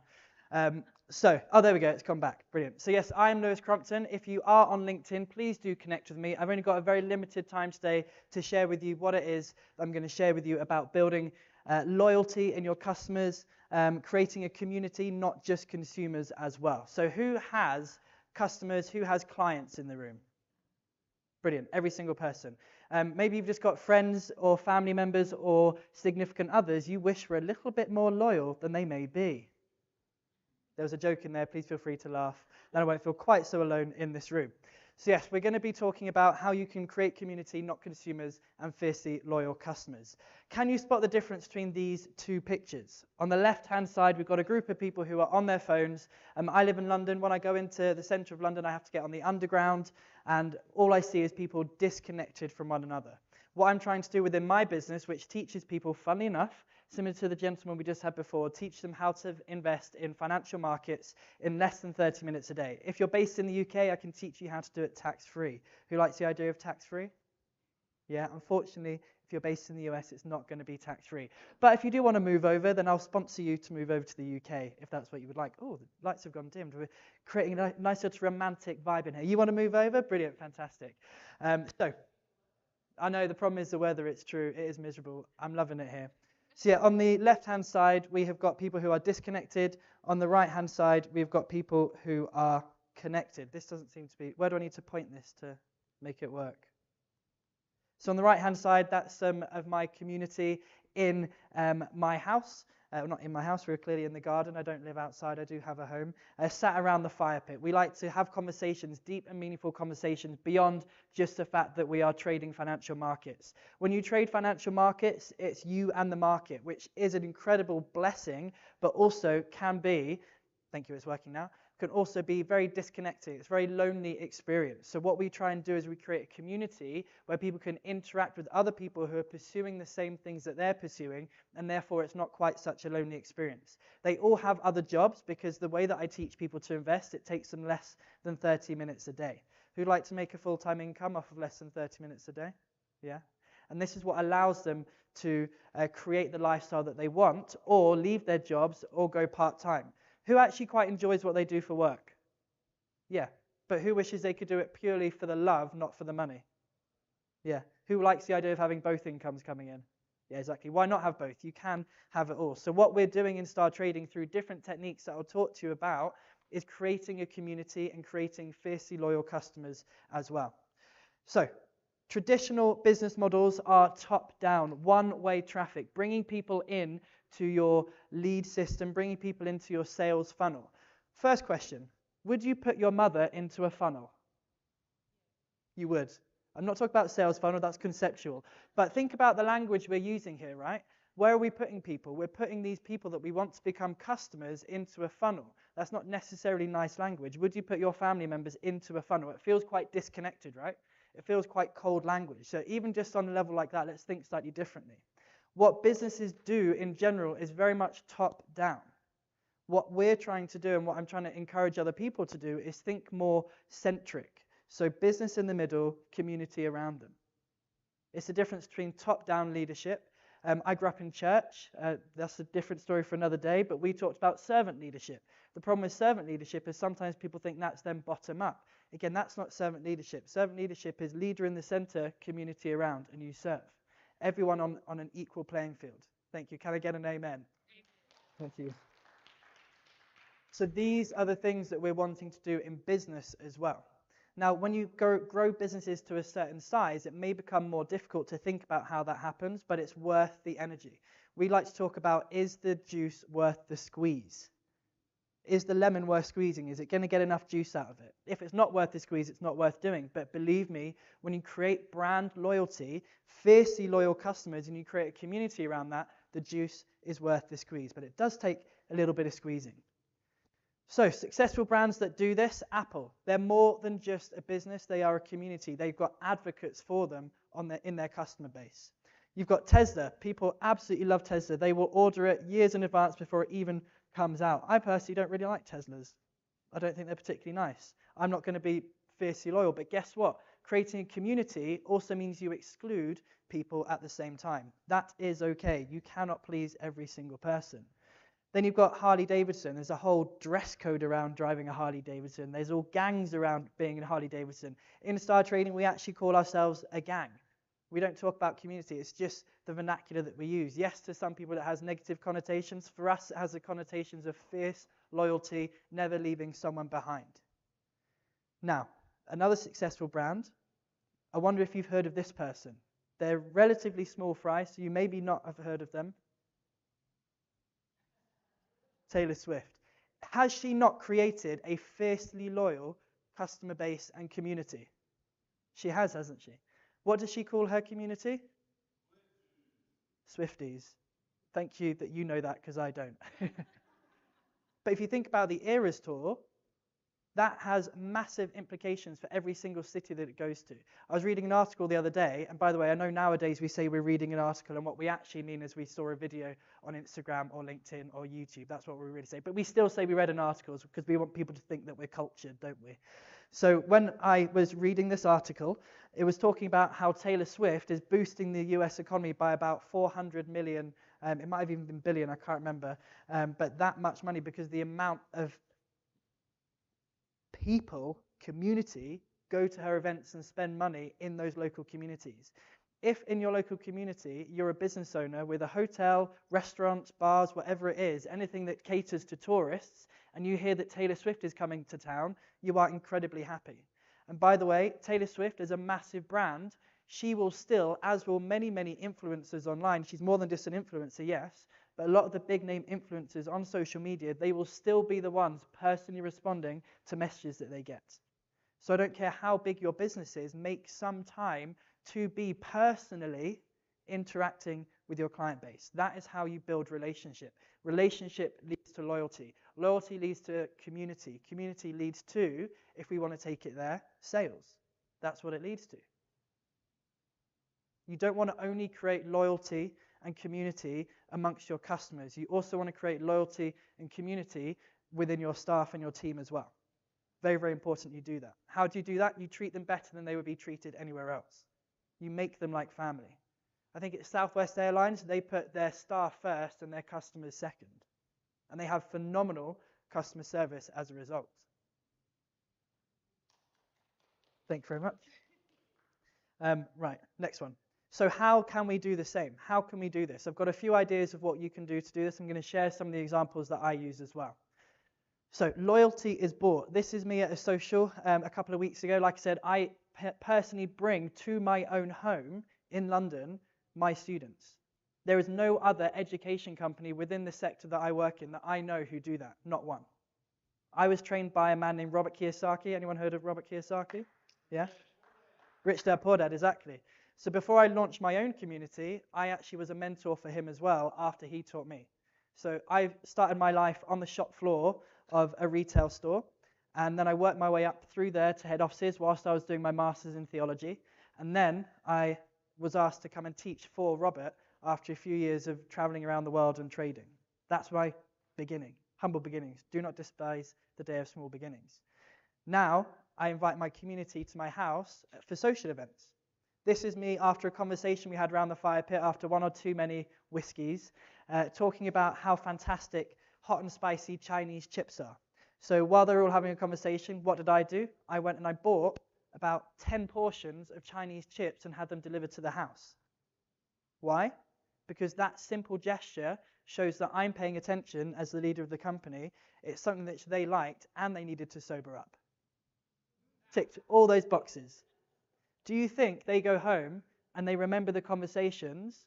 Maybe. People don't necessarily remember the conversations. What do people remember? The way you make them feel. Exactly. You're my biggest fan. I love you. Thank you very much. You know all my punchlines before they even come out. This is great. Thank you very much. Thank you. So that is what you want to do. You want to buy loyalty. I learned this off of my first mentor within the Rich Dad Education Company. I saw him at events, not at his house, but at local bars and things like that. He would buy drinks for people. And I was like, why is he being so generous? Partly because he was a very generous man. Also because people remember that. They like to be bought gifts. It makes them feel loved. It makes them feel valued. It makes them feel part of something. Are you making your customers feel part of something? Are you letting your customers engage with one another as well? Think about ways that you can do that. Give a damn. If I could sum up everything I'm going to say to you, it is give a damn about your customers. Give a damn about your clients. Have that human element, have that human interaction. That is what creates personal connection. What is it that is important to them? Do you know? I know on a macro level that what is important to my students is more money and more time. That's a very macro level. But why do they want more money? Why do they want more time? If I'm going to go a little bit more granular and truly treat my students as individuals and get to know them, and I have a team that do this as well because I can't keep track of every single person in my business, right? But if you are not being the client relationship manager within your own business, someone should be. Someone has to be taking care of your customers. And I guarantee you will get greater revenues, increased revenue as a result of that. If you allow people to be part of something and feel good about your interaction with them, however small or however large that is. So one of the things that we did, first of all, I invited some of them to my wedding. So I got married 3 weeks ago. Thanks very much, yeah. It is a miracle. I'm as surprised as everybody else is in this room. And by the way, I should probably say my age. I'm 33 years old. People always think I'm a lot younger. I love being in the States because I still get ID'd here. I don't get ID'd at home, which is very upsetting when that stopped happening. Do you still get ID'd? Yesterday. Brilliant. Fantastic. 61.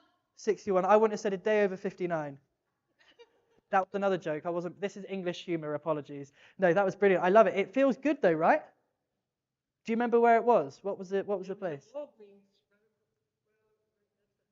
Lovely. I love that. And again, that's actually a really good example of something small that makes you feel good, right? Did it make you feel good? I was stunned. Stunned. Again, memorable experience. So what are you doing to create memorable experiences for your customers and your clients that makes them remember you, refer you to other people? Are you doing things for your customers or your clients which will cause them to say something positive about you to somebody else? So another thing that we did was, we've done this a few times actually, because my community are kind of in general at that age where they're starting to have babies.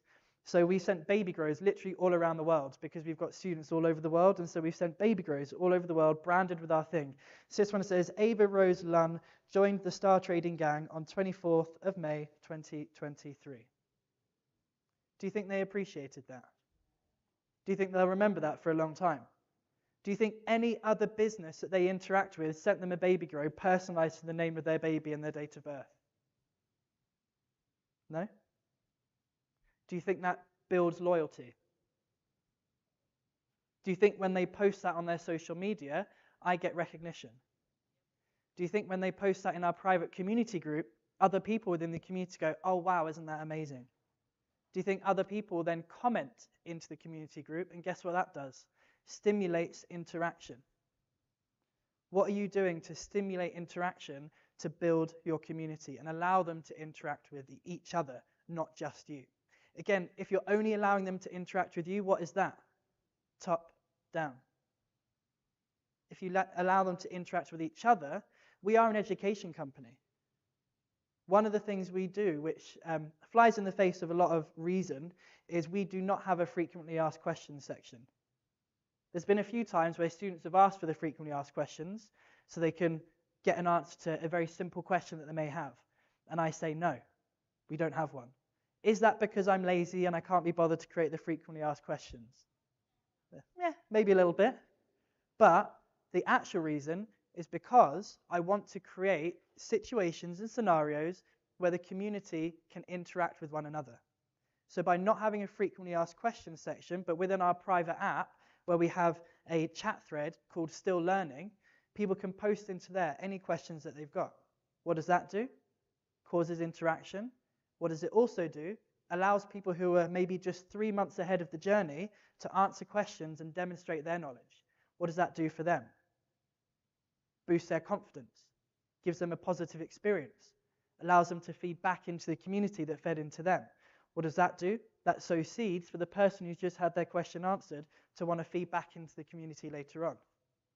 You're constantly building seeds of community, seeds of loyalty, and seeds of connection, which allow people to stay connected beyond just the reason why they're with you. One of the major ethoses behind what we do at Star Trading, the core value that we have, is to make lives better. Does more money make your life better? The answer is actually yes, it does. To a point. There's actually a scientific piece of research done, and that sounded very official, a scientific piece of research, there we go, which looked at the correlation between happiness and money. It was something around $300,000 or $350,000, any amount of money. Oh, very romantic. Hello. I like this. If only I'd not got married. You'd all be in danger. No. So when they looked at this study, what they found out is that the correlation between happiness and amount of wealth over 350,000 was negligible. You didn't actually increase, and this is an annual salary, by the way. If your annual salary went above more than 350,000, there was very, very little increase in your happiness levels.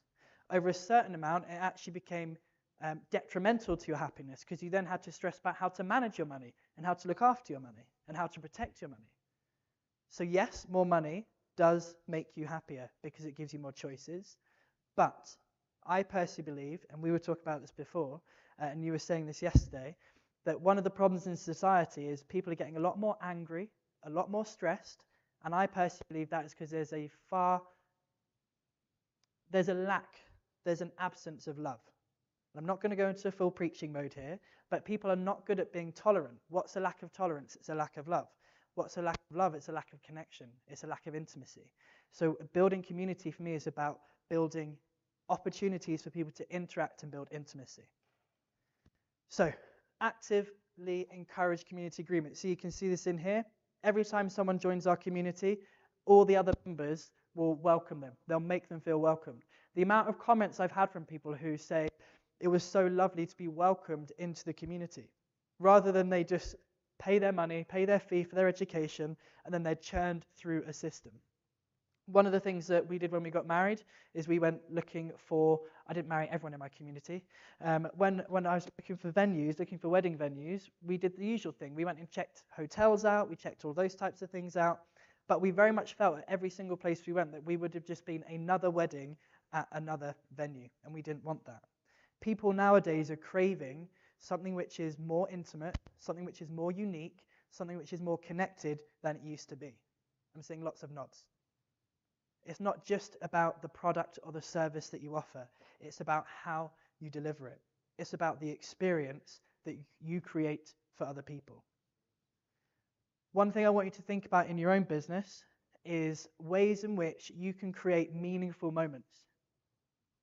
When someone becomes a client, what happens at that point? Do you surprise them by something that you do? How do you make a memorable moment for them? Do you send them anything in the post? Do you deliver them anything? What do you do that stands out for them? Now, these are some of our core values, and as I kind of go through our core values, and by the way, core values are really, really important for you to have. If you don't have core values in your business, I highly recommend you do that. The middle one is our guiding principle. The 7 around the outside are the ways in which we choose to operate. By the way, guys at the back, if I step off the stage with this mic, is it going to go funny, or am I right to step off it? Okay, brilliant. I'm going to break the third wall. These are our values, and as you read through those, these are our guiding principles. These are the way that we live our life as a company and as a community. And it's really, really helpful because anytime anyone steps out of line, not necessarily massively, even just a little bit, then we are able to correct them, course correct them. So this is just an example of some of the things. If you take one and pass it on, there's a few there for everyone here. Then you are going to be able to course correct. I do this with my staff. There you go. If you just take a few and pass them on, that'd be great. Thank you. You course correct your community. You course correct your team. There you go. There's a few. Thank you very much. I feel like I'm back at church handing out service sheets. This is brilliant. I'm on the welcome team. There you go, guys. There's a couple for you there. And you don't need a load of these, and often they do reflect your own personal values. Oh, Brent, you've got some there too. They reflect your own personal values. So the core of me that flows into my business is the center and the core of these values to make life better. More money, more time. The reason I'm passionate about what I do so much, and I love sharing it and teaching it to other people, is because I know that if we allow people to stress less about money, then you impact every other area of their life. Do you know what the number one reason for divorce is in the world? Money. Do you think it's because they've got too much money? Or do you think it's because they've got too little money and that's what they're stressed about? They're not managing it properly yet.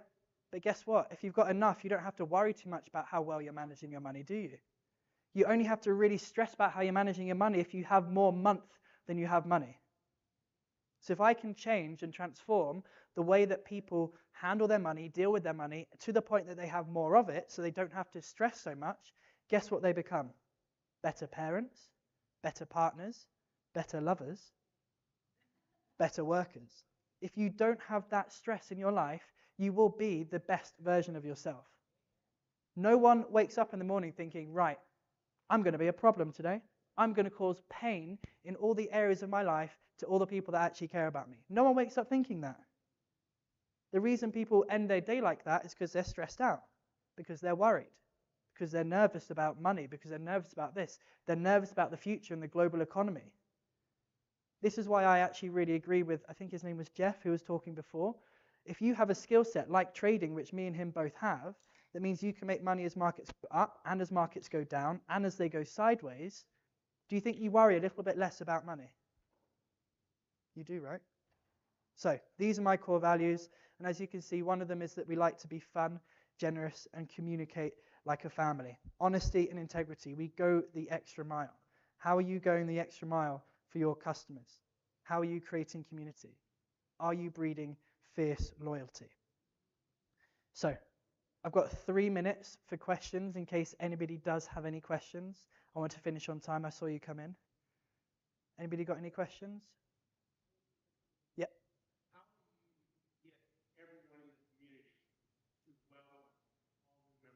Brilliant question. You will never get everybody to do everything.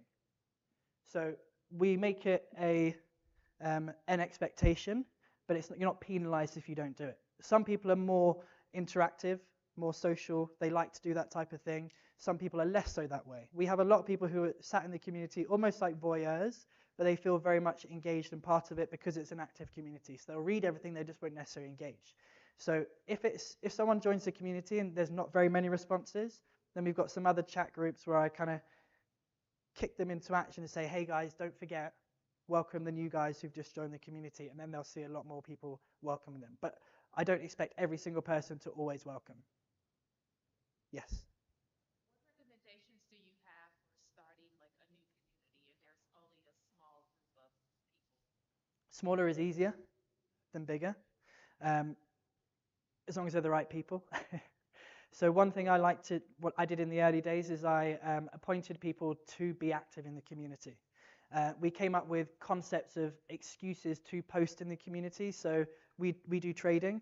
So we did a what would you do? That was a thing that we did. So what would you do? You post a screenshot of the chart, the financial market you're looking at, and you ask other people what would they do in that situation. Sometimes the answer is nothing. Sometimes the answer is something. So think about what would work for your community that would allow them to have conversation and interaction and feedback to one another. You always come in later on, so I never answer first, never ever answer first. Because when I was doing that, I became the messiah of the financial markets, and I didn't want to do that. So I then held back, let other people answer. And this is your private app versus, yeah. But I'm sure it's transferable to like a Facebook group or like yes. a Telegram or any. If it's a free Facebook group, engagement will be a lot harder. If it's a paid community, then engagement will be easier. Yeah. I saw your hand as well.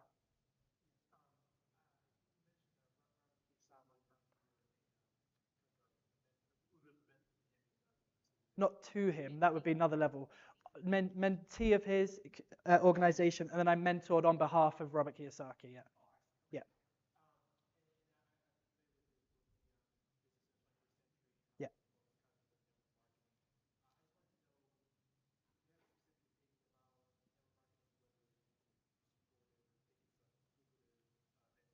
Yeah. 100%. I didn't like network marketing personally because I always felt like I personally had agenda with people whenever I would meet them socially. So I didn't like that. But that's just me. Do I believe in network marketing as a concept? Yes, I think it's brilliant. I think it's a brilliant place to cut your skills and learn skills, particularly around entrepreneurship, particularly around sales, and I highly recommend anyone learn sales. I think it's brilliant. The only thing I would say is be careful because it's not your own company, so it can be taken away from you if you do something you shouldn't do. So that is one thing that I would be careful about. But yeah, I'm a big believer in network marketing. Yeah, thank you very much, everyone. All right, let's give Lewis a round of applause. Thank you, Lewis. Excellent talk on a very important subject of building a community. Whatever business you're in, must build community. Thank you for your insights on that. We're going to switch gears a little bit and moving on to a fireside chat. The topic is insurance risk assessment. Using predictive analytics, we'll delve into pressing matter that demands our attention. The transformative power of predictive analytics in insurance risk management. As we deal with changing risks and uncertainties, it's crucial that we use data insights to transform the insurance industry.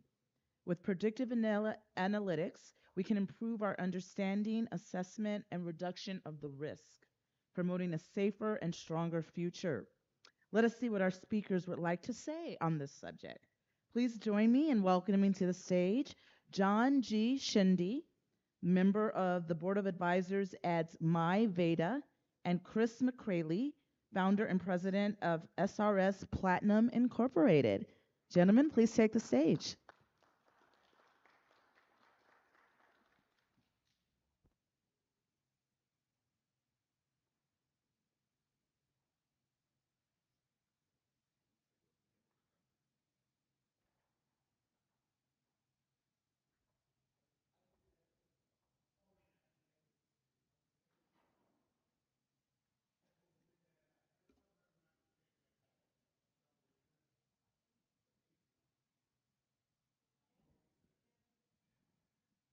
Yeah, don't do what you.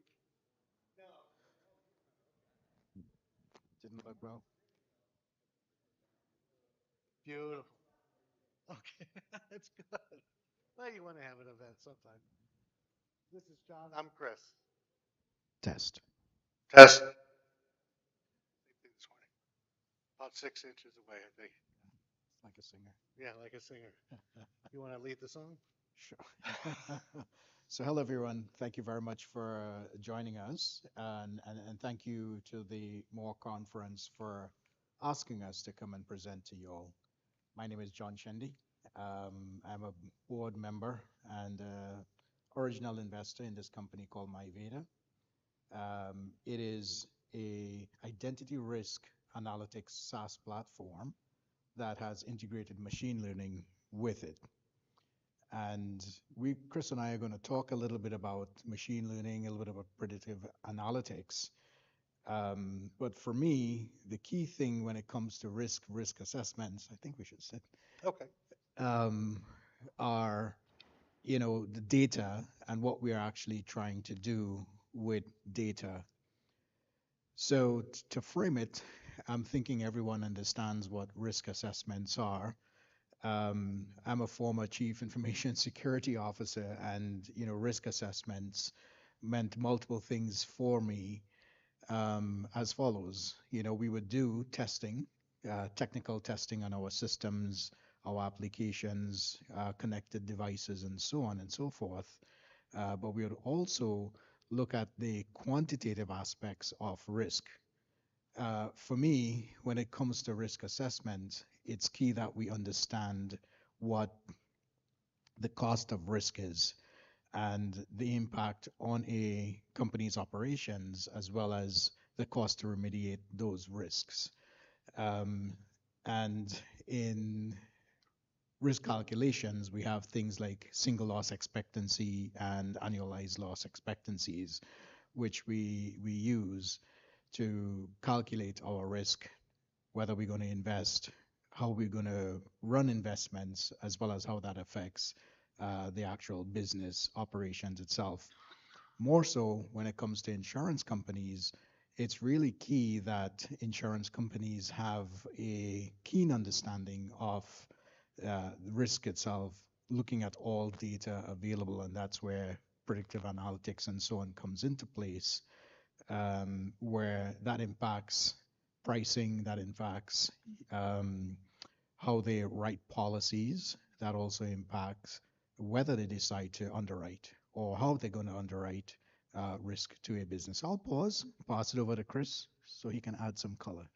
Sure. So it decides ultimately whether you want the client or not, because you have your risk tolerance, your risk appetite, and that's codified and pretty much formalized in your risk management policy and company, which defines to the basics. Because I want to go back to the basics to level set on certain things. We all, you and I do risk as if it's our DNA.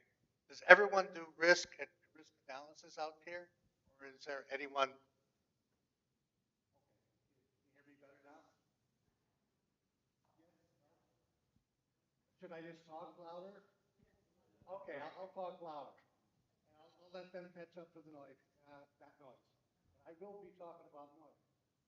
But when we talk about risk assessment, we talk about what we want to protect. First of all, every company wants to protect something to keep them in business, to keep them sustained, right? So you have to have a risk policy, a risk appetite. You don't want to be passing money under the table or getting an incident like I understood that is happening right now on the side. And it's not the dangerous financially, reputationally, socially, and so on. So what you do is say, okay, how am I vulnerable? Think of yourself walking up to the castle doors, and it's your castle, it's your company, right? And you have a deep moat and hopefully very hungry alligators that are going to keep people out of the castle. Now, with a lot of risk, you don't have the luxury of saying the risk is outside, the risk is inside. You have a threat coming outside, you have a threat coming inside. Those threats coming outside means that you have to protect the entire castle versus what you used to want to protect, which, oh, my crown jewels. However, if I can get into somewhere close to your crown jewels, I'm going to steal your crown jewels. We've seen Ocean's 11, Ocean's 12, and all that. You know how it works. Hey, it's Las Vegas. So it's just a matter we want to make sure that we protect everything. And how do we do that? We build models. You know models. The models. Models are built by people, just like you and me and everyone here. These models are probabilistic, which means they're based on certain assumptions, absolute and non-absolute. And they have noise. They have noise because of bias and of a lot of variables that affect the bias. You come from this way of life, you come from that way of life, you come from that way, I do. So we set certain have set certain expectations situationally, and these are built into these models, like it or not. And it influences the models left and right. We hope to get above a 20% correlation value to minimize that, and then we try to identify the noise and the source of that noise, and then minimize that, get our models as quickly as possible. I didn't want to go too far. You know, and talking about models, so risk is around us all the time. Does everyone know what's going on outside across the street? Apparently, there's a hostage situation at the Caesar's Palace across the street. Took me an hour to get here from the airport because of the, yes. So the driver bringing me in, and we were talking about the risk, an inherent risk. And his question to me was, John, do you want me to just turn around and take you back to the airport? You know, and I did a quick calculation. I'm like, well, if it's occurring at the hotel, chances are there's a 50% chance that everyone here is fine. I couldn't get in touch with Chris, so I started to panic.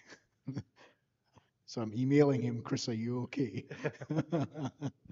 And then we didn't see any police car, like a block away, we didn't see any police cars. So I'm like, right away, the inherent risk decreased in my mind, right? So 75-25% at that juncture. So I told the driver, let's carry on. It took us probably 35 minutes to drive 3 blocks, which I've never experienced in all my life coming to Las Vegas. And it's been over 2 decades. So I got here, and the gentleman outside greeted me. I told him what I was here for, and I said, is everything okay? He said to me, what are you talking about? So that concerned me in the sense that we're in a bubble here. What if that incident had spread across? What were the situation? What were our exit plans or strategy? So being a CISO, I grew up through physical security. Sandhurst and some of my friends are very well connected. So I understand. So I started to do a situational analysis, looking where the exits were, looking to see what the traffic was like, looking to see if there was police presence. And with every single step I'm making, my panic is coming down because I'm not seeing anything as such. And then I walked in here and nobody knew what's going on. So for me, what did I just do? I started gathering data, right? Situational analysis, gathering data. And this is basically what inherent risk management is about. I was presenting to my CEO, global SaaS company, and you know, she asked me, she said, what do you need to be successful here? And I said, data. And you know, her response to me was, what about tools? What about technologies? You know, and I said, we can have tools, we can have technologies, but if we don't have clean data, we can't make the right analysis and the right calculations for risk. And that's basically, in a nutshell, what risk is for me. We're talking about insurance and insurers and how they decide or how they move forward. So with machine learning and with predictive analytics, we still have to train data. Everyone is talking about AI today. In fact, I was in a meeting yesterday and the team asked me, hey, John, what's your take on ChatGPT? And what's your take on AI? And to be frank, I'm not really impressed with ChatGPT yet. As a professional, that's an expert in my field because I ask ChatGPT questions and it gives me generic answers and I have to keep rephrasing to get the right data. And even so, sometimes the data is incorrect. So I still have to validate that data. So when it comes to insurance and it comes to predictive analytics and how we look at risk, where insurers are working towards getting the right results for them, looking at models. There's something called the Monte Carlo model. I have a story about the actual Monte Carlo and the risk I took on the speedway. I was there on vacation a couple of years back. I'm a race car driver. I rally drive when I was younger. I have an old German Ford. And I got on the Monte Carlo Speedway and I looked left, I looked right. The police guys were a little ways away. I took a lap. I took a really quick lap and I assessed that risk really quickly and I came back out. And the policeman saw me. And then, as he was coming up to me, I said, hey, my maps were wrong and I got lost. And that was an excuse, which he knew wasn't true. He could see it in his eyes. But he let me go. So data and having clean data and being able to predict on that clean data is really important. What the insurers do as they're using predictive analysis and machine learning is we are building models and we're training those models on data that we have. Now, where we think about data modeling is we have to look at how data is created, how data is stored, how data is used. We have structured data, which is things like our date of birth, our NIS number, our social security across here, and things that are defined. Then we have unstructured data, where there is a level of, I would say, correction sometimes that needs to take place with unstructured data. But we have to correlate that in a manner that when we feed that data into our predictive analytics machines, it makes sense. And I'll give you an example. I was working with a major manufacturer a couple of years back as a consultant to their CIO, and they had built a homegrown system that stored all their data. As with most CEOs, they hear about this cool tool and they want to get it. And they threw millions of dollars at it. $7 million later, $2 million over budget. They hadn't gotten what they needed out of the system. And when I walked in, I said, let me see your data maps. Everybody just looked at me. What are you talking about? I said, where are your data maps? Because if you're moving from system A to system B, you should be able to map your field, your formats, your content, accordingly. And nobody thought about that. The answer was, well, the CEO said he wanted it, so we got it. What we ended up doing was having to build a centralized system that took all the fields and systems and mapped it over to that centralized systems, clean that, verify that data, and then push it over to the cloud system, which added another $2 million to their bill. However, you could use the data then. Or we could use the data then. But in essence, with predictive modeling, we have forward progression and backward progression, right? Because with forward, what we want to do is we want to test and validate our system. So we're training the model, and with the model, we're feeding it data from every single source we can find, but it has to be in a specific format and cleaned. Mm-hmm. And then we ask the system to predict the outcome of that data. We get that result. The next thing we do is we actually do a test production. And when we do that test production, we look at the results of what the test system does and we compare it with the predictive system, and then we have a delta. Chris mentioned 20%. Mm-hmm. So we have that delta we look at to see if it's really working or not, and we can make adjustments accordingly from there. How does that benefit an insurer? Well, it eases the level of physical effort, manual effort that teams have to expend to get these systems working. But it also, with the delta that we find, we can then quantify risk better. And once we quantify risk better, we know then that we can adjust our pricing for policies, for underwriting, for saying no to a customer if they want insurance, right? Because you have to know that you can manage that risk if a claim comes. And with that predictive model, you can then look at fraud. There's a lot of fraud around. And looking at the model from a fraud perspective, we can see whether it's fraud from underwriting or from claims, and then we can build those deltas into the actual predictive model to sort of reduce the risk to the insurer. At that juncture, that will be underwriting the policy. And may I interject right there? And that we talked about inherent risk, but that's what was just described as the bridge between inherent risk and residual risk, because you're adding those little techniques and controls in there, and you know when you did the implementation versus the test, that's just the first part of life. You have to go beyond and say fine tune, fine tune, fine tune. Find that bad band that describes fraud internally and externally. It's a both ways, and then do something about it because your auditors, your shareholders, the press wants to hear about all that stuff that you didn't do. That meant that you sent those hundred millions of dollars.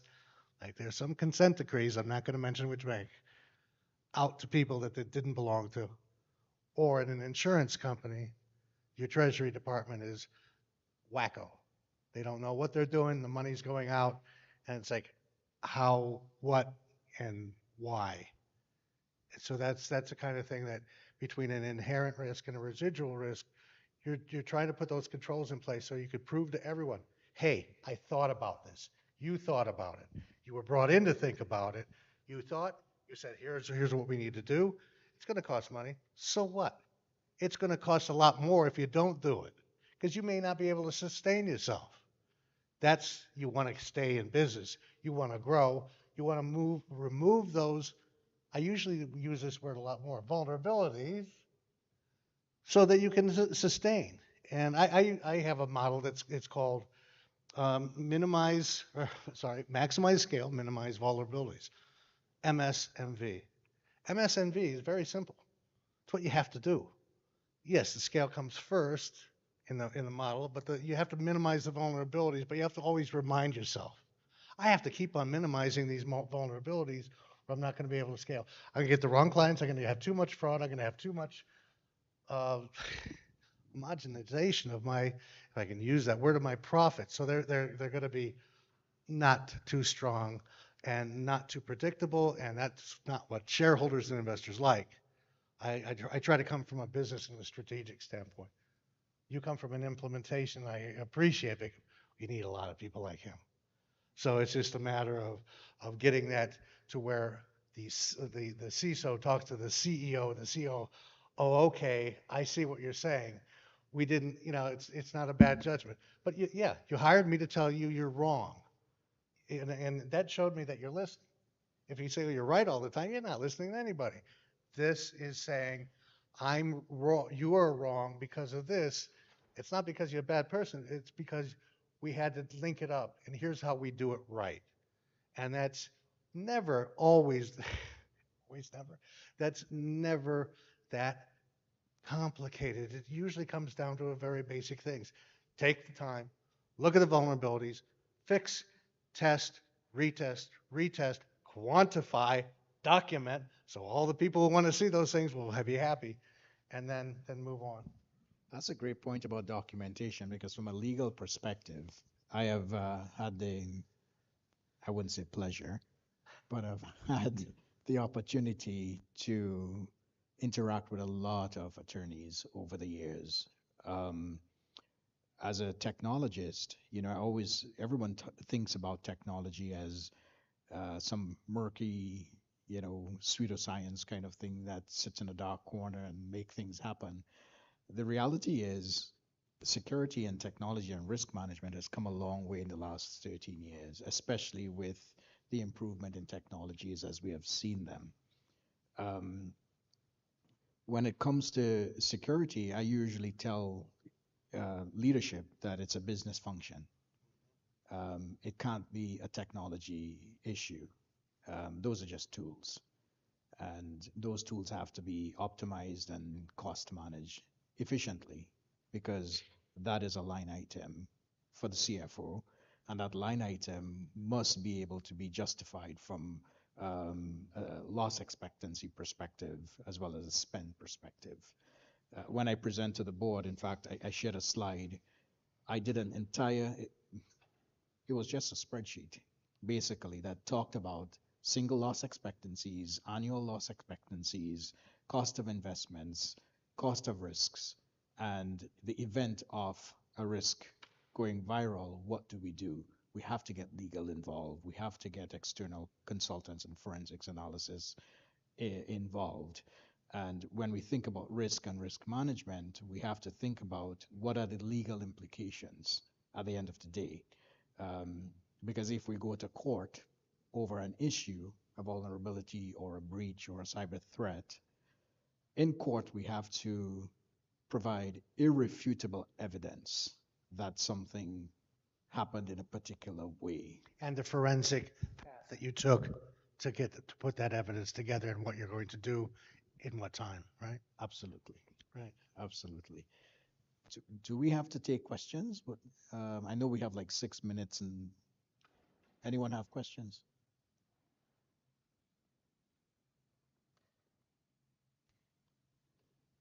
So let's ask some questions. Let's ask some questions.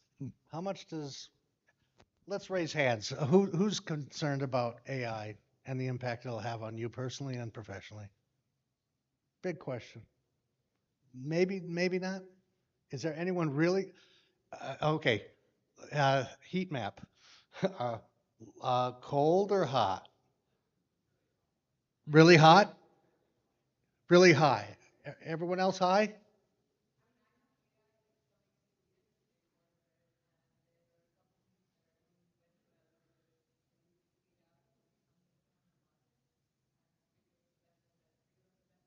Okay, so it's linking to your sales and your revenues you can produce, and you're high because of what?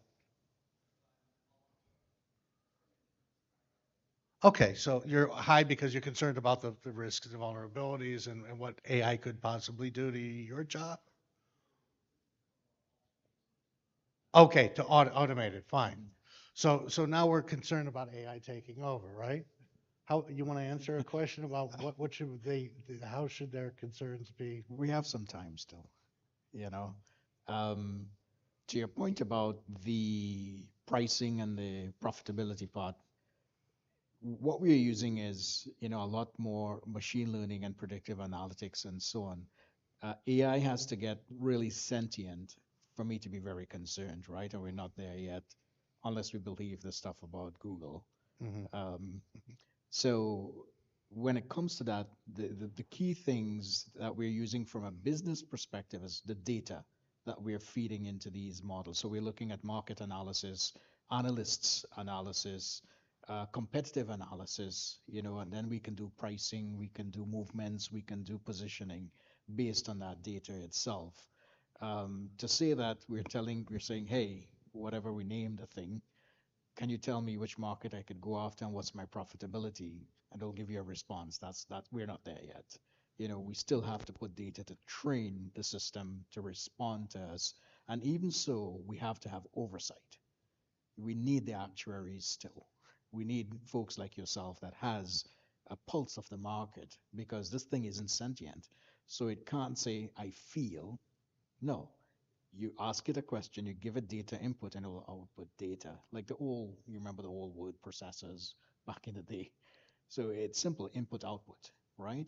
Yes, we are using we have data available where, because of the compute capacity we have, we're able to calculate and we're able to model and we're able to forecast based on all of that data, which makes it look like, whoa, this thing is thinking on its own, right? But it still needs data and it still needs to be trained. So it's not yet thinking on its own. That's the key point, because when you are totally blindly relying on what AI produces, you're only kidding yourself.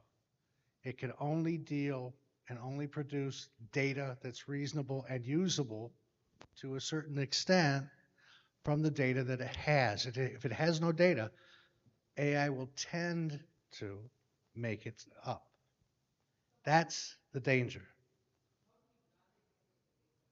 That's where you have to have smart people like this guy. And you have to have controls in place where it's a human model. You are trying to create and refine that human model. And you have to always do that, because there's always going to be variables that are going to change those assumptions, change your bias. And the problem with AI is you're building a model on top of a model on top of a model on top of bad data. What do you expect to get? You know? So it's just a matter of, let's ask the basic question. Is this real? Does this seem real to you? You have the experience. You know what it should be. If it doesn't, question it. Always. Because you're only doing the benefit to the company by saying, hey, I think you're wrong. Here's why. You're not a bad person. I just think this is wrong because of this and this and this. Have they tested that? Mhm. I'll give you an example. We were, everyone familiar with SOX 404?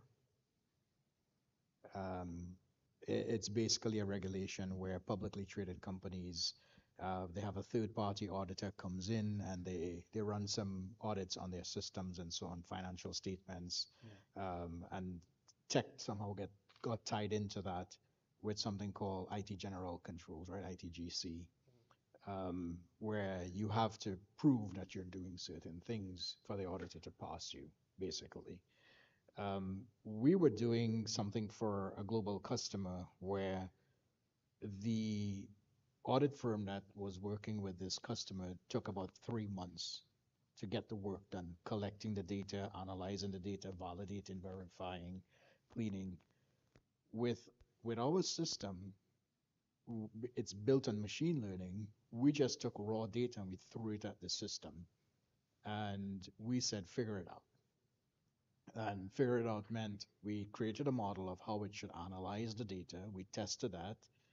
We validated the test was as it should be to meet the legal requirements as well as the regulatory and audit requirements.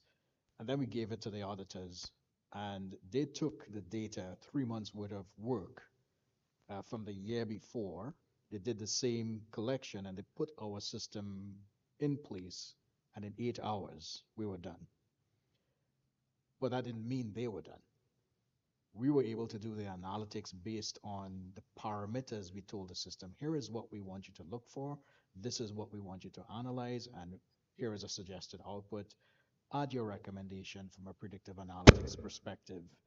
And the system did that. The auditor had to still verify that. But instead of spending 3 months, they basically just spent, I think, another three or 4 days doing that. So I hope that makes sense. And sir, question was about vulnerabilities.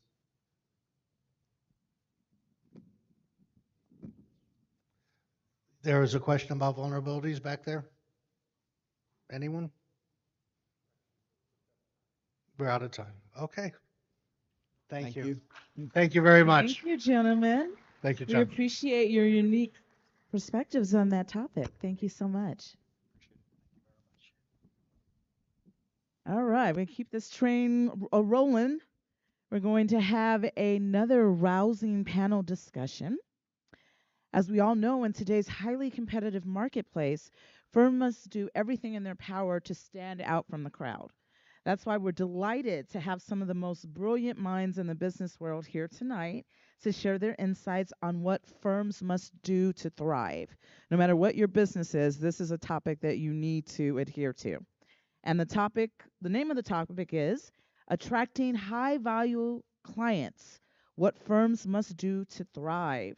So please give a big round of applause for our moderator, Mr. Mitchell James Ruiz, who is the CEO and Executive Strategic of Golden Rule Enterprise, Inc., and our panelists, the dynamic speaker, we heard from him earlier today, Mr. Rhett T. Francisco, Esquire, who is the lead trial attorney and litigator at Employee Justice Legal Group, along with our panelist, William Sykes, the CEO and co-founder of Reliance Sports, Marisha Thacker, CEO of Spicebox Inc., Jessica Fern Kirkland, CEO of Einstein Solutions LLC, and Cindy Murray, an independent insurance agent. Let's give a round of applause for our panelists.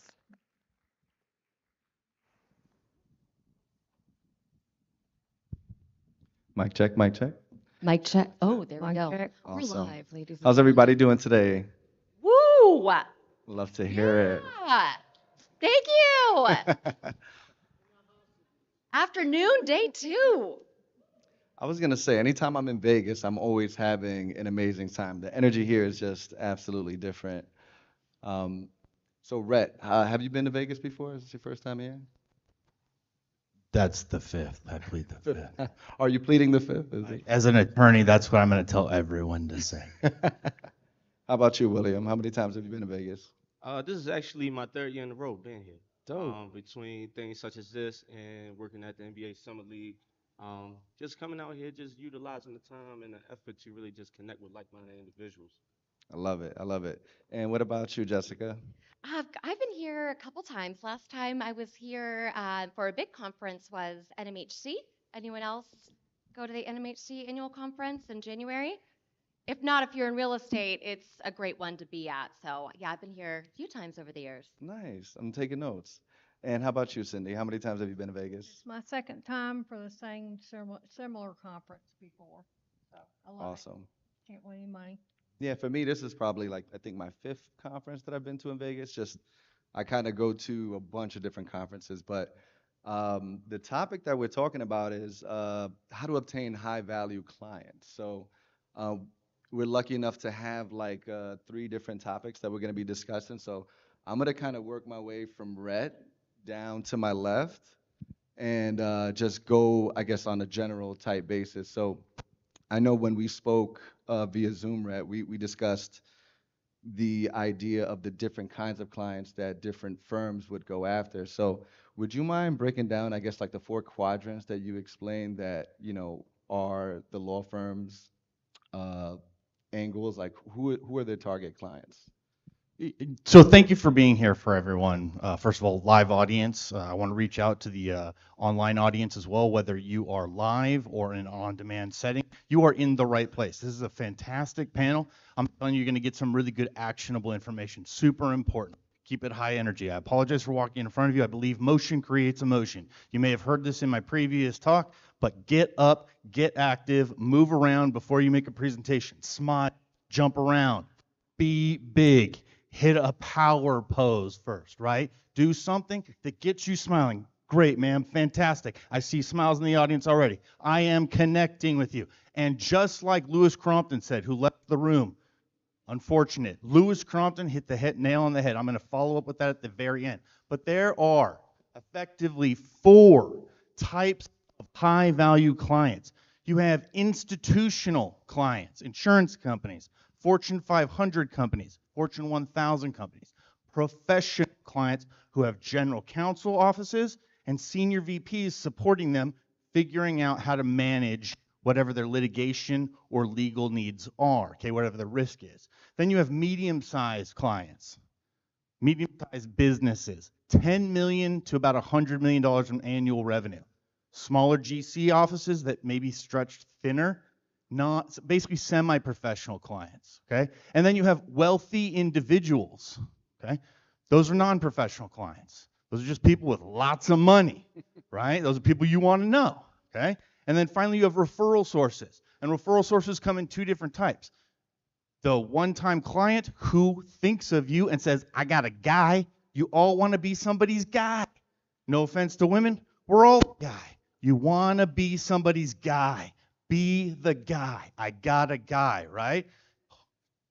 You also have the people who have loss leaders, right? Like Jose Baez. What does Jose Baez do? He goes out and takes clients for free, gets a ton of advertising though. Casey Anthony, Aaron Hernandez. Those are the 4 types of potentially high value clients, okay?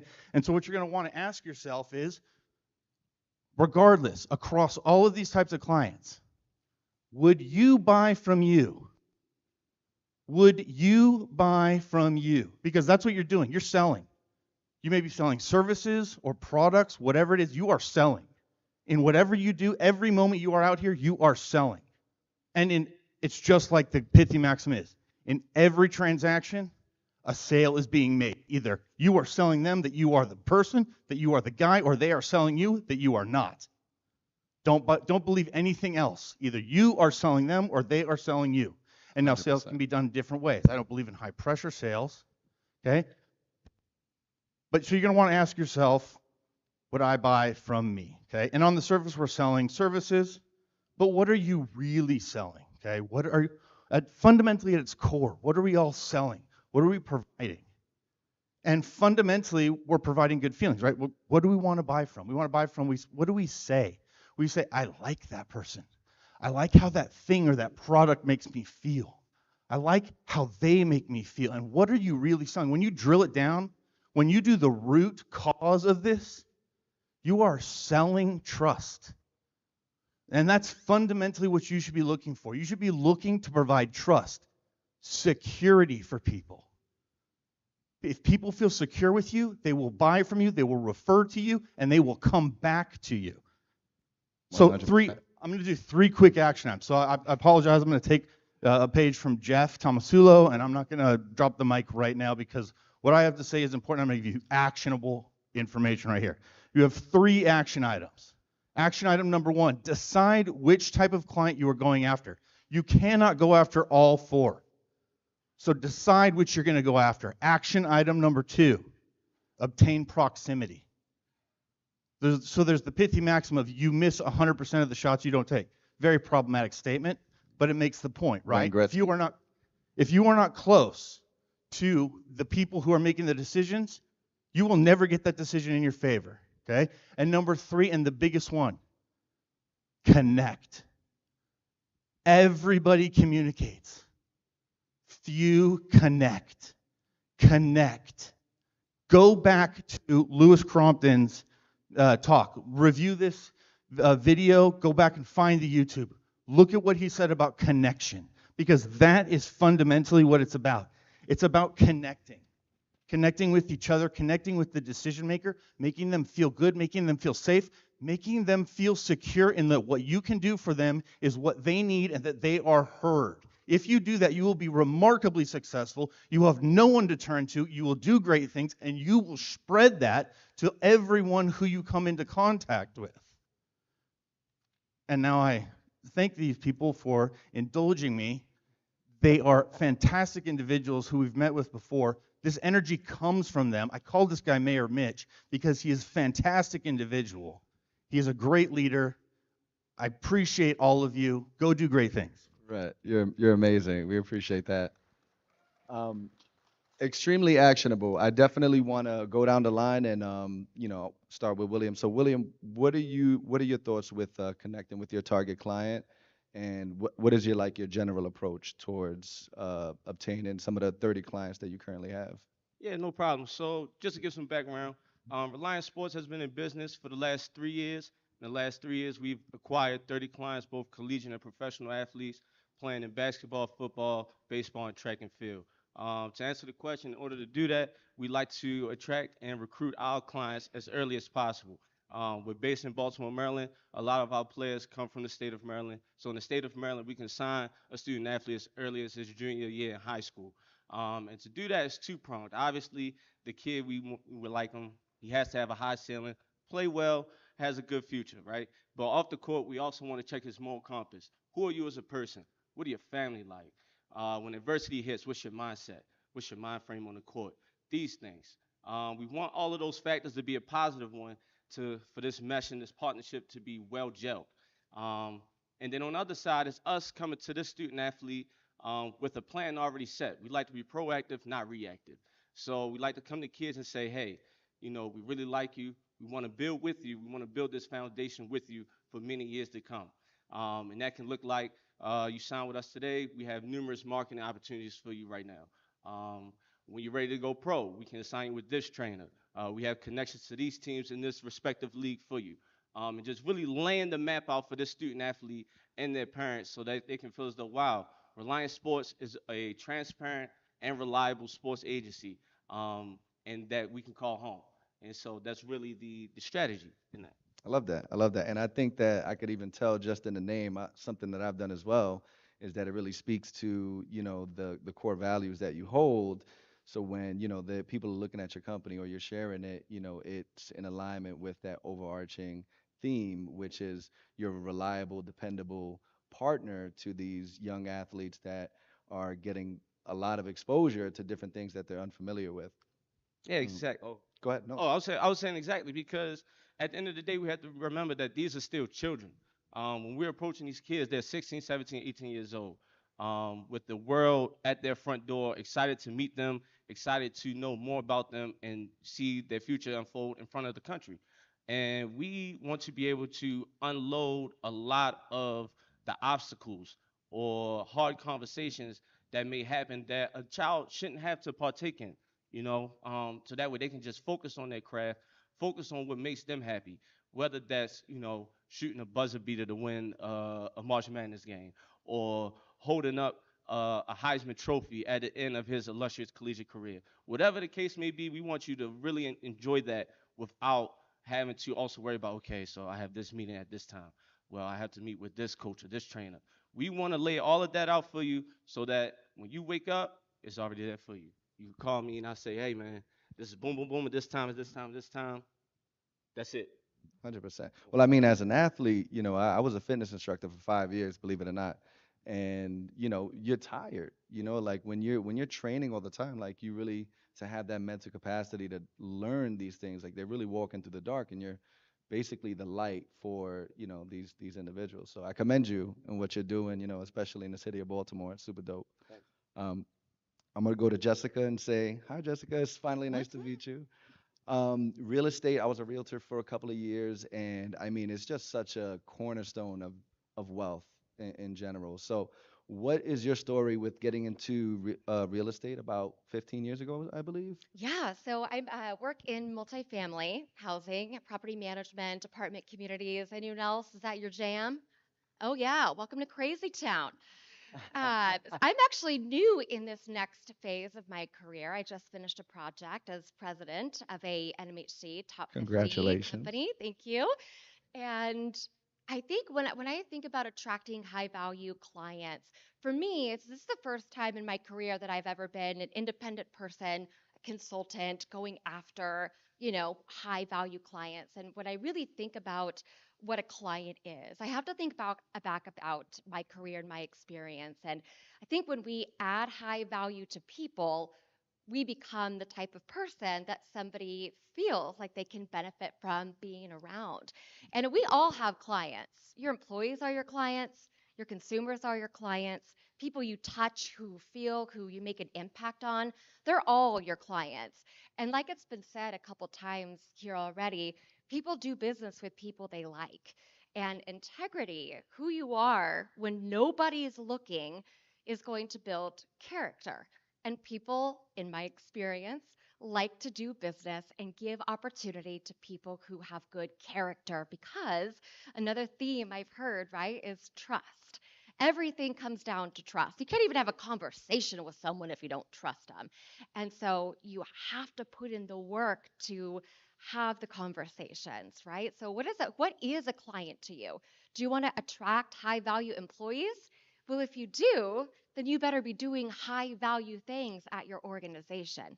Humility, humility is exceptionally important. I never take for granted the fact that someone would show up in a room, right? Time is the only thing that we don't ever get back. And when somebody chooses to spend their time with you, you better make them feel good by serving.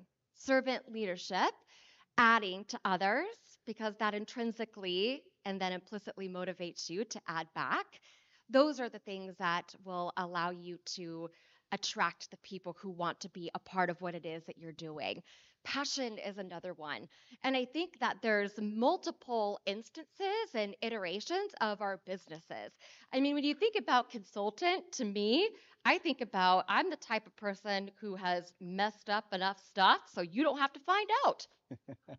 That's a great way to put it. Yeah, that's what I do. I love failure. I'm an expert in what doesn't work. And I've really honed in what I think I'm better at than anybody else. It's not going to be for everybody, but anyone I come into contact with, I want to add something to them. I want them to feel value just by being around me, by genuinely listening, working towards figuring out what their problem is because I want to be a problem solver. And that's really where my niche is, the discovery piece.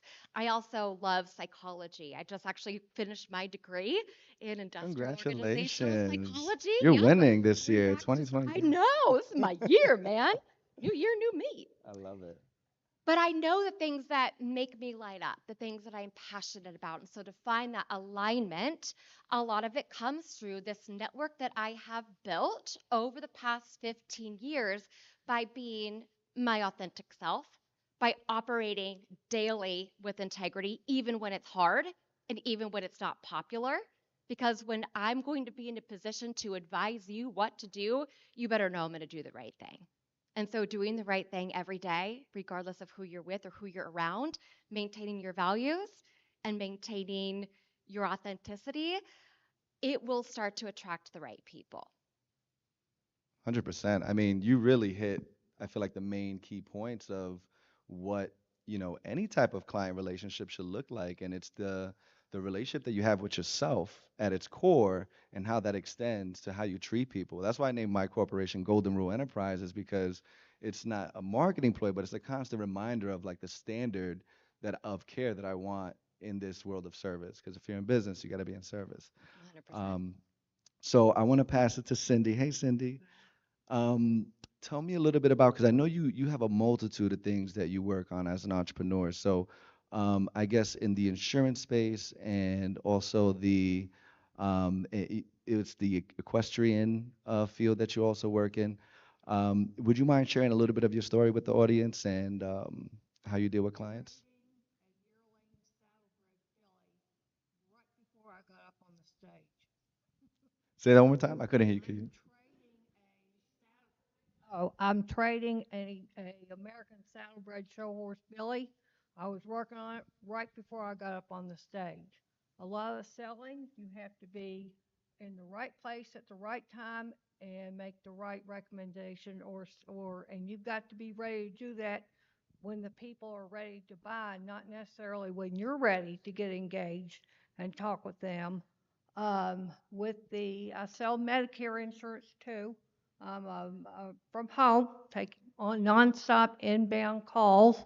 I sell it through Assurance, a Prudential company. I'm independent, but with the Medicare population and with any sales, you pretty much the first thing you got to do is develop your targeted population. Then you've got to establish a compelling website or a compelling television ad. Then you've got to have a compelling website and go about and do the marketing with them. Most of the time with the marketing, they have got unlicensed people calling the target population and deciding if they are qualified for us to sign them up with. I sell Medicare Advantage prescription drug plans, and then they do the live transfers to us, the agent. Um, it's like you are looking for the needle in the haystack. There, out of every 100, about 100 calls, you may get 10 that actually want to sign up for a policy, and you're able to go ahead and get them enrolled. These clients are not, a lot of them, they are not rich. A lot of them are low income, and they have to choose between buying their medicine or eating, which is sad sometimes, but they are high value clients that we're working with because we are working with billions of federal Medicare funds. So when we sell a policy, they sign up for a policy.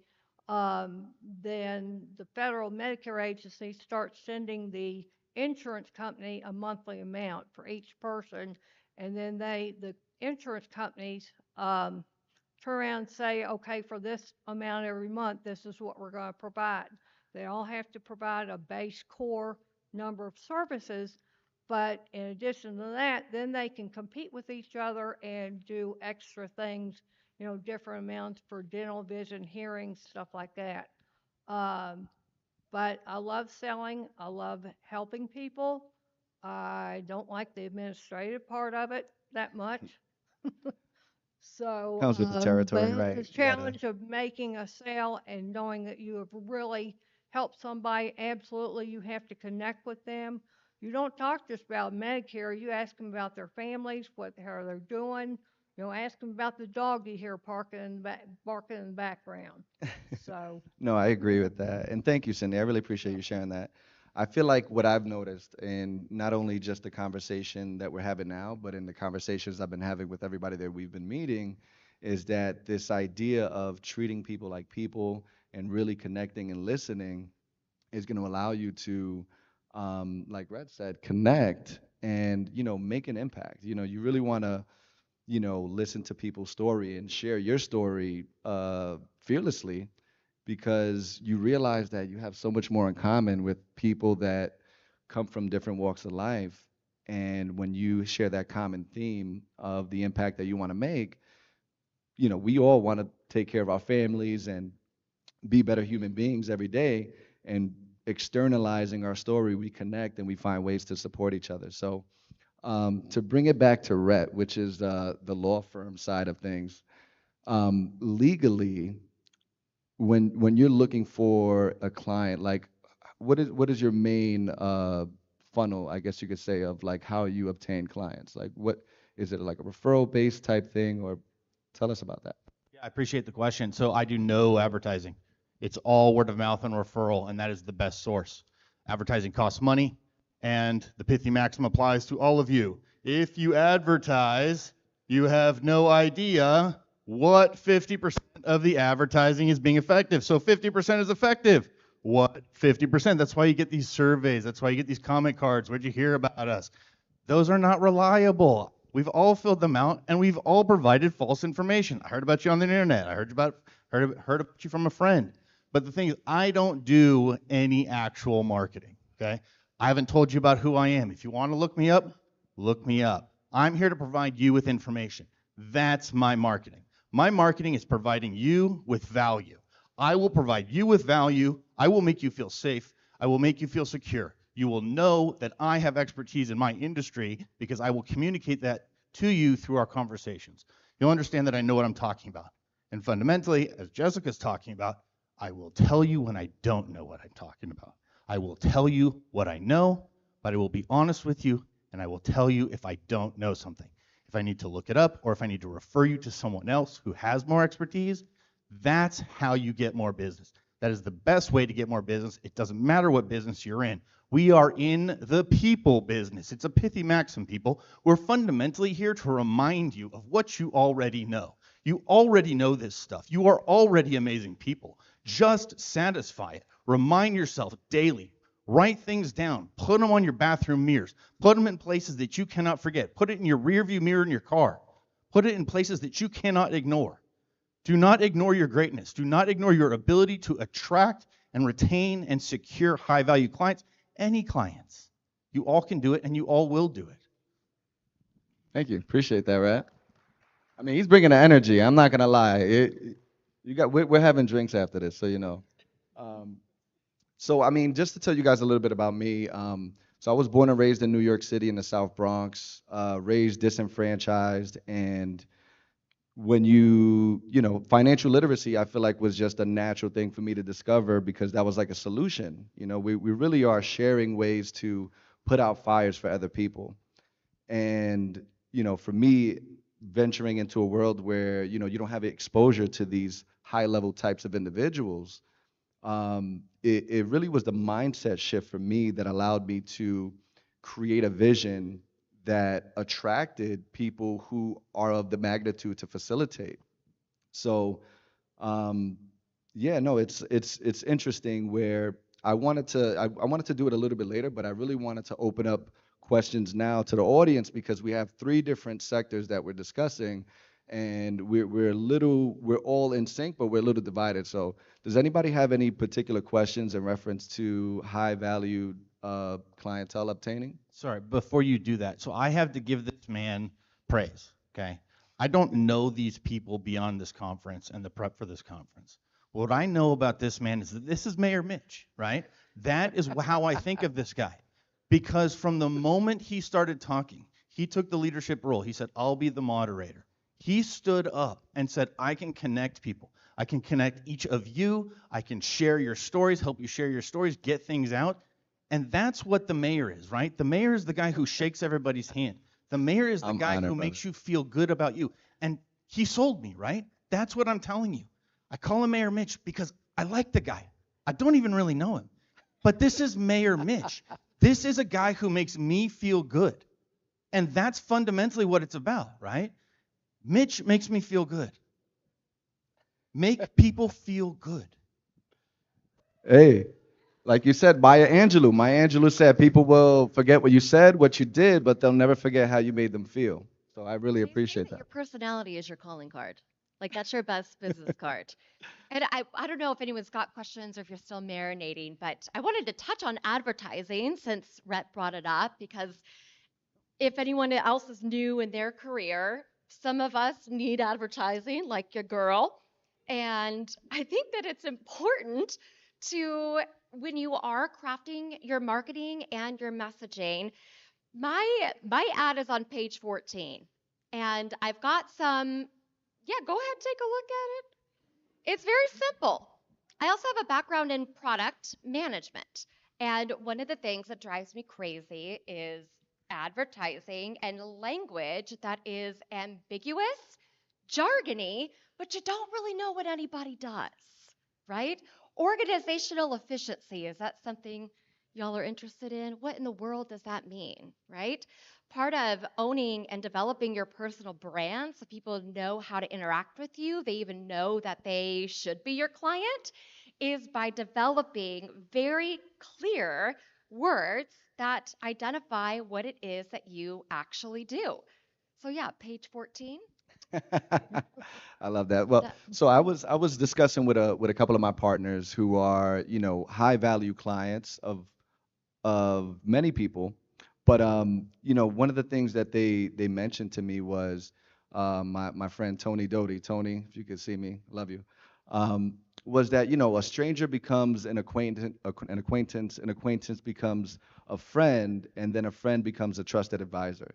So when you're going through those phases of relationship development, when you obtain, when you focus on the relationship more than anything, a high level relationship can then turn into a high level strategic partner, which then allows you to open a door for a high level client. So, April.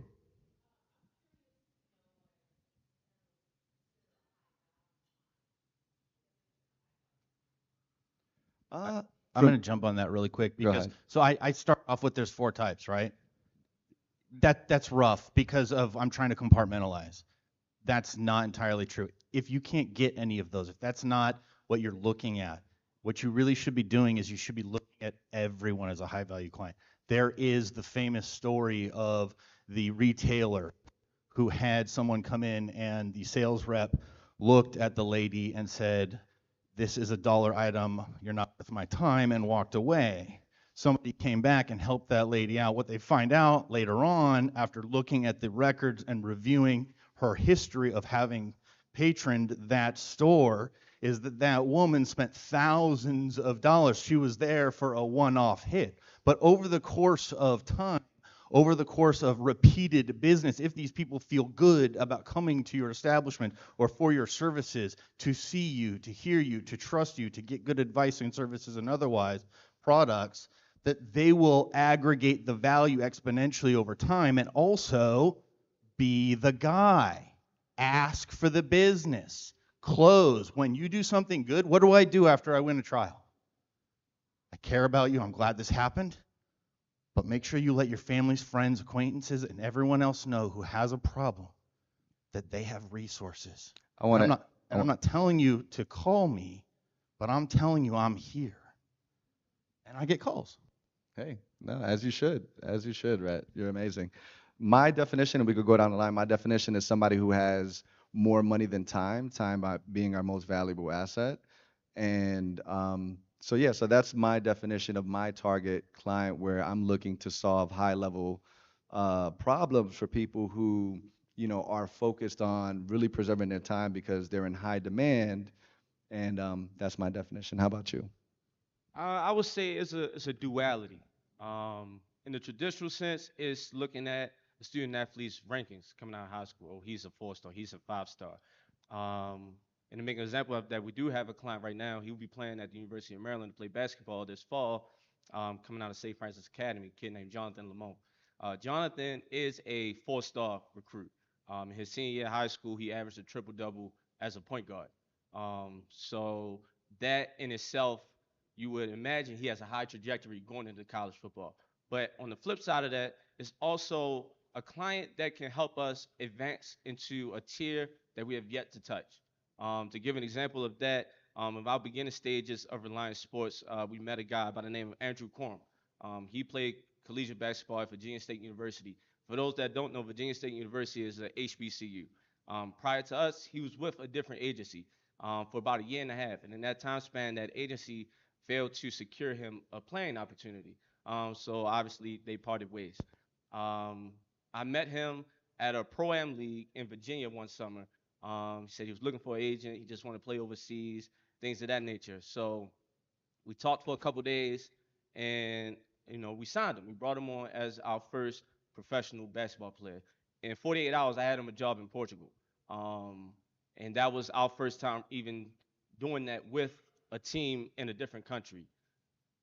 Pitching a player to him, negotiating a deal, making sure that our player was a key focus in the team's plans. Um, so, like I said, just to bring it full circle, it's a duality. It's either a kid has a high trajectory or the client is able to put us in a space that we have yet to be in.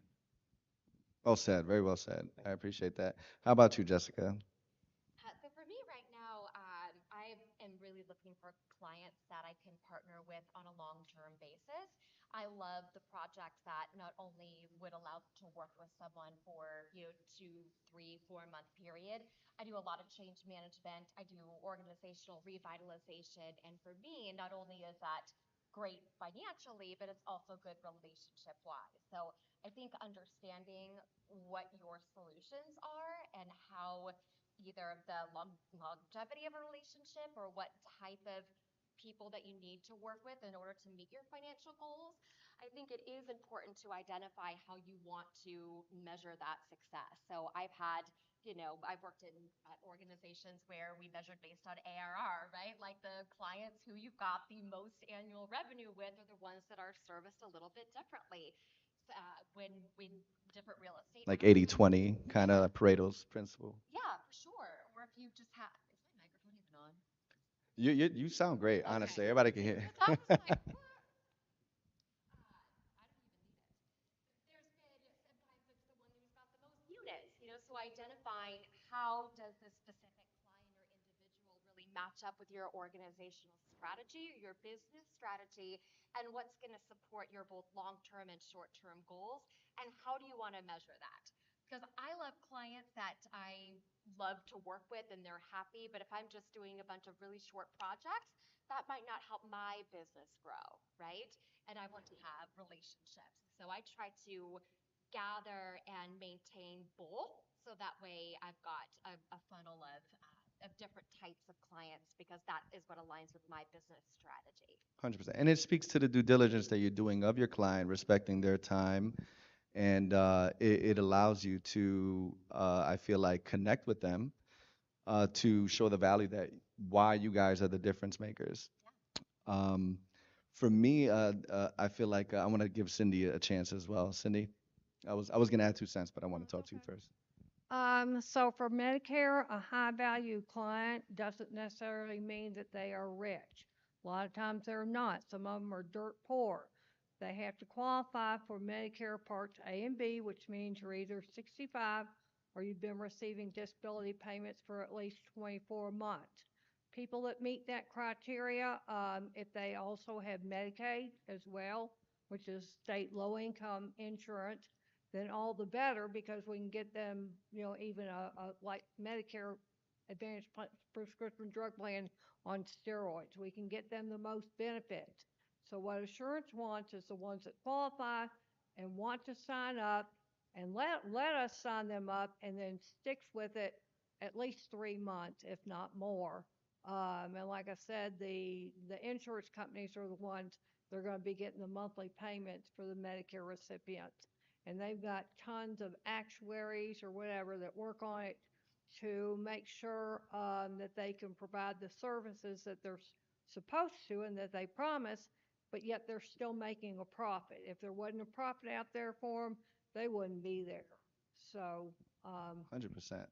And I mean, the healthcare industry really isn't going anywhere. It's such an important part of society. For me, I mean, I feel like it's just to make a generalized statement as far as, everybody in this room has a direction that they're going in and something that they're looking through their own looking glass to create and develop.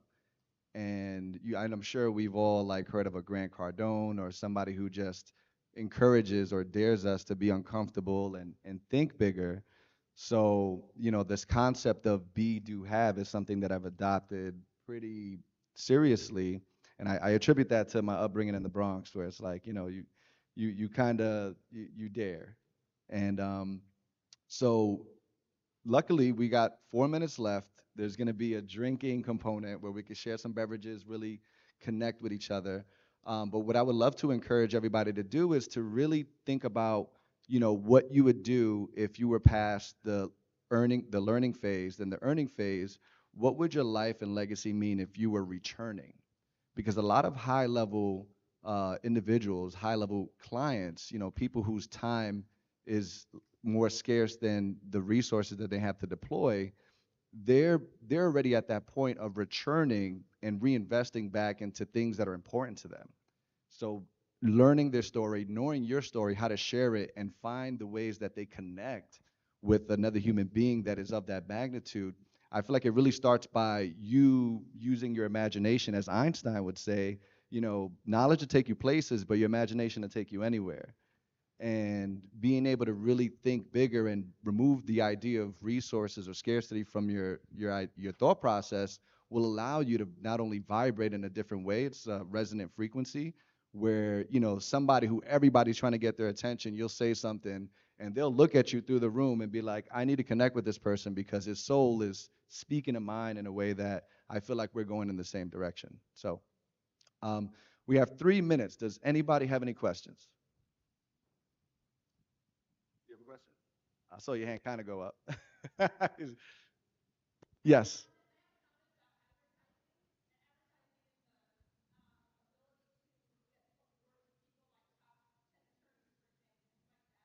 Yes.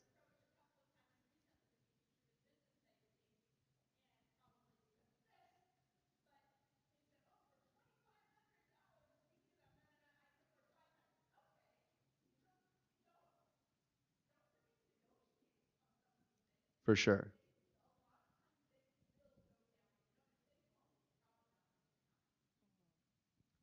No, I agree with you. You literally everything. You only get paid what you negotiate. And that's you also want to approach things with humility at the same time, where it's like, what, this is an investment in me. But I definitely agree with that. Anybody else? If no, go ahead, absolutely. No, I was gonna say, I love the perseverance. Like it's in this business when you're doing anything related to sales, every no that you get is just the universe asking you to prove it.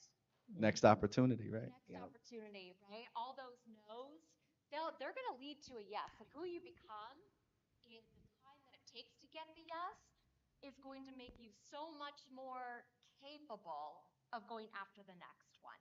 So don't let it deter you. You know what you're meant to do, and it's nobody else's business, right? Like keep your head down, keep going, you'll get it. Very well said. I appreciate that. What were you going to say, Rat? Yeah, I'm just going to encourage you all to negotiate on price. Do not let that be your default. Don't negotiate on price. Don't negotiate on price. Do not negotiate on price. Negotiate your relationships, negotiate your connections. Your price, your value will come through. People will pay you your value. Do not devalue yourself. Do not lead with, I will charge you less. No, provide more value. Show more value. I do not charge less because I get more in the verdicts that I achieve. A 40% to me or my firm of 10 million is far larger than 25% of 100,000 for the firm that folds before trial. I will take your case to trial. I will champion your rights. I will do the right thing. I will convince 12 people to find in your favor and to award you your value or your damages. Do that and be great. Woo, let's go. And with that, I really just want to thank everybody and MoRE 2.0 for having us. So thank you guys. Thank you. Wow, let's give another round of applause for our great panelists. That was a rousing, engaging conversation. Thank you so much. Woo! Feeling energetic. We're almost there, guys. We're almost there. We have one more talk before our awards ceremony, so hang tight. We're going to completely switch gears a little bit here. And in this session, we're going to delve into the world of eco-friendly construction and the innovative methods being employed in sustainable building practices. Today, the construction industry is becoming more environmentally conscious than ever before, and we have a fantastic lineup of experts to share their knowledge with us. The topic of this discussion is Building a Green Future, a look into green building practices. Please join me in welcoming to the stage Ms. Danielle Horton, who is the founder and CEO of Verdani Partners, and Debbie Lee Wilkinson, CEO and President of Kepler Recapture. Welcome, ladies. Thank you.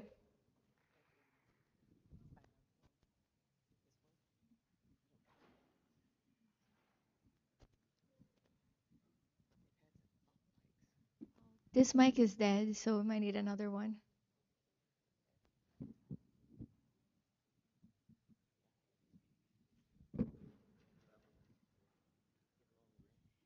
Thank you, everyone, for hanging tight here. We're the last session of the evening.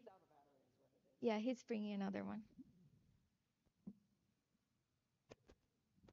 But this is a really important topic. It's about our long-term survival. Thank you. All right. Is it working? Yes. Okay. So thank you so much for being here. We're just us, our panel, standing between the reception. So we really appreciate you supporting, and I hope you get some value out of it. But good afternoon, and welcome to this fireside chat titled Building a Green Future and looking at green building practices. I'm really excited to be here today and honored to introduce myself and my fellow panelist, Debbie Lee, to discuss some of the top green building trends in the industry. I'm going to introduce myself, and then Debbie's going to introduce her. My name is Danielle Horton. I'm a proud Latina minority women-owned business. I'm the founder and CEO of Verdani Partners, which is a full-service sustainability consulting firm. I have 25 years of experience in architecture and sustainability for large real estate portfolios. We currently work with 21 large national and international real estate portfolios, about 6,000 properties in US, Latin America, Asia Pacific, and Europe. And we do comprehensive programs around sustainability, decarbonization, resiliency, healthy buildings, biodiversity, DEI, ESG reporting, and green building services.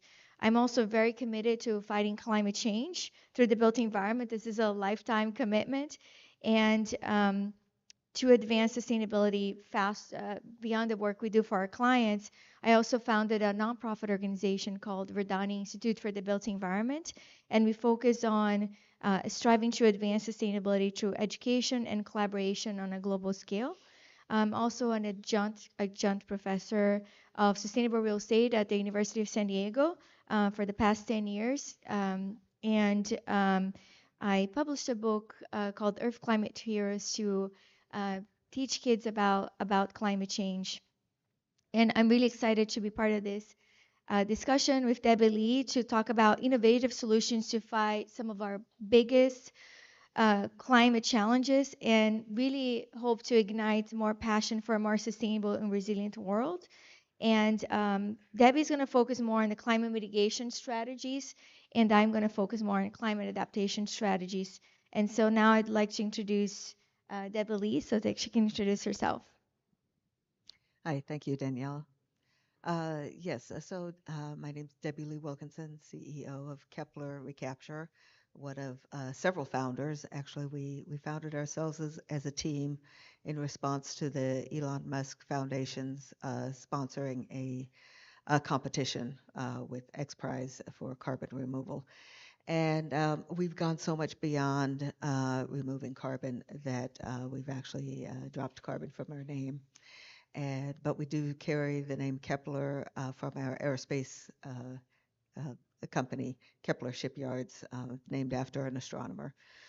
And so we came in to look at the climate problem from the aerospace perspective, and and not so much rockets, but space colonies, putting people in space, habitats, supporting people, spacesuits, those sorts of things.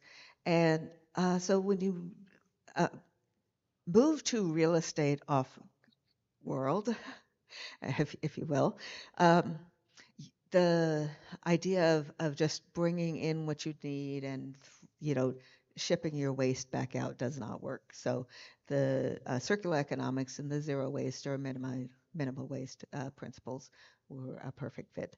So we did come up with a solution that is marine-based carbon dioxide harvesting platforms, and I will tell you more about them. And I'll turn it back to Thank you. Danielle. I told Debbie Lee that meeting her was one of the highlights of my conference. So I'm really excited about what her firm is coming up with. So we are in Las Vegas, which is a city known for its architecture innovation and also facing climate risks like water scarcity and extreme heat, right? It's like 100 degrees outside. And so we are finding ourselves as this pivotal moment in terms of our battle against climate change.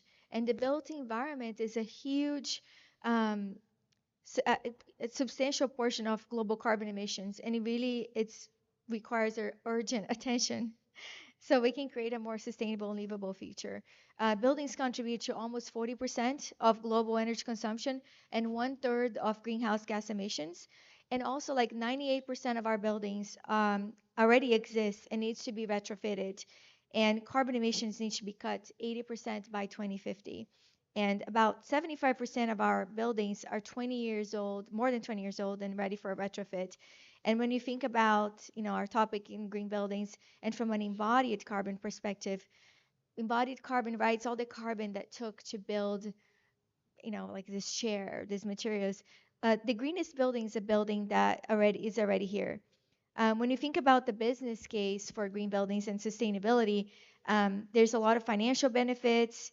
In terms of increasing rent, occupancy, low operating costs, higher building values and returns on investments, saving through efficiency measures. So it's not only the environmental benefit, but there's also it's a win-win also from a bottom line perspective as well. Like for every $10,000 that you save through energy efficiency, asset value increases by, let's just say, $150,000 using a 6.5 cap rate. So it also benefits from a tenant retention, lower vacancy, lower turnover, higher occupancy, health, and productivity.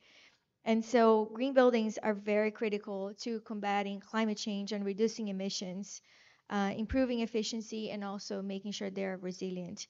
And so, you know, we really have a huge urgency in terms of take action, including like our current projections are to increase emissions by 11%, and which is, you know, we actually need to reduce it by 80% by 2030 to meet the IPCC targets for temperature rise. So the real estate industry really needs to accelerate its decarbonization efforts. We're going to have to like decarbonize our entire economy from transportation, the building sector, and we're also need to, and so we're going to see a lot more strict regulations on in terms of to help to push the industry to decarbonize. We're also going to see a focus on biodiversity as we're facing kind of like the sixth mass extinction. We're going to have to focus on how we create a more positive impact from a biodiversity perspective in our buildings. So our discussion today is going to focus on climate change mitigation and adaptation through decarbonization and resiliency strategies, but we're also going to talk about green building practices, strategies to minimize emissions, resource reduction, passive design, biophilic elements, and we'll address climate risk and resiliency measures. Debbie's going to cover carbon credits, which is a really important topic to help us with carbon neutrality, and focus on the development of sustainable materials, which I'm really excited to hear more about it. So green buildings certification also play an important role, and we're going to talk about that. And so I know it's really late. I appreciate you being here with us today. So question for Deb. So um, she's a scientist and is leading a team of innovators to solve carbon removal and sequestration at scale. Her organization is at the forefront of developing innovative technologies and approaches to decarbonize the built environment with marine-based solutions. So she's going to talk about her organization's efforts into removing carbon emissions from the ocean and developing sustainable building materials, including concrete substitutes and biogeomaterials. She's also going to shed the light on the role of carbon credits in helping buildings in the real estate industry to achieve their decarbonizations through offset strategies. So can you briefly share the key role that carbon credits play in reducing emissions and how your organization is addressing carbon removal and sustainable materials? Yes. So the embodied carbon that you're speaking about and that you are attributing to the real estate market is the core reason for that is that still our the world's energy supply is from fossil fuels. So until that reduces, your only options are reducing the amount of energy used. We're maybe making some progress in the transportation and some alternative, less polluted fuels like methane. But it's really an uphill battle that you're looking at. So so then the alternative, since you could only until clean energy is available readily, then the building is going to have a positive, be carbon positive, as they like to say. So there will be carbon emissions associated with whatever's built and put in place from transportation to development. And it has nothing to do with whether there's actually carbon in the building material, or not. And so then the alternative, so until we get our, the more operations in place, the alternative is since you can't help but emit carbon while you're building something due to the power structure, the power infrastructure that we have. Your next option is to have somebody else or another company, basically you're contracting them to remove the carbon dioxide that your project has emitted into the atmosphere. And so that's where my company and other carbon removal companies come into play. And that exchange of carbon emission commodities is done by carbon credits. So solar and wind, they also have an embodied carbon in their facilities and to where they are erected and built and implemented. So while they strive to be carbon negative, they produce power without creating direct emissions. They are making up for, they still have to make up for their embodied carbon before they're actually making progress. And I know initially they were carbon neutral at best, where they really didn't save anything. And I don't know the state of the technology, but I assume we're doing better with that now. So then our project, when we went to remove carbon from the environment, then we have to be, it's even more critical that we're using an emissions-free power source, and the only or the best source that we found, in part because our chief engineer is a shipbuilder, but I think it really is the case that the ocean has energy in the density and a recoverable energy and the densities that we need in order to produce a facility that will actually remove enough carbon dioxide to impact, as the IPCC has forecasted that is necessary. And we have, three proprietary methods of extracting that energy. But even when it's built, will have embodied carbon. It will be carbon positive. And then as we start to remove carbon from the environment and convert it to building materials, some of which we will use to build more facilities, so that only our initial facility will have embodied carbon. Then at that point, we're carbon neutral. And that should be happening very soon after the project is rolling. And then as it continues to extract, then it's carbon negative, which is a little counterintuitive because we like the word harvesting carbon dioxide because we're actually collecting it and building it, turning it into construction materials. So, and yet it's called carbon negative. So, but the reference point is the carbon emissions on that standpoint. So I'll talk first. So as one of the ways that we'll be extracting carbon, it'll come to us as carbon dioxide, and there are some very high value materials for like carbon fibers, maybe you've heard of carbon nanotubes, and graphene and graphites and graphenes. In fact, there's an entire industry, I don't know if they're talking about it next door or not, for especially for the electronics industry that utilize these. And graphene is currently $1,000 a gram. Once it's produced on scale, of course, that price will come down. But there's, instead of throwing the carbon away, we're converting it to materials. Now, as we're processing the seawater, then we're also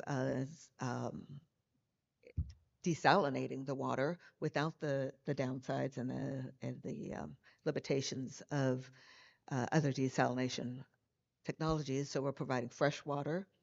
And now you might think of it as, well, the ocean's already salty, so it's okay to dump your salty brine back into the ocean. But frankly, if you dump the fresh water or the salty water, the brine, back into the ocean, you're actually polluting. And if you do it on one side of the platform and on the other side, brine, then you're adding too much, or then there isn't enough salt on the other side. So at worst case, at a minimum, we would have to recombine them and put them back into the ocean. So we said, well, that's dumb. There's freshwater shortages, there's salt shortages, and then once you take the salt out of the brine, now it's calcium and magnesium carbonates, and the next thing you get is the lithium carbonates, which are utilized in the car batteries. And there's a shortage of that, plus ethical challenges in its production, as well as the battery handling at the end. But so we've actually been able to come up with multiple solutions by taking the zero waste approach, that we just keep carving it down to all these very rare elements in the ocean now become accessible in a profitable manner, plus with multiple revenue streams, energy, water, because we're actually producing more energy than we need, energy and water, salt and magnesium and building materials. The calcium and magnesium carbonates are your basis for the concrete and the concrete substitutes called geopolymers. And then there's also biopolymers, biocomposites that we can do so that we can actually produce green building materials. We'll use some of them for ourselves, but they'll also be in excess. So we'll be able to sell those to buildings who are trying to reduce the carbon. And without that, I don't think you will get to 80%. And as far as building to the green future with our project, it's almost down to implementation and time because it will take time to do it. And instead of we don't know how to do it, so now the yes. So meanwhile, Danielle's clients need to do the best they can and, with what is currently available to them. So please allow me to introduce my fellow panelists, Danielle Horton, Vernady Partners. She is the founder and CEO. She is an ESG expert for the real estate sector that is working on large real estate portfolios. I focus on carbon mitigation and decarbonization, and Daniela will focus on climate adaptation and resilience. She will leverage her wealth of experience working with large real estate portfolios to share insights into addressing climate risks, enhancing resilience, prioritizing occupant well-being, optimizing the use of resources, incorporating green buildings certifications, and integrating diversity-friendly elements in the built environment. Her expertise in these critical aspects of sustainable building practices will enlighten our discussion on creating greener, healthier, and more resilient built environments. Thank you. That's fascinating, and I'm really excited to learn more about your decarbonization projects. One way that I like to talk to my students about, like how you think about climate adaptation and mitigation, it's like if you have a bathtub fulfilling with water, what is the first thing you're going to do? Are you going to reach for the mop or are you going to try to close the tap, right? The first thing you're going to do, you're going to try to close the tap. However, we cannot stop pumping carbon emissions in the air right away. So we have to, at the same time that we're trying to remove carbon emissions, we have to focus on the climate adaptation mitigation strategies. And I think, this conference is a very diverse audience, and a lot of the developing countries that actually are not the ones causing the problem are going to be facing the biggest impact of climate change. So when you think about like the built environment role, like in buildings in this, it's really critical. So when we think about it, like decarbonization is also on the kind of climate mitigation piece where we have to be electrifying our building stock, which is going to take time, but that's a really important component of reducing carbon emissions. Transitioning away right from fossil fuel-based systems to electric alternatives like electric cooling, induction cooking, using renewable energy sources for power generation that also can really reduce emissions. And building electrification is going to be a huge step to achieving a more sustainable, low carbon future.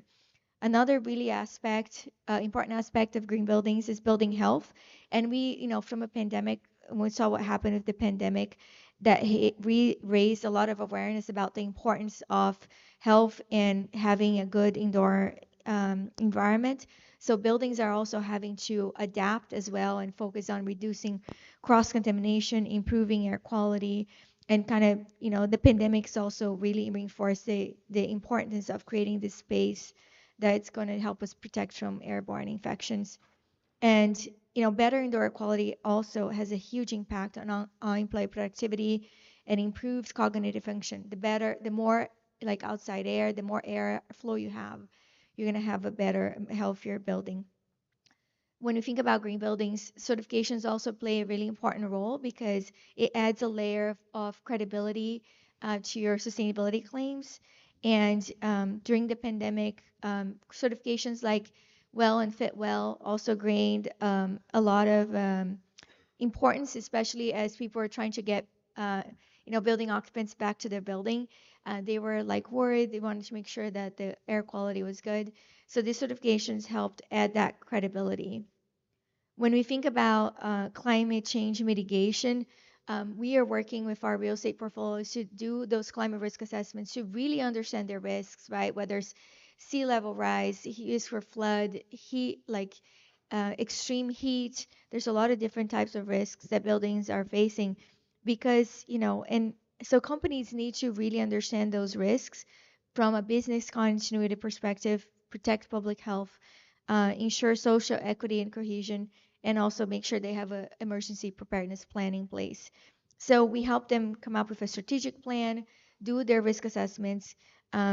If the property is high risk, we make them do an on-site assessment, and then it's like looking at implementing those mitigation strategies and having more resilient buildings. One of our clients' portfolios, we saw their high risk, and they installed floodgates and dewatering pumps. And when Hurricane Harvey hit in Texas, all the other buildings around them flooded, and they had zero insurance claims. I mean, a lot of properties in California, Florida, places are uninsurable. So taking those steps to protect your property, protect building occupancies, and maybe even help you make the case to get insurance is really critical. Um, another passive design is also going to be really important. I grew up in Brazil and I used to design I designed a 4-star shopping mall with all passive design and natural ventilations. And here we put 4-story, put glass in the 4 facades and we just put HVAC. So we really need to learn to design with nature and do better in terms of incorporating passive design strategies also to reduce um, the amount of HVAC and energy consumption that you need in our buildings. I think US, our buildings are one of the most inefficient in the world, and we use the most carbon on a per capita basis. So we have a long ways to go in making our buildings more efficient. From a biodiversity perspective as well, it's really critical that we integrate more biodiversity friendly buildings, from green roofs to grass. Grass is terrible. It uses so much power, so much water, and we need to really focus on incorporating green spaces that support the local biodiversity as well. So, from addressing climate risks, enhancing resiliency, and prioritizing occupant health and well-being, and optimizing resource use, incorporating passive design strategies, pursuing green building certifications, and integrating biodiversity-friendly elements are really critical in creating a more sustainable green building. And so, these principles are really important so we can have kind of greener, healthier, more resilient built environments that can contribute to our future generations. So just kind of some concluding remarks. I know we have our awards coming up, but so we really talked about um, climate adaptation, mitigation, and talked about importance of focusing on both the mitigation and the adaptation, which is the mitigation, which is decarbonization, and the adaptation, which is making our buildings more resilient. Occupant well-being is really important as well, and and I think that the discussion from Debbie Lee also in terms of the role of carbon credits as well. I work a lot with commercial high-rise buildings. Even if we wanted to do on-site renewable energy, we don't have enough space to generate our own power. So it's really important that we also leverage innovations like her large-scale projects for removing carbon from the oceans. And I think it's also fascinating that using that carbon to generate building materials when we think about from a circular economy perspective, and that potential to reduce carbon footprint of the built environment while also focus on regenerative principles, which we really need to think about that with everything we do. Um, we we also talked about challenges with our power supply and our reliance on fossil fuels, and how we really need to switch our entire industry to renewable energy sources, and thinking about ways to kind of reduce our offsetting our embodied carbon through carbon credits and offsets is really important. From green building certifications as well, LEED and well, fit well, IRM. They're really important in terms of adding that layer of validation. Our portfolios do a lot of like ESG reporting frameworks where you're gauging how sustainable your organization are, and the percentage of certified buildings is also a metric that they use to gauge, the how sustainable an organization is. We also talked about passive design strategies, building electrification, prioritizing occupant comfort and productivity. And it's really important to incorporate those strategies in our buildings. It was interesting to like, I was at a conference here like a week ago, and a lady that kind of talks about their um, water resources even for Las Vegas, right? We're in the middle of the desert and we have a lot of like grass here, and how they're like working really hard to kind of retrofit the buildings as well to kind of reduce their energy consumption and to um, especially their water consumption, because they're removing more water from the Colorado River than's being replenished. And once that water is out, they're going to have to deal with things like desalination, which is going to be very expensive. So it's really important that we focus on conservation first, which will help us also buy time, because we do have finite resources. But, just to wrap us up, it's really important that sustainable green building practices are going to also require collaborative efforts from various stakeholders, right? From building owners, from building occupants, landlords. And it's really important to embrace innovative technologies like, what Debbie Lee's team is working on, sustainable materials, and for us to be committed to sustainable practices that can address climate change, reduce emissions, and enhance the well-being of both the planet and our occupants. So by incorporating these strategies on design, construction, and operation processes, we can pave the way for a greener, healthier, and more resilient future, one building at a time. That concludes our panel. Thank you.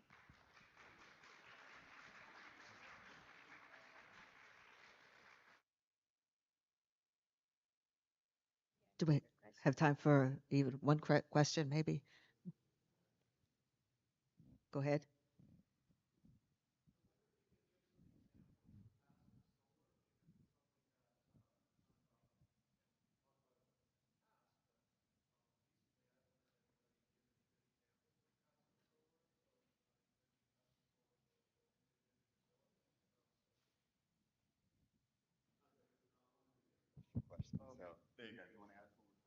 Okay.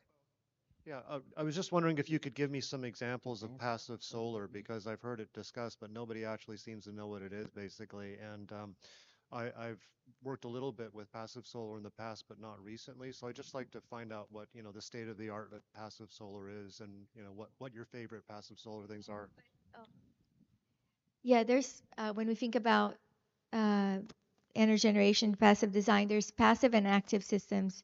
I'd say passive is like shading, is reducing the emissions, but solar is actually an active system where Just passive in general. yeah, Yeah. passive design strategy. I mean, when we think about even like like in California, like before you're like allowing the sun in the winter and blocking in the um, in the blocking the summer, like that doesn't even work anymore because it's so hot right now. You have to kind of block it at all seasons, in terms of like doing anything to kind of shade it before the heat kind of gets into the building. There's a lot of strategy, passive design strategies, like where you like hot air rises, so when you allow that hot air to kind of exit the building, it's also going to help you create a building that's kind of more efficient. So the key things, like if you have your west facades where it's taking the most sun as well, like make sure you're not putting a lot of like windows on that side. So it's really important to look at building orientation, shading, like leveraging like mechanics of how airflow works in terms of like being able to allow like even putting windows on the top so that hot air can exit the building. So there's so many strategies that can be leveraged. I mean, they can only go so far, right? When you have 100-degree weather outside, you're probably going to need to leverage active strategies in solar too.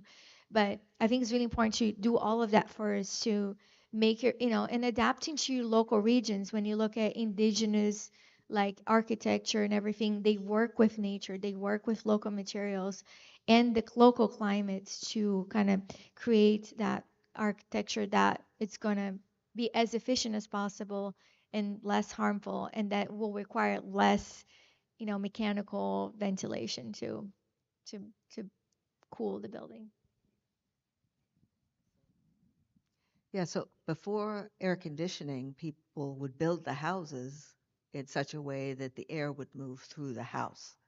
And I've been in houses, an apartment, and it was particular. I was getting the afternoon sun, but the way the buildings, the windows and the sliding glass door was set up, I couldn't really get a good cross breeze.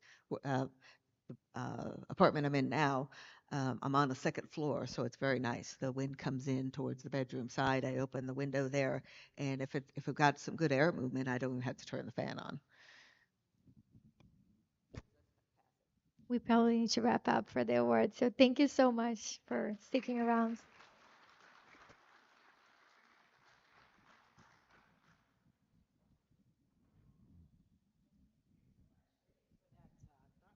Conversation on green energy. We all need to get into it. And now, what we've been waiting for all day, this is where we take the time to recognize our awardees.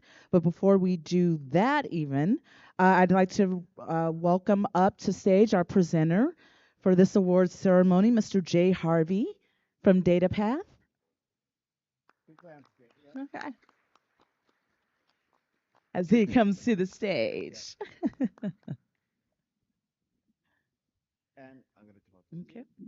And hey, my name is David Pershika. I am an employee of Infinium Events. They are the presenters of this whole conference. One of the ideas that we had with our presenter here is you may have noticed in the exhibitors hall that his table, they're giving out these really cool Hollywood style sunglasses. So, since this is a star-studded award ceremony event, even though I've worked for the company for 5 years and I've yet to get the Employee of the Year award, I'm sure today is my day. It's an honor to be nominated, right, David? I wouldn't know. I haven't been nominated either. I was very close to Employee of the Month once, but Rachel got it, and we all know why. Okay, so what we are going to do is we are going to hand out, while Jay's explaining a little bit about his company, we're going to hand out the green sunglasses, which are also covered in plastic for your protection and annoyance. So if you're smart enough, if you're smarter than the wrapping, you get to wear the sunglasses, and at the end of the ceremony, we're going to have everybody come up on stage and take pictures in the really cool sunglasses. Sound like a good deal? Let's hear it. All right, good deal. Cool.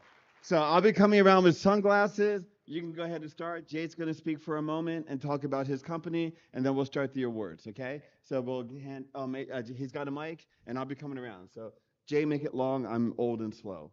Thanks. So I think they told me I have an hour. Everybody good? Yeah? Okay. 2 hours? Okay, awesome. That'll give you enough time. No, but I like to thank Infinium for giving us opportunity to come up here and present a little bit more about our company. So I know probably nobody in here likes IT or works in IT, but that's what we do. We're an outsourced IT service company. And if your company already has IT, we augment that IT department.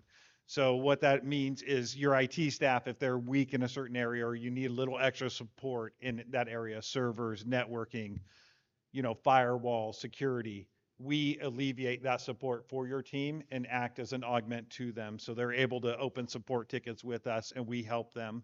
We also help design wireless solutions for your building. So if you're looking at having a building or anything else and you're wondering, hey, am I going to have enough wireless coverage?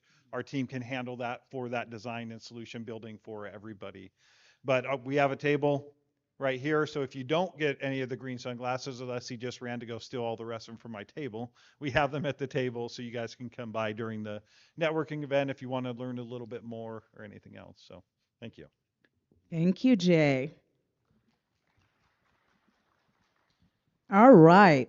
Before we get into the actual awards, we want to take this moment to acknowledge our sponsors, the ones that made this MoRE Conference 2.0 possible. Okay, so our silver sponsor, first one from representing Finite Business Solutions LLC, Young Q Fam. Are you in the house? Any representative from Finance Business Solutions LLC? Okay, we will accept the certificate on their behalf. Thank you very much. Our next silver sponsor and partner is Callagee Law Group. Anyone from Callagee Law Group here to accept the reward? Okay, we shall accept the award on their behalf. And our bronze sponsor is Equity First LLC. No one in the house. Okay, moving right along. We'll go on to our awardees. Okay, our first awardee is a retired senior consultant and HSI division chief at Cardinal Point Strategies, a global strategic advisory and public policy consulting firm. Let's hear it for Dr. Joseph J. Lestrange. All right.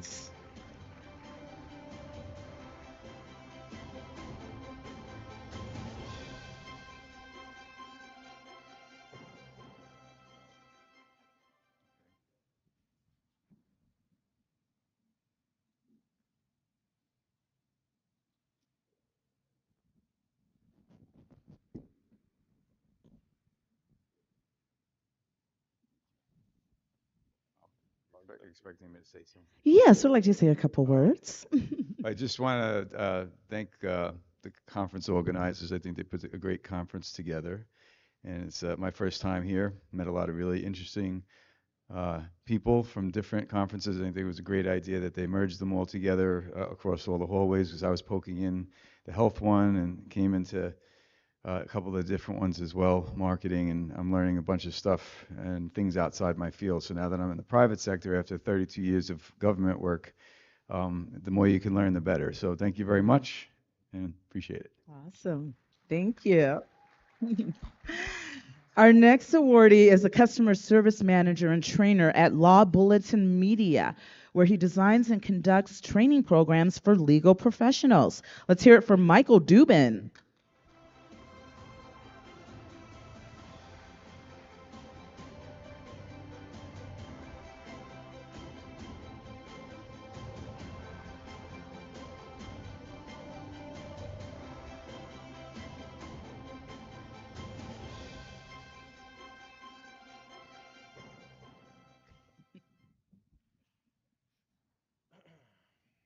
All right, well, good afternoon.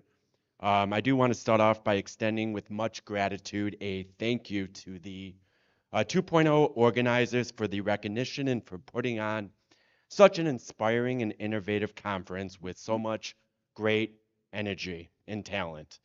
This is my first time, and I love the emergence of all the different conferences together. And again, the energy is second to none here. It is with great honor to be here alongside so many incredible experts and thought leaders in sectors such as legal, real estate, finance, education, healthcare, marketing, and the internet. I hope I named them all. Now, while accessible technology makes sense from a legal and business perspective, it also helps to promote a more inclusive society that benefits all. I'm able to live my passion to fight for a more inclusive society where access to technologies and affordable legal services exist because of the unconditional love and support from my wife and my daughter, who I call a three-nager. What I mean is that she's a 3-year-old, but acts like a teenager. At times, I do feel like an imposter, but I have to remember all those late nights, weekends, that I focus on my passion. And my hope for you all is to continue to network, live out your passions, and do not let anybody tell you otherwise. Thank you. All right. Thank you, Mr. Dubin. That's fantastic. Okay, our next awardee is someone that you should all recognize. We've heard from him several times today, and easily my favorite speaker of the day is the lead trial attorney and litigator at Employee Justice Legal Group. He specializes in workplace investigations with a focus on employment and labor law. He brings extensive experience and expertise to his practice. Give it up for Mr. Rhett Francisco. All right.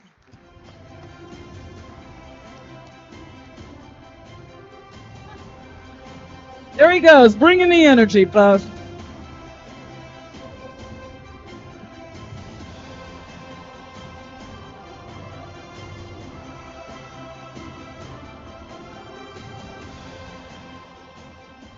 Receive with the left, shake with the right, ladies and gentlemen. Receive with the left, shake with the right. That's how you get an award. I only know that because I had to look it up because this is my first one. So I do appreciate that. Wow, I find that hard to I believe. want to thank the conference organizers as well, the MoRE conference, the Law 2.0 conference, and most especially those who are working so hard to put on such a great conference. Those who are not seen in the back, thank you so much. I also want to thank each and every one of you. I take inspiration from each of you, your energy being in this room, the smiles that I see, the kind faces, the warm reception has been phenomenal. I hope you've taken something away that you can take action on and learn from and really apply to your lives and your businesses right away from things that I've said. And finally, look, I'm just a blue collar guy in a white collar job. I just work my ass off, right? I'm not smarter than anybody. I am not more capable than anybody. I have no more skills than anybody. I just know I love what I do. I know I love people, and I know I love to make a difference, right? Each of you has that in you. I am you, and I appreciate you. And last but not least, I would be remiss and in the doghouse if I did not thank my loving wife, Julianne. I hope you're watching. I love you very much, as well as my daughter, JC Ray, and my soon-to-be-born son, Jericho. You are my inspiration. I'm talking to you. You make me feel good. Thank you. Oh, all right. Mr. Rhett Francisco. Our next awardee is an accomplished professional currently serving as a legal billing and analysis at Berkshire Hathaway Home State Companies. Previously, he excelled in customer service as a document specialist at One Legal LLC. Bring it up for Robert Crosby.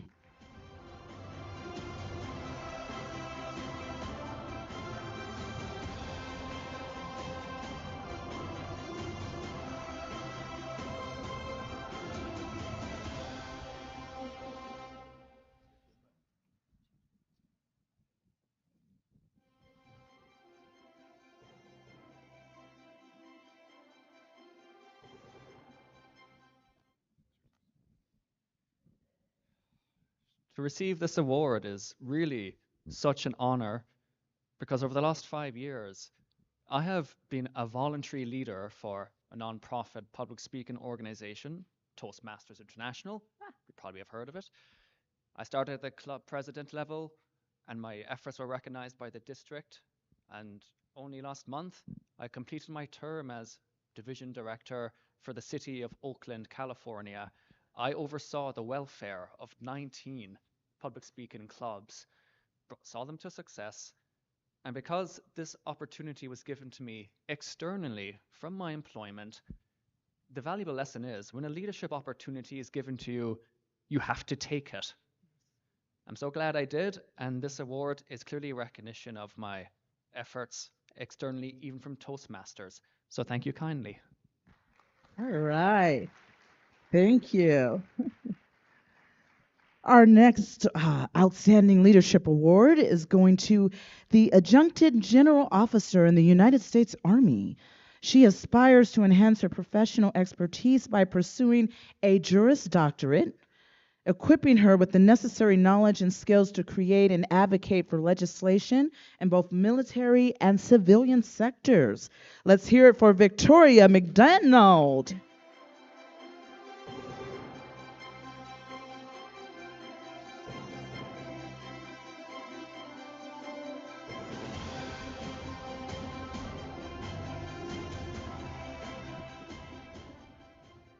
Hello, good evening, everyone. Thank you so much for attending.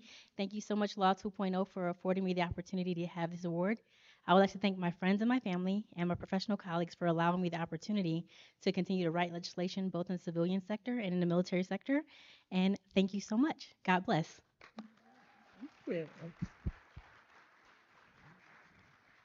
Our next awardee is someone that we got the privilege of hearing from earlier on one of our panels.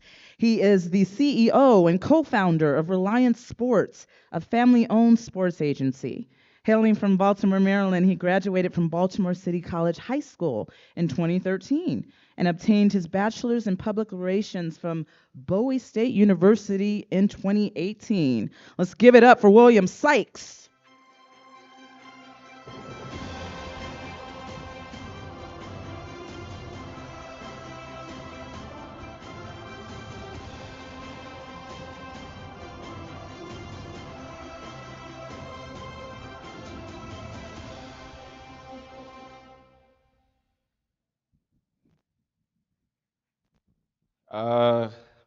First and foremost, I just want to thank my Lord and Savior Jesus Christ, because without him, I am nothing. I want to thank the Law 2.0 conference for just giving me this opportunity and recognizing everything that we've done so far for Reliance Sports. This is honestly surreal for me. I'm just a kid that grew up in the inner cities of West Baltimore that just woke up one day and decided to chase a dream. And, you know, even though this is a leadership award and it's supposed to highlight me, this is I wouldn't be here today without my village. So first, I want to thank my aunt Toya, who's there in the stands, that came with me out. Yeah. To my team, Uncle Haas, Khalil, our entire staff, our entire clients. Without all of you, I would definitely not be here today for this award. To all of my loved ones home watching this, my mother Wednesday, my sister Jayla, my daughter Madison, and just all of my friends tuning in. Thank you for all the nights that you all poured into me, for countless guidance and advice. Is something that I'm truly grateful for. Thank you. All right. Our next leadership award is for the business development director of Hussein Luta and Associates. He is always ready, willing, and able to pass on his vast knowledge and experience. Welcome up to the stage, Mr. Stephen Ranger.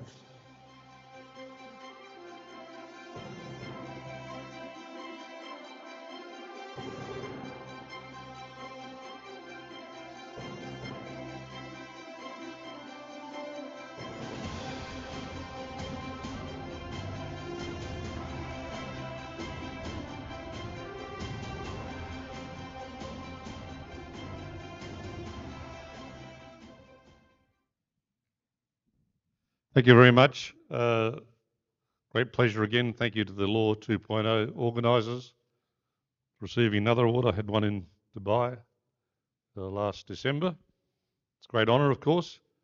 I want to thank all those people that have helped me along the way during my 52 years of work life and achievement. Obviously family, friends, loved ones, and business associates, and there are many of them. No man is an island. We need help from everybody. And in particular, I'd like to thank Hussein Luta, the founder of our law firm, and my dearest brother. It's a wonderful Emirati. And also, it may surprise, I want to thank the rulers, the leaders of Dubai and the UAE for giving me the most incredible opportunity to succeed and open up and embracing me, taking my advice and giving me the opportunity to be a major player in that incredible success story. It's been my great pleasure and honor. Thank you. Yeah. All right. Next up is the CEO and tech advisor at BD Consulting and Investigations. He's a Silicon Valley-based company with over 45 years of experience serving the military, law enforcement, and other organizations. He leads a team of experts dedicated to providing software, consulting, and investigative services. Welcome, Mr. Thomas Quilty.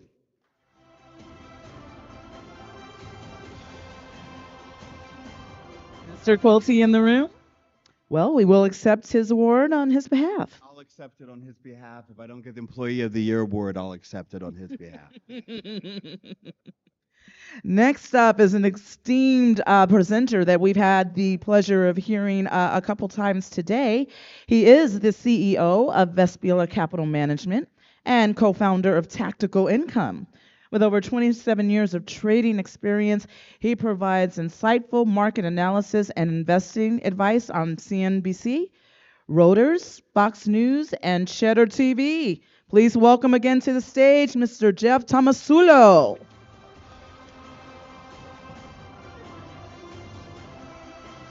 All right, Jeff.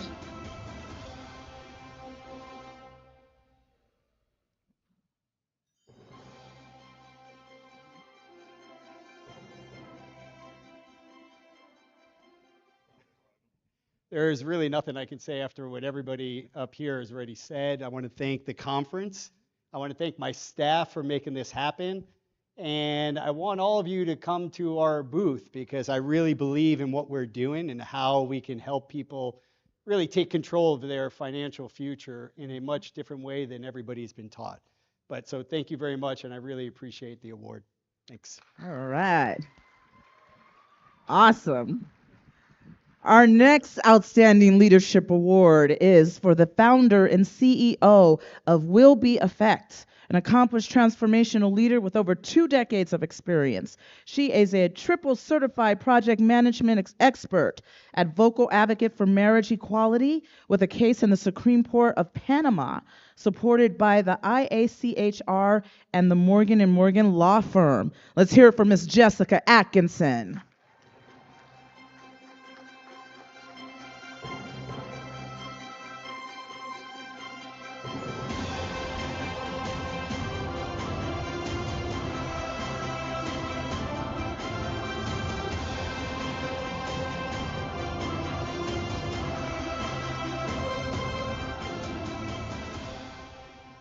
Hello, everybody. I hope we're all saying, I will be unstoppable, right? I will be fearless. I will be mentored. I will be advocated for, right? Isn't that what we learned yesterday? That's exactly it. I'm so grateful to everybody who's been a part of this experience. It's my first time at the conference. I just want to have a heartfelt thank you to the MoRE conference team. Phenomenal job. And a special thank you to the panelists that I had the opportunity to work with. I look forward to getting to know everyone, and I encourage you to follow the Will Be Effect. But like a lot of us, have to say a special thank you to my lovely wife of 13 years who's here supporting me. Absolutely.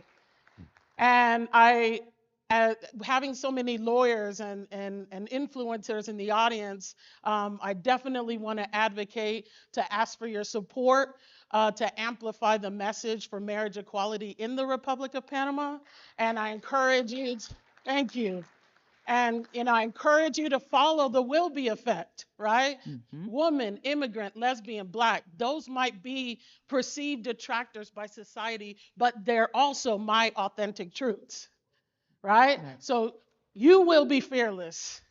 I will be unstoppable. And it's been a pleasure. And I hope that everybody embraces their authenticity and awakens their greatness. Thank you. All right. Yeah. Our next awardee is another one of our distinguished speakers. He's the founder and CTO at Ground Zero Innovative Solutions, a results-driven technologist, executive leader, and entrepreneur with over 20 years of experience building mission-critical software products. He excels in scaling high-performing distributed teams and spearheading digital transformations. Let's hear it for Kujal Chatterjee.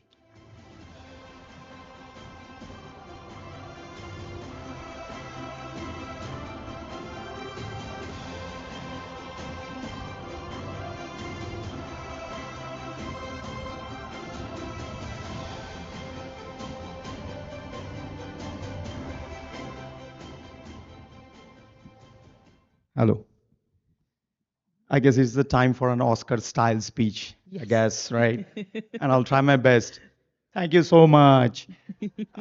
No, on a serious note, it's been a pleasure being here with dignitaries and who's who from not just one industry, multiple industries, laws, finance, real estate, and the next door is marketing, internet, and so on and so forth. Some of us who did not want to get bogged down with the daily mundane job and wore the hat of an entrepreneur um, know very well that life is hard. The days are too long, the night is too dark, and sometimes you don't sleep in the night. Actually, often you don't sleep in the night. There are some encouragements on the way.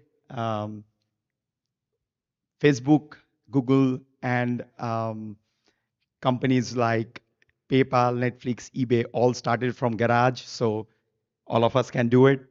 And these awards, which are not just the awards, the milestone in your journey, which tells you to keep going, keep working hard, and make your presence felt. Thank you so much. Thank you. Right. Awesome. Our next awardee is one of our esteemed moderators of one of our panels today. He's also the CEO and executive strategic at Golden Rule Enterprise, Inc. He overcame a tumultuous upbringing in a New York housing project. He has a background in business, fitness instruction, real estate, and banking, and he has emerged as a successful serial entrepreneur and executive strategist. Let's hear it for Mitchell James Ruiz.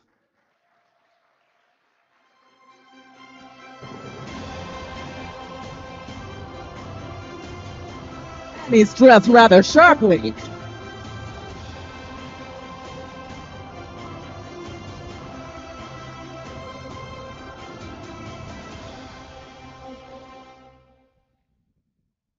Thank you, everybody. How's everybody feeling today? Good? Okay, great. I'm ready for a drink, I'm not gonna lie. But honestly, I really am honored to be here with everybody. I am pretty much addicted to these kinds of gatherings because I feel like you have so many amazing, like-minded people that come together that want to help each other and want to make the world a better place and share their gift for the right reasons. So, first, I want to thank God. You know, without the source, we wouldn't be, you know, here in abundance. And I want to thank special thanks to the beautiful mother of my children, Devin, my son James and Lucas, and my bonus daughter Sophia. Definitely want to thank my mother. She really has taught me that love is always the answer. And yeah, thank you, More 2.0. Appreciate you guys. All right. Our next awardee is the director and founder of Catalyst. In recognition of her expertise, she was invited to open the NASDAQ in 2004 as the co-chairperson of the Wall Street Technology Association's Content Committee. Let's hear it for Monica Van Horn.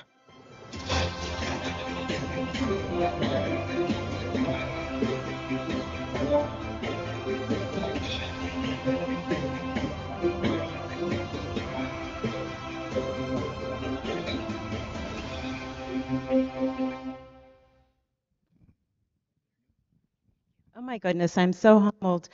I have spent 2 decades helping my clients get visibility and, put them in CNBC, on television, Wall Street Journal, and here I am in this moment, and I just don't know what to say. It's my first award, but I want to say the energy here is really infectious. At this time in our world, all this positive good, we're doing good together, is just the right place to be. As my father would say, leave the world a better place. And I feel like this is just that encouragement to stay the course and keep trying to do that. So thank you very much. I appreciate the recognition. All right. Beautiful, lovely. Our next Outstanding Leadership Award is from another distinguished panelist. He's a renowned professor emeritus and owner of multiple companies, including Protecta Skincare Inc., Biopharma Inc., and Radmid Inc., and Immune Right Inc. Woo, he's a busy man. Let's hear it for Dr. Robert Schitzel.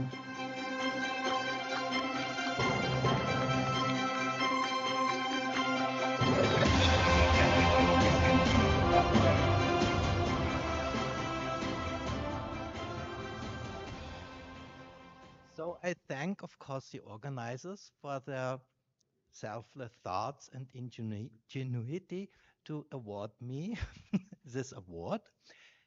and it is for it's the outstanding leadership award in money because nobody else in the entire world makes more money long term than my investors do. So I'm Professor Emeritus of Pathology, Environmental Health Science and Radiation Oncology at UCLA, and I have 16 patents, and I can cure most incurable diseases with those 16 patents. It's my mission in life to make all creatures in the world healthy, beautiful, and sane. And I especially thank all my patients who put their trust into me to save their lives, and all the future patients who will put their trust into me to save their lives. And if anybody is interested in making an ROI of 100-fold over 10 years, has $10,000 want to make $1 million out of it, has $1 million want to make $100 million of it, has $1 billion want to make $100 billion out of it, please contact me, and thereby contributing to all creatures in the world being healthy, beautiful, and sane. Yes. Thank you. Yes, thank you, Doctor, for your great work. Our next leadership award is going to the Vice President of Project Management and Technology at CSG Forte, responsible for product vision, go-to-market strategy, and execution. Let's hear it for Sukanye Madhavan.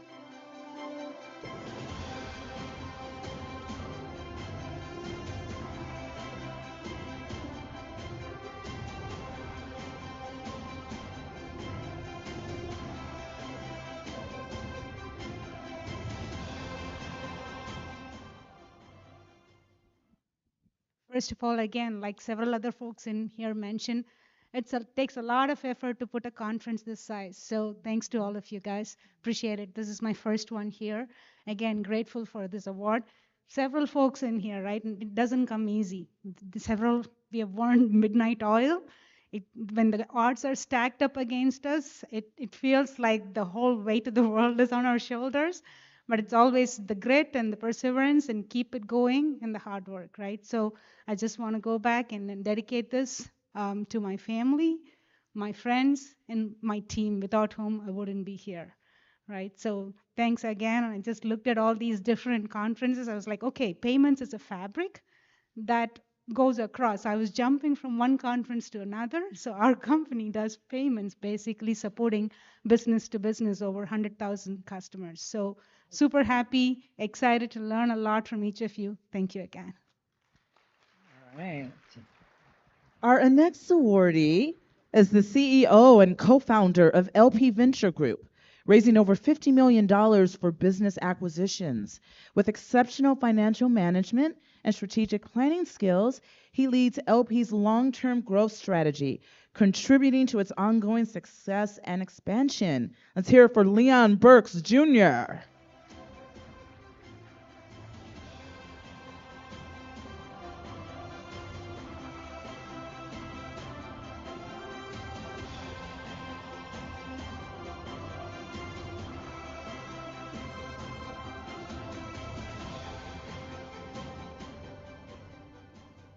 Well, thank you, everyone. I'd love to say thank you to the MoRE conference. I'd like to say thank you to my parents, my wonderful dad, there. But, but also, having a great team behind me makes a difference. But in the words of Snoop Dogg, I like to say I like to thank me for not giving up when the days get dark. As Jeff talked about earlier today, when everything went awry and you just got to pull yourself up and say, we can't do this, I can't do this, and get through it, because there's always people relying on us, right? So, but for all that, thank you very much for this award. Greatly appreciate it. Right. Excellent. Our next leadership award is going to the founder and CEO of Verdani Partners, a leader in sustainability consulting for the real estate industry. With over 25 years of experience, she specializes in architecture, real estate operations, sustainability strategy, and ESG management. Let's hear it for Danielle Horton.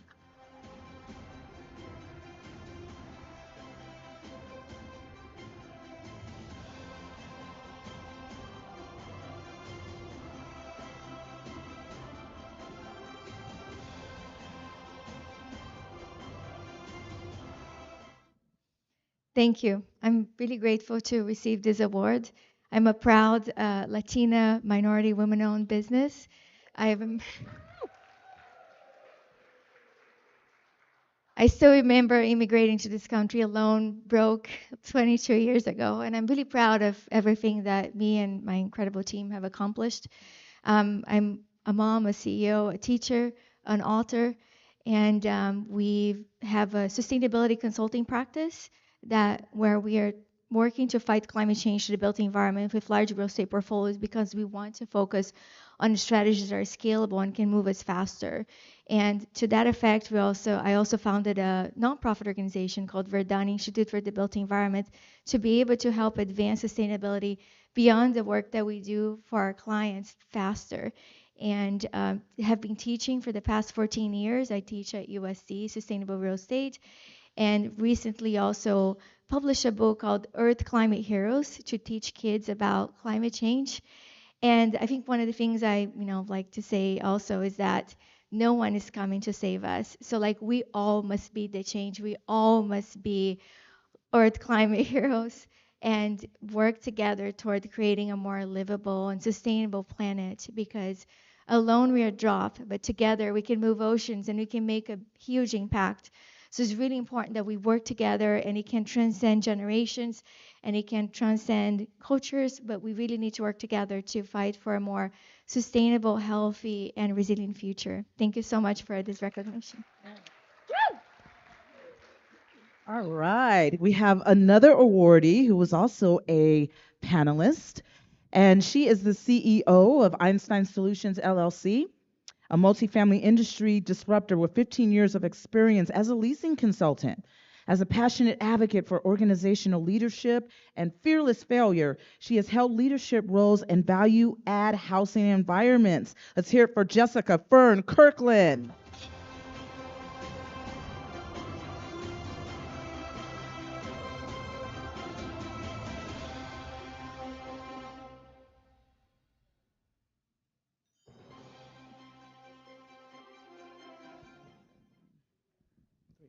This thing is heavier than I'm gonna have to check a bag. Thank you so much for this. I really appreciate it. I did 15 years ago start as a leasing professional and just finished my last project of as president of a top 50 NMHC owner manager company, and now I'm on my own doing consulting. And this is really a victory in authenticity, in disruption, in innovation, in doing things a different way, a way that works, in a way that's exciting, that's going to change the industry. Man, my personal mantra is that integrity always prevails, and I attribute integrity in who I am as a wife. My husband's watching. Brandon Kirkland's wife, right here. Whoop whoop. A mom to my two beautiful kids, and a leader.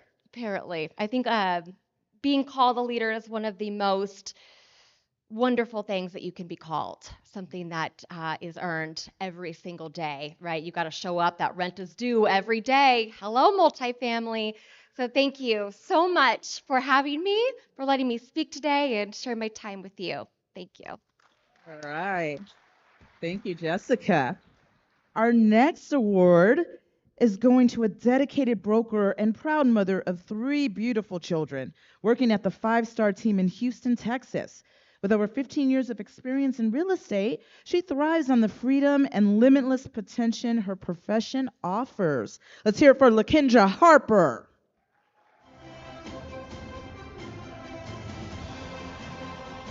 Like Miss America.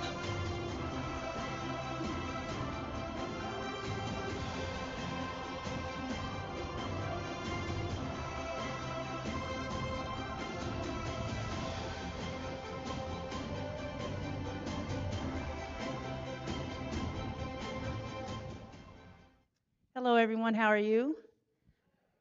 It's such a pleasure to be here. I would like to thank, first of all, my family, my colleagues, my business partner here in the back, Shalette Rideoff, My career in real estate started nearly 20 years ago, and it was me and her. And she has been a true support system.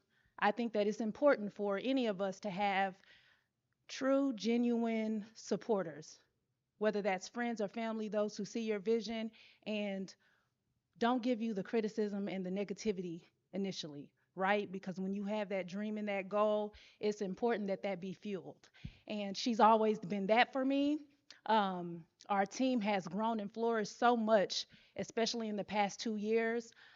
From myself being a top producer for the past 5 years, and then making the decision to not only expand my team, but to guide and mentor newly licensed agents. That is my new passion, and I want to give them the sense of encouragement and education that I wish I'd had as a new agent coming into this field. So, again, thank you all, and yeah, such a pleasure being here. Thank you. Our next Outstanding Leadership Award goes to Miss Veronica Unakrishnan.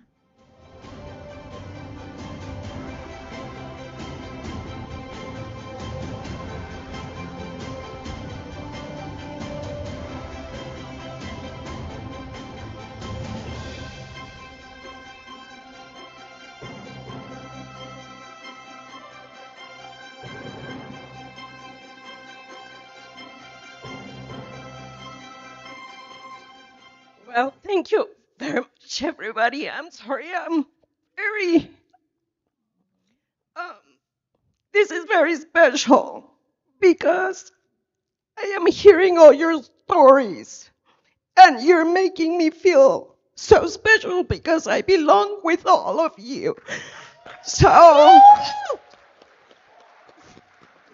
for somebody that has been struggling with mental health for the past years, this is an honor. It is confirming that anyone that is putting their foot forward can make a difference. And I appreciate everybody that has been around me working together. So they have been inspiring me to be a better leader for them, and especially para mi mamá, mi papá, mi hermano, mi hermana, and my loving husband and most wonderful son.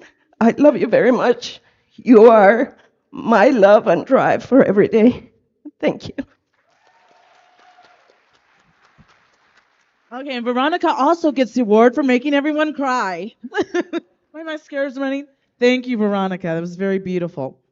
Our next award is a senior Luxembourg counsel at Simpson Thacker, specializing in fund establishment and distribution.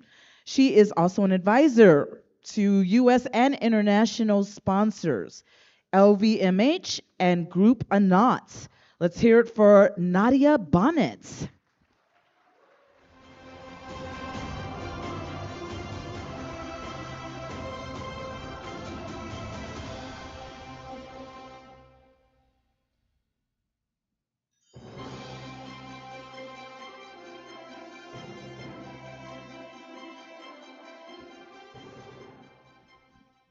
Thank you. Thank you very much. It's a great honor to receive this award today. Yeah, I like to think of myself as a citizen of the world. I am French, born and raised, originally from Morocco.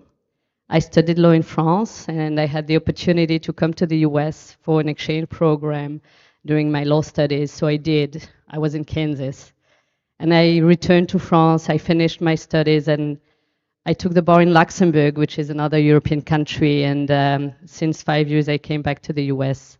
And what I do is helping US asset managers structure funds in Europe so that, you know, they can raise money in Europe, but also from the rest of the world. And I just love my job. I'm passionate.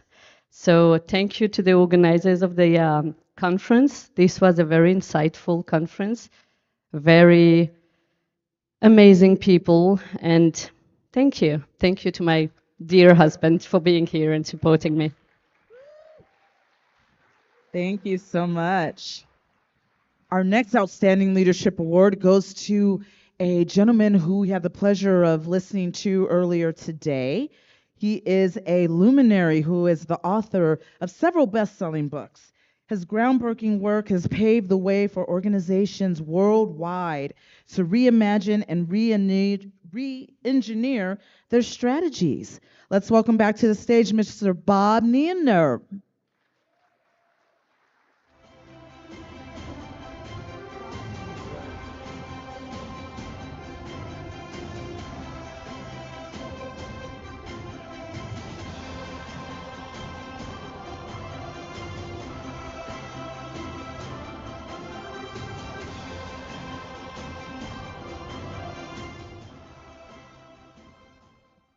You know, it always feels weird getting these awards. I appreciate them immensely. Appreciate all the hard work from the committee putting everything together. I know it takes a lot of work.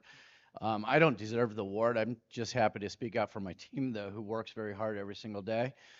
They do all the work. I get to fly around and just talk about the passion I love, you know, to audiences around the world. So I enjoy that, and I thank you all for your time and just being here. I've met a lot of fine people. I've done that.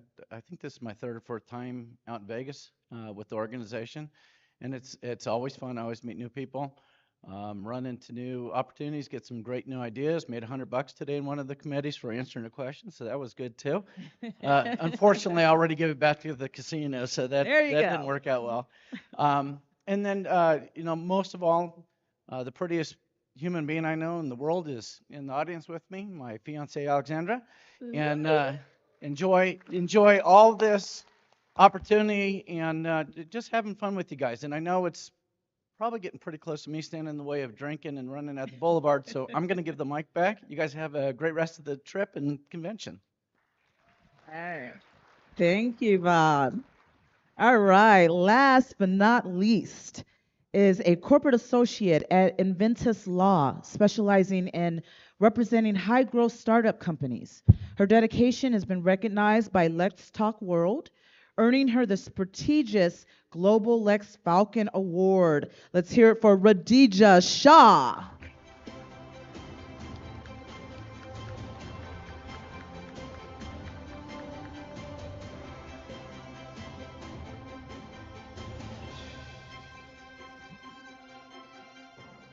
Wow, you guys are really patient to have actually waited all this long.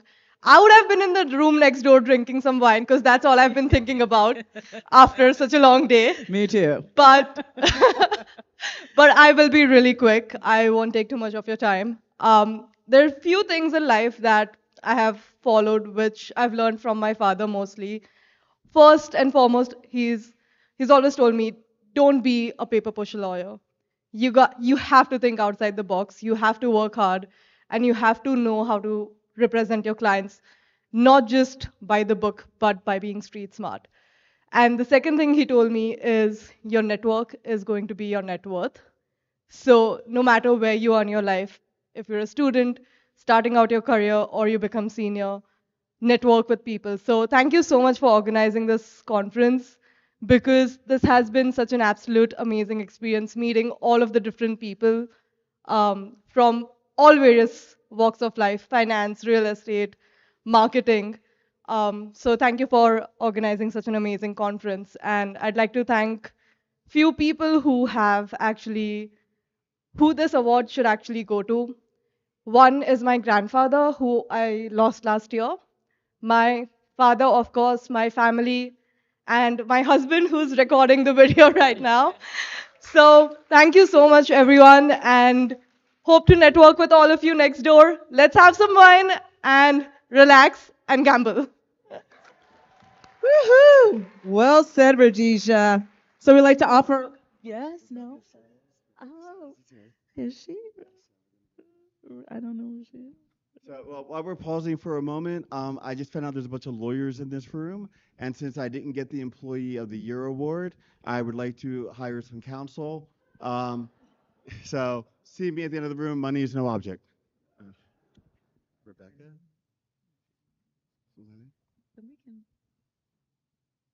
Well, our next and last leadership award is for Miss Rebecca Stiles. I don't have her biography, but we'll let her come up and talk.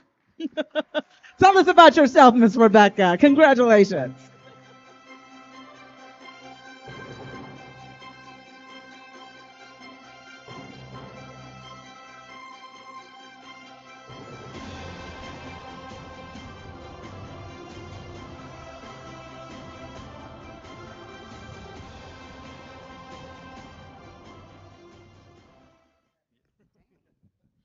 feel less strong now. This is heavy. Thank you, everybody. I am sorry I am late. If you saw me yesterday, apparently I just run late for everything. And I, I will try to keep this short. I have been in the financial services sector for 20 some odd years now, and I've had the benefit of working with a bunch of different people and been a consultant for the last 15 years. I provide all sorts of services. I hope I can meet some of you later and go over that because I do not want to keep y'all from cocktails. But I do want to say that I'm very honored to to even have been considered and to receive this award. I think that this conference is a really amazing opportunity, and thank you for letting me come again. Yeah. And just to leave you with some hopefully not cheesy thoughts. This award is really for all the women in finance, for all of the LGBTQIA plus people like myself who work twice as hard and get half the pay and no recognition to the point where you wonder what the hell you're doing with your life. But if you lead with your passion, your love, and your unwavering determination, you can end up here. So thank you. Thank you, Rebecca. That was great. And thank you, Mr. Jay Harvey, for presenting with us. Mr. Jay Harvey of DataPath, please visit his booth in the Exhibitors Hall. And we'd like to offer again a heartfelt congratulations to all the honorees tonight.